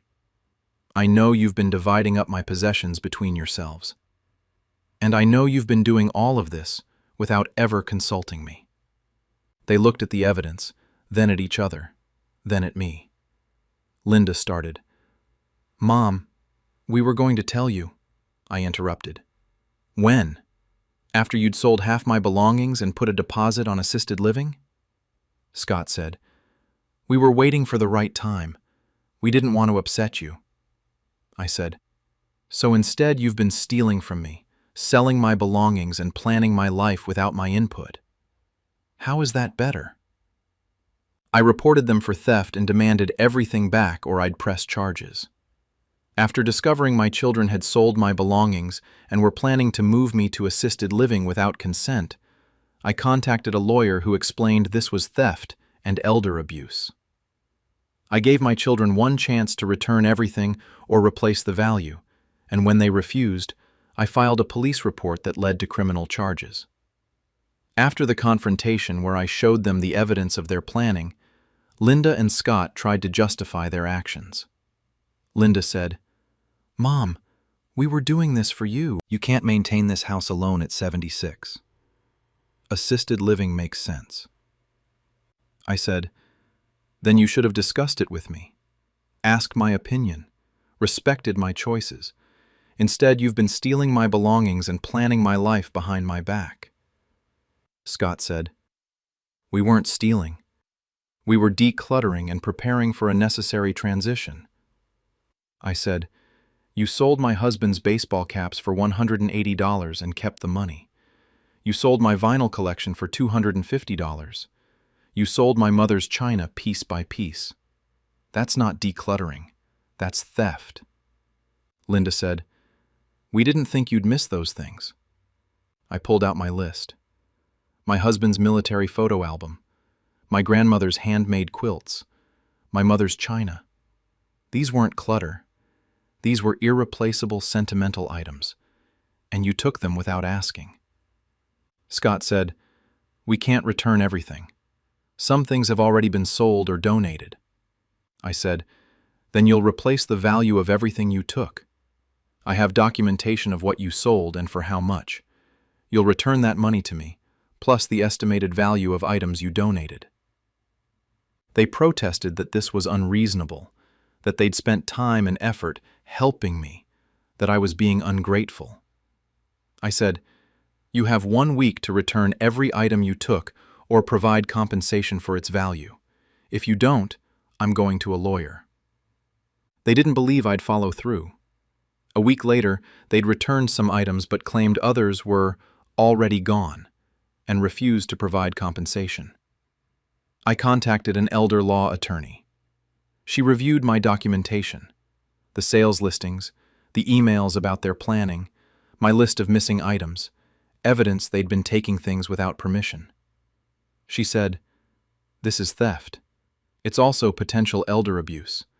They've been making decisions about your living situation and disposing of your property without consent. You have grounds for both civil and criminal action." I asked her to send a formal demand letter. Return all items or provide full compensation within 30 days, or I would pursue legal action. Linda called me crying. "Mom, you got a lawyer? We're your children. How could you do this to us?" I said, "How could you steal from me, sell my husband's belongings, and plan to move me to assisted living without telling me?" She said, "We were trying to help you transition to a more appropriate living situation." I said, "I'm 76, not incompetent. I don't need you to manage my life or make my decisions. I need you to respect my autonomy." Scott called separately. "Mom, this is insane. You're going to sue your own children over some old stuff we were cleaning out?" I said, "I'm holding you accountable for stealing my property and violating my trust. That old stuff included irreplaceable items from your father and grandparents. They didn't return items or provide compensation within the 30-day deadline. My attorney filed a police report for theft. With the documentation I'd gathered, sales listings showing they'd sold my property, emails showing they'd planned this systematically, evidence of items missing without my consent, the police took it seriously. Linda and Scott were both charged with theft and elder abuse. They were shocked that it had gone this far. They hired a lawyer who tried to argue they'd had implied permission to help me declutter. But my documentation showed they'd never asked permission, had deliberately hidden what they were doing, and had sold items for their own profit. The case was eventually resolved with a plea agreement. They had to provide full restitution for everything they'd taken, over $8,000 in total value, complete community service, and stay away from my property without my explicit permission. They're angry at me for destroying the family over belongings. They tell other relatives I overreacted, that I'm being vindictive, that they were only trying to help. But I have my documentation showing what they really did. Systematically stole from me, sold my belongings, and planned to force me into assisted living without my consent. I still live in my house, the house I've lived in for 42 years, that I'm fully capable of maintaining. My belongings are now secured, and my children no longer have keys. Our relationship may never recover. They see themselves as dutiful children who were preparing me for inevitable decline. I see them as adults who decided I was no longer competent to make my own decisions and took control of my life without permission. They stole from me. They violated my autonomy. They planned my future without consulting me. The criminal charges and restitution were necessary to establish that even at 76, my property is mine, my decisions are mine, and my life is mine to direct.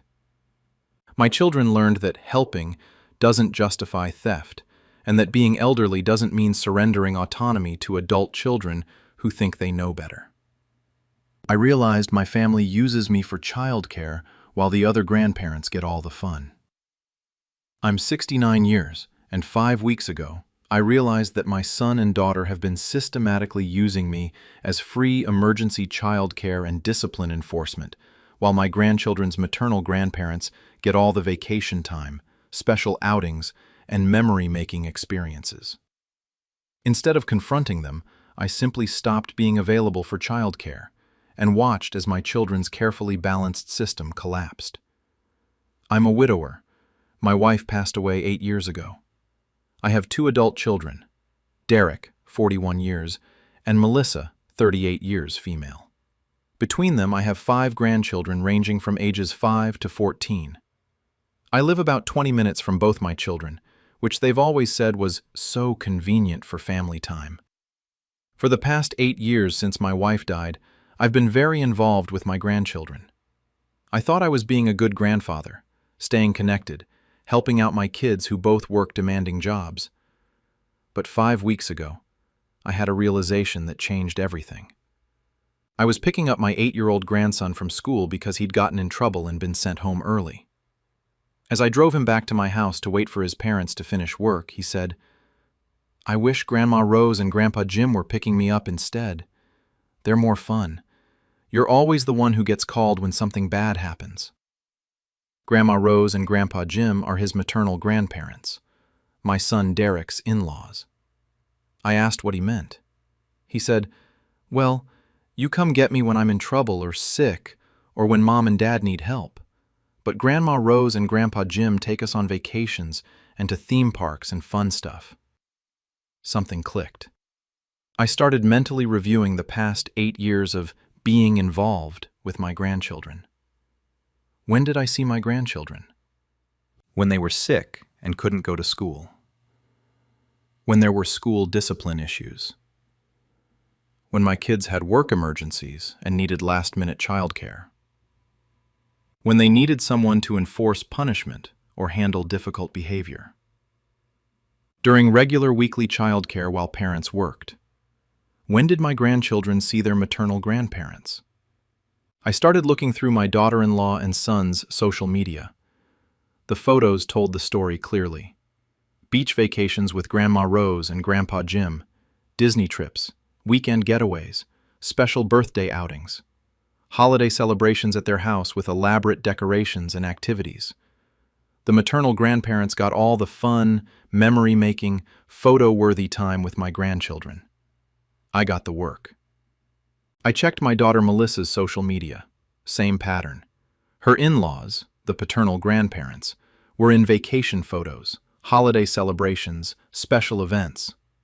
I was nowhere. Because I was the one providing the unglamorous, necessary childcare while everyone else had fun. I realized I'd been categorized. I was the emergency grandparent and discipline grandparent. The other grandparents were the fun grandparents and special occasion grandparents. I texted my son, "How many times have I provided childcare in the past year?" He responded, "I don't know, Dad. A lot? We really appreciate it." I counted. In the past year, I'd provided childcare 127 times. That included 52 times for regular weekly childcare, 31 times for sick childcare, 23 times for school emergency pickups, 21 times for last-minute work conflicts. 127 times I dropped everything to help with childcare. I asked, "How many times did the kids see Rose and Jim last year?" Derek said, "Maybe 15 to 20 times? For holidays and trips mostly." 15 to 20 times. All fun occasions.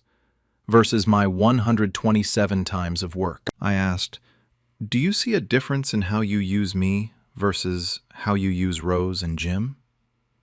Derek said, "What do you mean?" I realized he genuinely didn't see it. To him, this was just how things worked. I was the available, reliable grandparent who handled the hard stuff. Rose and Jim were the special occasion grandparents who got the fun stuff. Nobody had explicitly decided this.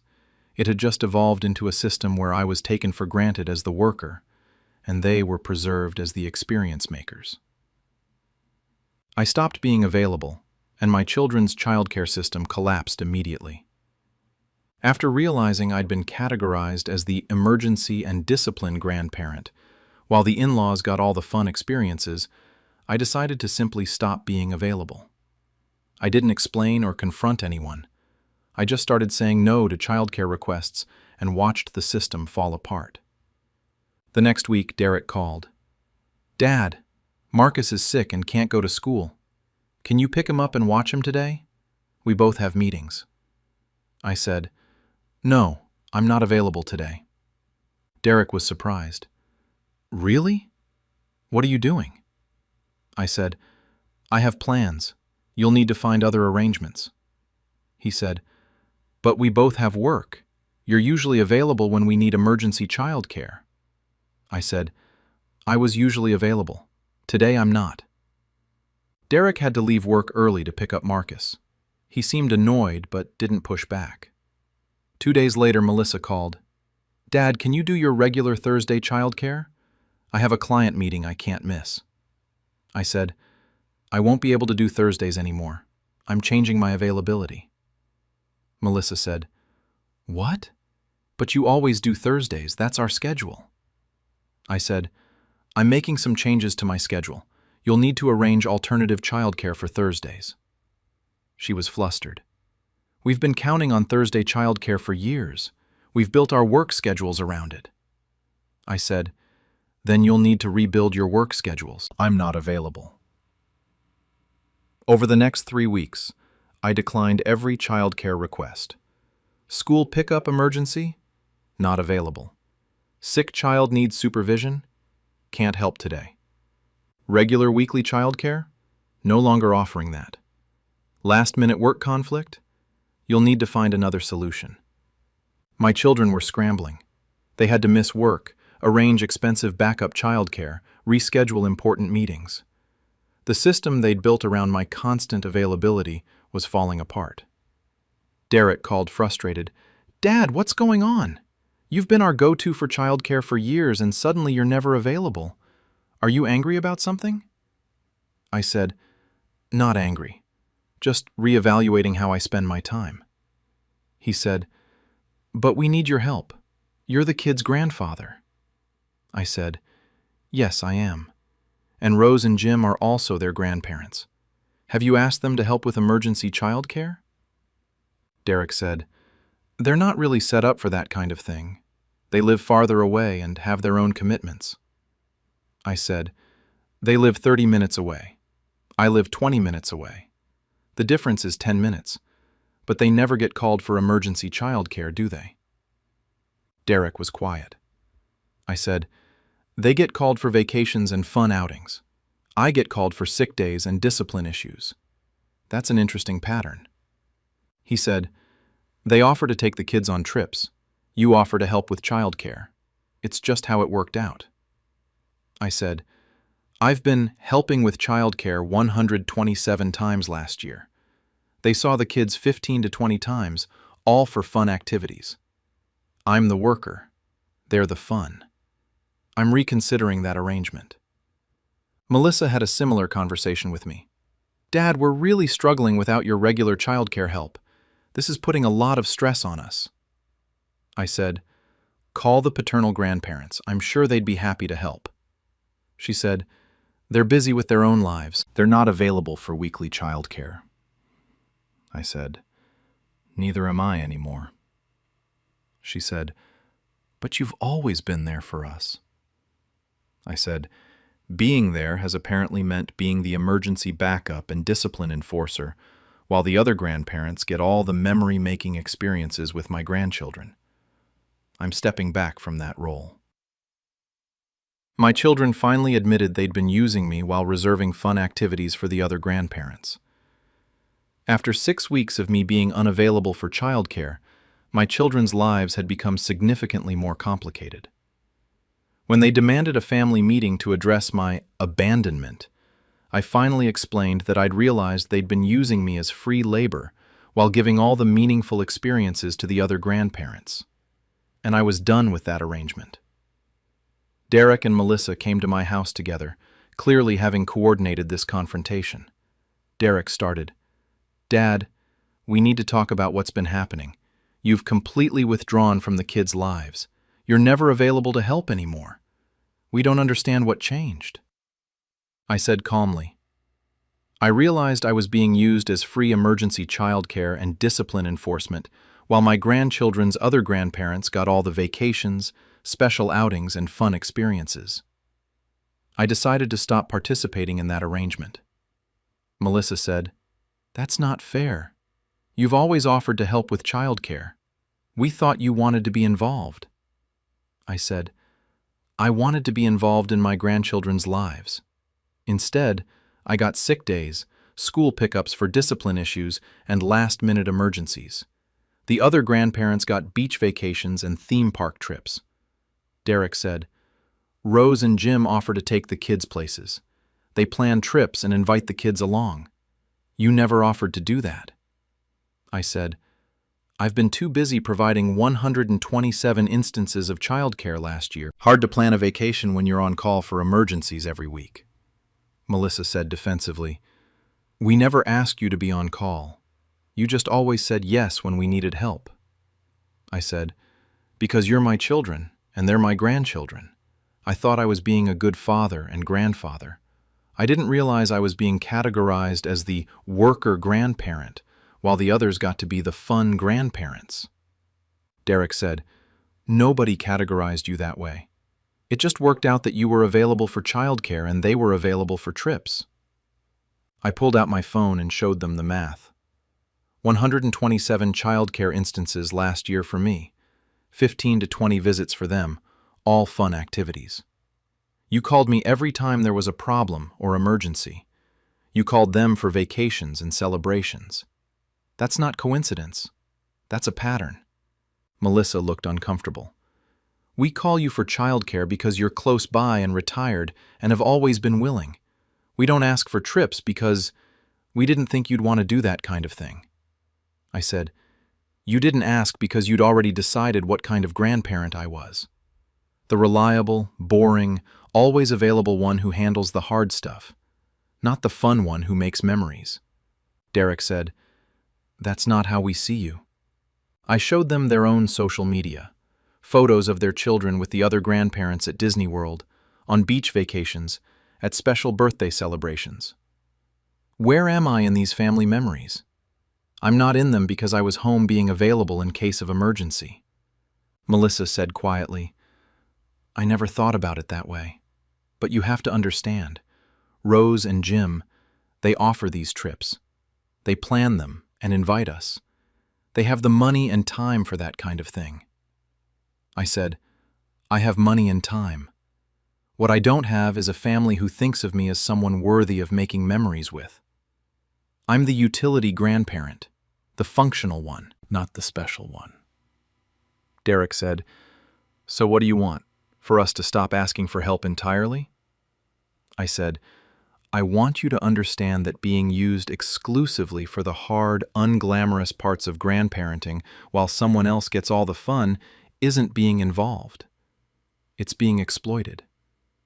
I provided free childcare while working full-time as your emergency backup. The other grandparents got to be celebrities who showed up for the good stuff." Melissa started crying. "We didn't mean to make you feel used. We fell into a pattern. You were always there, so we kept calling. Rose and Jim lived farther and weren't as available, so we saved special occasions for when they could make the trip." I said, "So I was punished for being available and close by. My reward for being the dependable one was getting all the work and none of the joy." Derek said, "What do you want us to do now?" I said, "Figure out your childcare without me.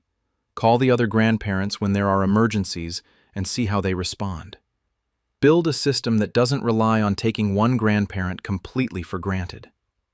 They tried to negotiate, offering to include me in fun activities going forward if I'd continue being available for emergencies.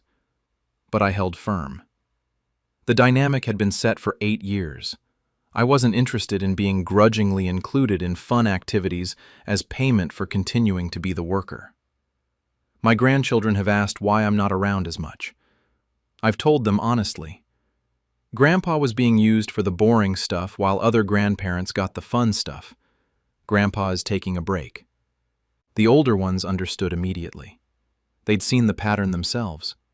One set of grandparents for work and problems, another for adventure and joy. My children are still adjusting to life without their reliable emergency backup.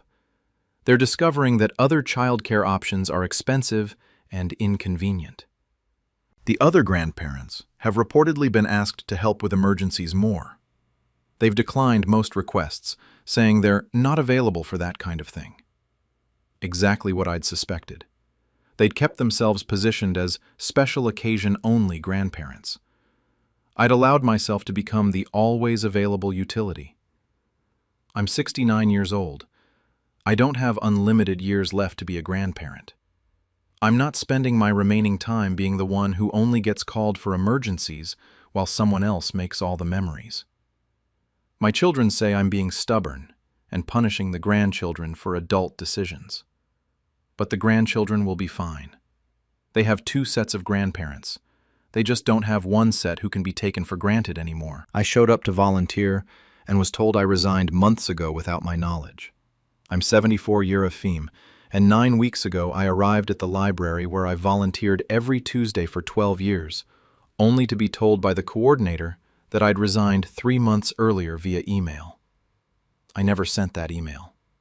When I investigated, I discovered my daughter has been systematically resigning me from volunteer positions, club memberships, and community commitments by impersonating me, essentially erasing me from my entire community life without my knowledge or permission. I'm a widow. My husband died 6 years ago. I have one daughter, Sandra, 49-year-old female, who lives 20 minutes away. Since my husband's death, I've stayed active in my community through various volunteer positions and clubs. Library volunteer on Tuesdays, hospital auxiliary member, garden club secretary, church choir, historical society board member, and literacy tutoring program coordinator. These roles gave my life purpose and kept me connected to my community. I was busy, engaged, and valued. 9 weeks ago, I arrived at the library for my Tuesday volunteer shift like I had every week for 12 years. The volunteer coordinator, Maggie, looked surprised to see me. She said, "Dorothy? What are you doing here?" I said, "It's Tuesday, my regular shift." Maggie looked confused. "But you resigned 3 months ago. You sent an email saying you needed to step away from volunteering." I was shocked. "I never resigned. I never sent an email about quitting." Maggie pulled up her email. "Here, March 15th, from your email address. Dear Maggie, I've decided to step back from my volunteer position at the library. Thank you for the opportunity. Best regards, Dorothy." I looked at the email. It was sent from my email address, but I hadn't written it. I said, "I didn't send this. Someone must have accessed my email account." Maggie said, "Oh my, that's concerning. But Dorothy, we filled your position. We assumed you were done volunteering." I went home and checked my email account. The sent message was there, dated March 15th, but I hadn't sent it. That evening, I went through my email more carefully. I found other messages in my sent folder that I didn't remember sending. March 12th. Email to the hospital auxiliary president. "I need to resign from the auxiliary effective immediately. Thank you for the memories." March 18th. Email to the garden club. "Please remove me from the membership roster. I can no longer participate." March 20th. Email to the church choir director. "I'm stepping down from the choir. I appreciate the years I've been able to sing with you." 4 organizations, all resigned from via email in March, all messages I never sent. I've been wondering why no one from these groups had been contacting me. I'd assumed people were just busy. Now I understood. They thought I'd quit. Who had access to my email? I thought about it. Sandra had helped me set up my email years ago. She knew my password. I'd written it down in a notebook in my desk drawer, and Sandra had a key to my house. I called Sandra. "Did you access my email account?" She was immediately defensive. "Why would I do that?" I said, Someone sent resignation emails to my volunteer organizations from my account.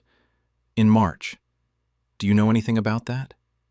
Sandra was quiet for a moment, then, Mom, we need to talk about this. Can I come over? She arrived an hour later looking guilty and cornered. I said, Did you send those resignation emails? Sandra admitted, Yes, but I had good reasons. I was stunned. What good reasons could you have for quitting my volunteer positions without telling me? Sandra said, You're 74, Mom. You're doing too much. All these commitments are exhausting for someone your age. I was worried about you burning out or getting hurt rushing between activities. I said, So you decided to quit my volunteer work for me? Without asking? Without telling me? She said, I knew you'd argue if I brought it up. You'd say you were fine and keep overcommitting yourself. I thought it would be easier to just simplify your schedule for you.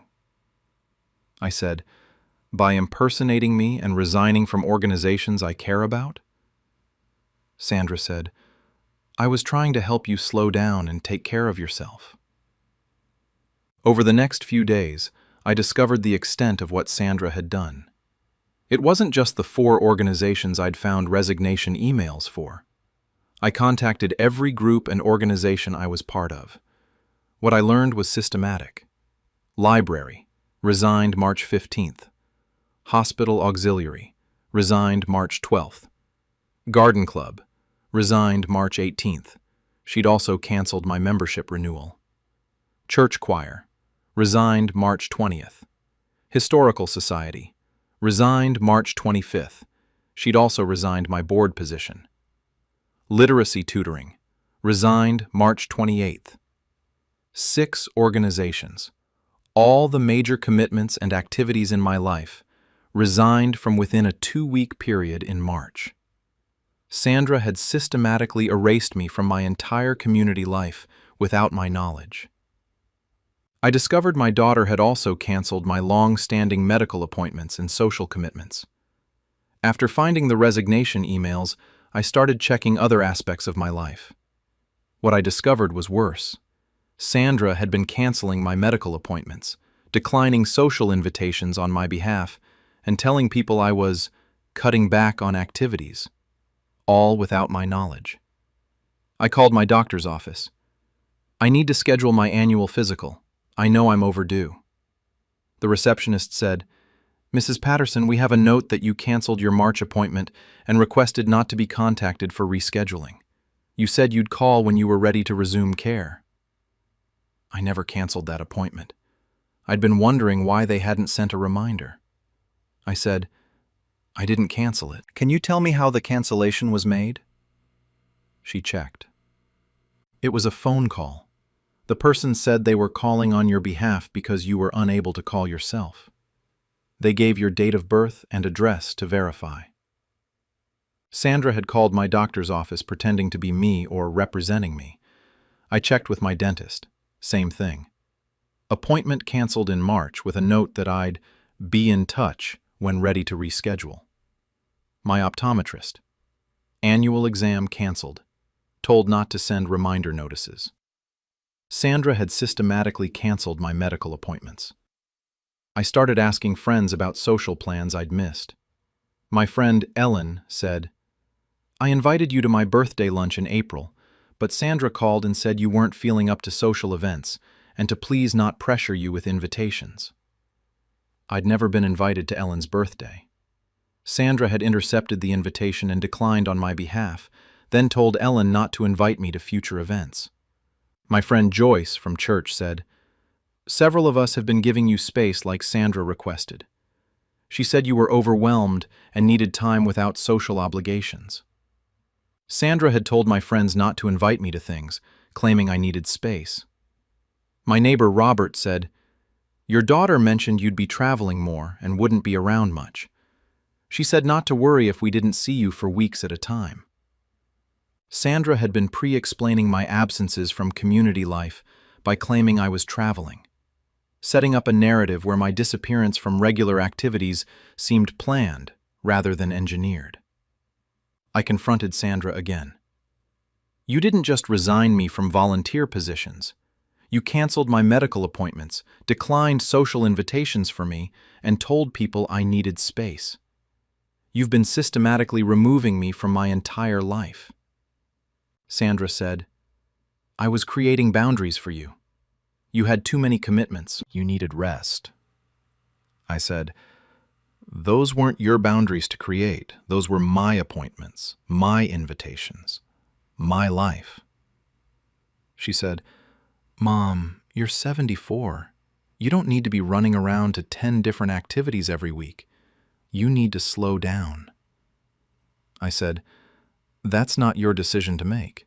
If I want to volunteer, see friends, attend appointments, those are my choices. Sandra said, but you weren't making good choices. You were overcommitting. Someone needed to protect you from exhausting yourself. I realized Sandra had decided I was too old to manage my own life.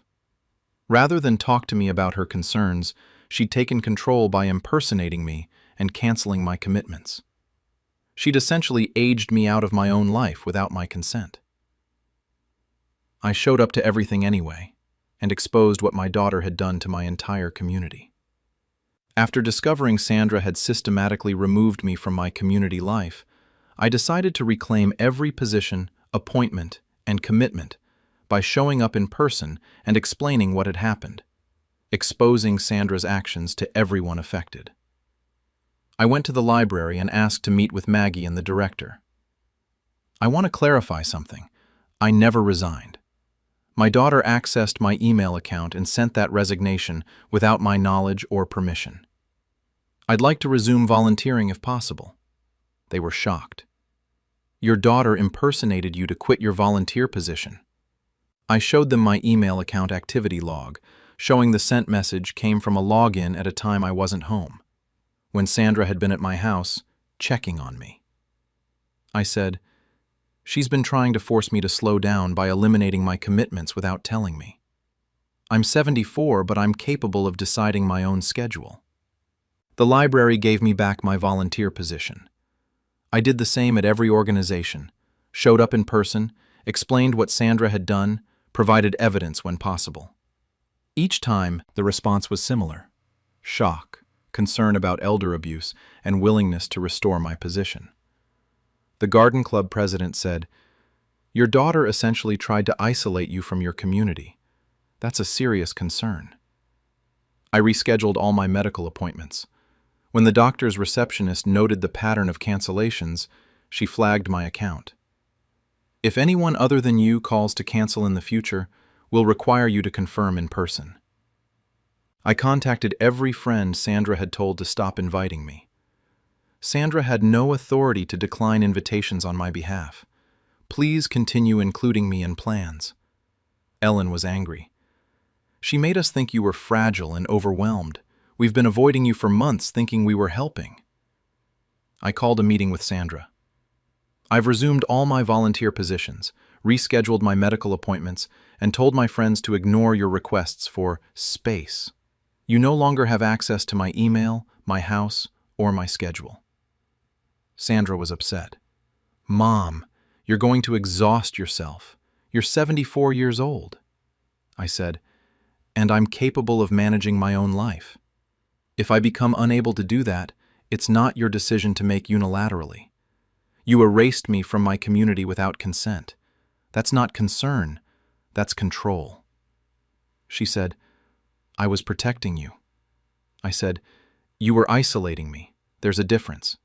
You decided I should have a quieter, smaller life, and you engineered it without asking if that's what I wanted. I changed my email password, changed my house locks, and made it clear to all my organizations that only I have authority to resign or cancel on my behalf. My community life is fully restored.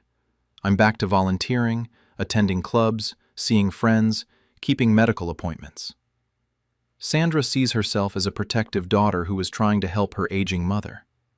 But what she did was systematically erase me from my community, cancel my medical care, and isolate me from friends, all without my knowledge.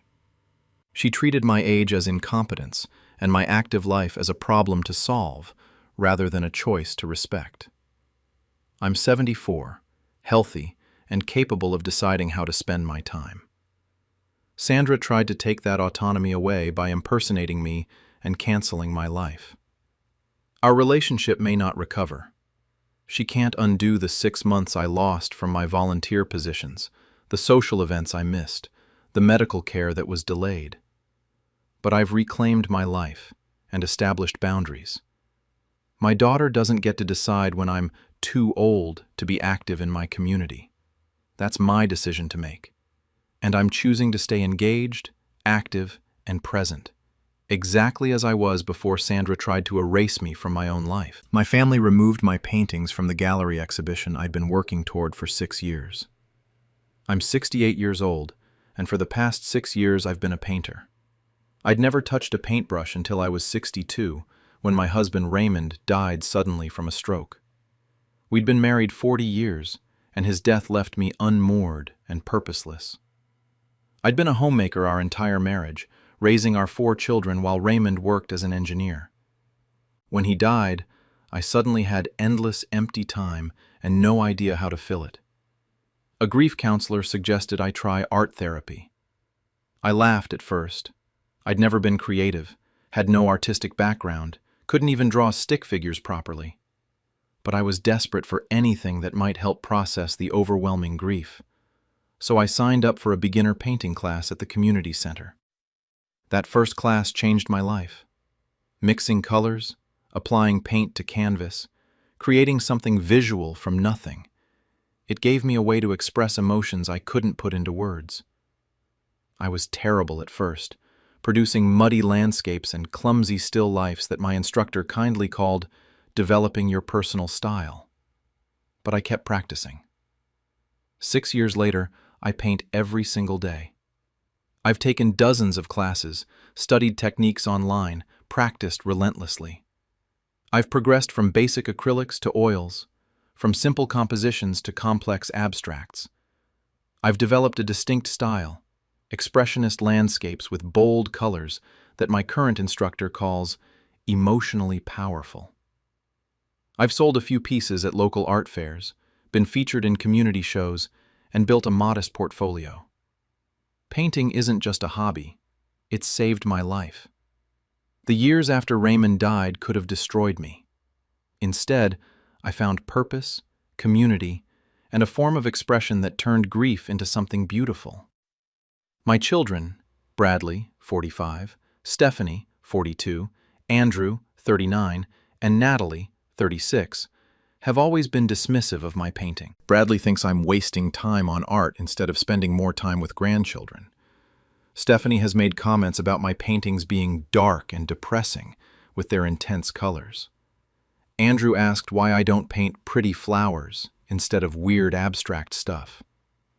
Natalie has said it's nice that I have a hobby, in a tone that makes clear she doesn't take it seriously. I've tried showing them my work, explaining my artistic vision, sharing my excitement about improving techniques. They smile politely and change the subject. 8 months ago, something extraordinary happened. I was juried into a group exhibition at the Riverside Contemporary Art Gallery, a prestigious regional gallery that features emerging and established artists. The jurors had seen my work at a community show and invited me to submit a portfolio. They selected 3 of my paintings for their upcoming exhibition titled New Voices in Contemporary Art. This was the validation I'd worked 6 years toward. The Riverside Gallery has launched careers of artists who've gone on to national recognition. Being included in their exhibition meant the art world was taking my work seriously, seeing me as an artist rather than an elderly hobbyist. The exhibition was scheduled for last month, a month-long show with an opening reception attended by collectors, critics, and art patrons. I'd have 3 paintings on display. After the Storm, a landscape expressing grief's aftermath; Reconstruction, an abstract about rebuilding life after loss; and Morning Light, representing hope and new beginnings. All 3 paintings represented my journey from devastating grief to renewed purpose. I told Bradley, Stephanie, Andrew, and Natalie about the gallery exhibition, excited to share this achievement.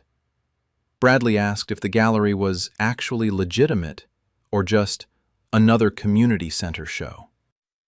Stephanie worried I'd be disappointed when my paintings didn't sell. Andrew said he hoped I wasn't getting my hopes up about becoming a professional artist at my age. Natalie asked if I'd considered that serious art people might criticize my work. None of them congratulated me or expressed pride. They seemed concerned I was setting myself up for disappointment. 2 weeks before the exhibition opening, I received a call from Marcus, the gallery director. He said there was an unusual situation he needed to discuss with me. I drove to the gallery immediately. Marcus showed me into his office looking uncomfortable. He said that 3 days ago, 2 people identifying themselves as my adult children had come to the gallery, spoken with staff, viewed my paintings, and then requested a private meeting with him. During that meeting, they'd claimed I was in early stages of dementia, that I'd been taken advantage of by art instructors charging fees for classes I didn't need, and that the paintings I'd submitted weren't entirely my own work.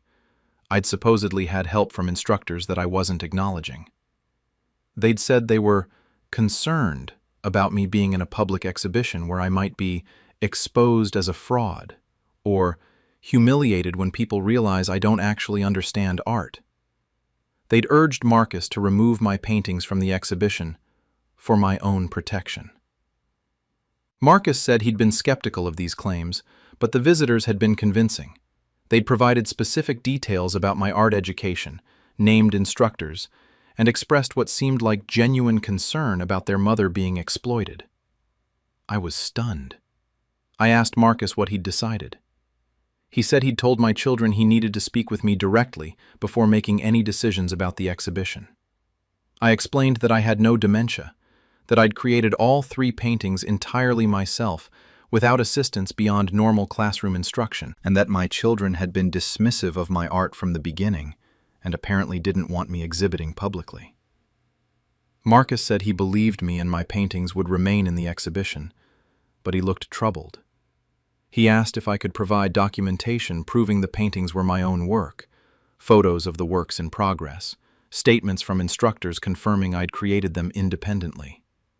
I said I could, but asked why he needed this when juried artists aren't typically required to prove their work is authentic. Marcus admitted that after my children's visit, he'd started questioning whether he'd been fooled, whether I actually had the skill level to create the work I'd submitted. Their claims had planted doubt. I spent the next week gathering evidence, progress photos of all 3 paintings showing various stages of completion, statements from my painting instructor confirming I'd created them without unusual assistance, even a time-lapse video I'd recorded of myself painting morning light from blank canvas to completion. I submitted everything to Marcus. He apologized profusely, said he should never have doubted me, and confirmed my paintings would definitely be in the exhibition. The opening reception was 3 days away. I'd invited friends from my painting classes, members of my art community, and had been preparing remarks about my work for attendees who might ask about my artistic journey. The morning of the opening reception, I went to the gallery early to see my paintings properly hung and lit. When I arrived, Marcus met me at the door looking devastated. He took me to where my 3 paintings should have been displayed. The walls were empty. My paintings were gone. Marcus explained what had happened. Yesterday afternoon, 2 people identifying themselves as my children had returned to the gallery while he was out of the office. They'd spoken to a junior staff member, saying they were there to collect their mother's paintings because I'd had a medical emergency and wouldn't be able to participate in the exhibition. The staff member, not knowing the situation's history, had helped them take my paintings down and carry them out to their car. By the time Marcus returned and learned what happened, my paintings were gone. Marcus said he'd tried calling me immediately, but had gotten no answer. I'd been teaching a painting class and had my phone on silent. He'd also called the police to report the theft, but since the people who took the paintings had identified themselves as family, and the staff member had willingly released them, it was unclear if this constituted theft or a family dispute. I called Bradley and Stephanie, the two I suspected had taken the paintings. Stephanie answered and immediately admitted it. She said she and Bradley had taken my paintings from the gallery to protect me from embarrassment. When I demanded they return them immediately, Stephanie said they couldn't. They'd already disposed of them because the paintings were evidence of how confused I've become. And they didn't want me clinging to false hopes about being an artist. My children had stolen my paintings from a gallery exhibition and destroyed them. I was hysterical. I asked Stephanie how she could destroy 6 years of my work, the paintings that were supposed to be in my first major exhibition. She said I could always paint more, and that removing me from the exhibition had been necessary to prevent me from being publicly criticized and humiliated by real artists. Bradley, when I reached him, confirmed he'd helped Stephanie take and destroy the paintings. He said the gallery exhibition had been getting out of hand, and I needed to accept that painting is a nice hobby, but not something I should be taking this seriously at my age. Andrew and Natalie denied involvement in the actual theft, but both admitted they'd known Bradley and Stephanie were planning to remove my paintings from the gallery. Andrew said he'd thought it was probably for the best to prevent me from making a fool of myself. Natalie said she'd been uncomfortable with the theft, but hadn't tried to stop it. The opening reception happened without me or my work. Marcus displayed placards where my paintings should have been, explaining that work by artist, my name, had been removed due to family interference, and apologizing to patrons who'd been expecting to see them. Several collectors who'd seen advance images of my paintings contacted Marcus asking if they were available for purchase. He had to explain they'd been destroyed by family members who disapproved of my participation in the exhibition. One collector, a woman who'd lost her own spouse and resonated with my painting, Reconstruction, offered to commission a replacement if I could recreate it. But I'd worked on that painting for 3 months, layering colors and textures that represented specific emotional stages of grief. I couldn't simply recreate it. Each painting is a moment in time, a specific expression of what I was feeling when I created it. I filed a police report for theft and destruction of property. The police said it was a family matter and unlikely to result in criminal charges since my children claimed they'd been acting in my best interest due to concerns about my mental health. I hired an attorney to pursue civil action against Bradley and Stephanie for theft, destruction of property, and interference with my professional opportunities. The attorney said I had a strong case, but warned that suing my own children would likely destroy our relationship permanently. I told him to proceed anyway. They'd already destroyed something irreplaceable. The relationship was over regardless. Marcus offered me a spot in the gallery's next group exhibition in 6 months. He said he was furious about what my children had done and wanted to help me recover from it.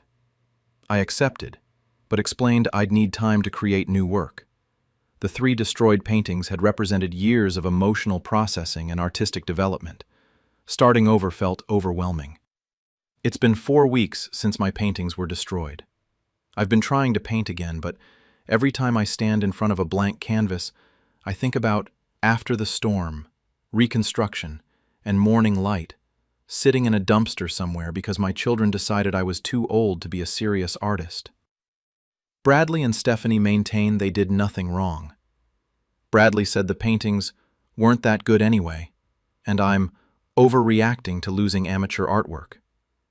Stephanie said she's sorry I'm upset, but stands by her decision to remove me from an exhibition where I would have been out of my depth.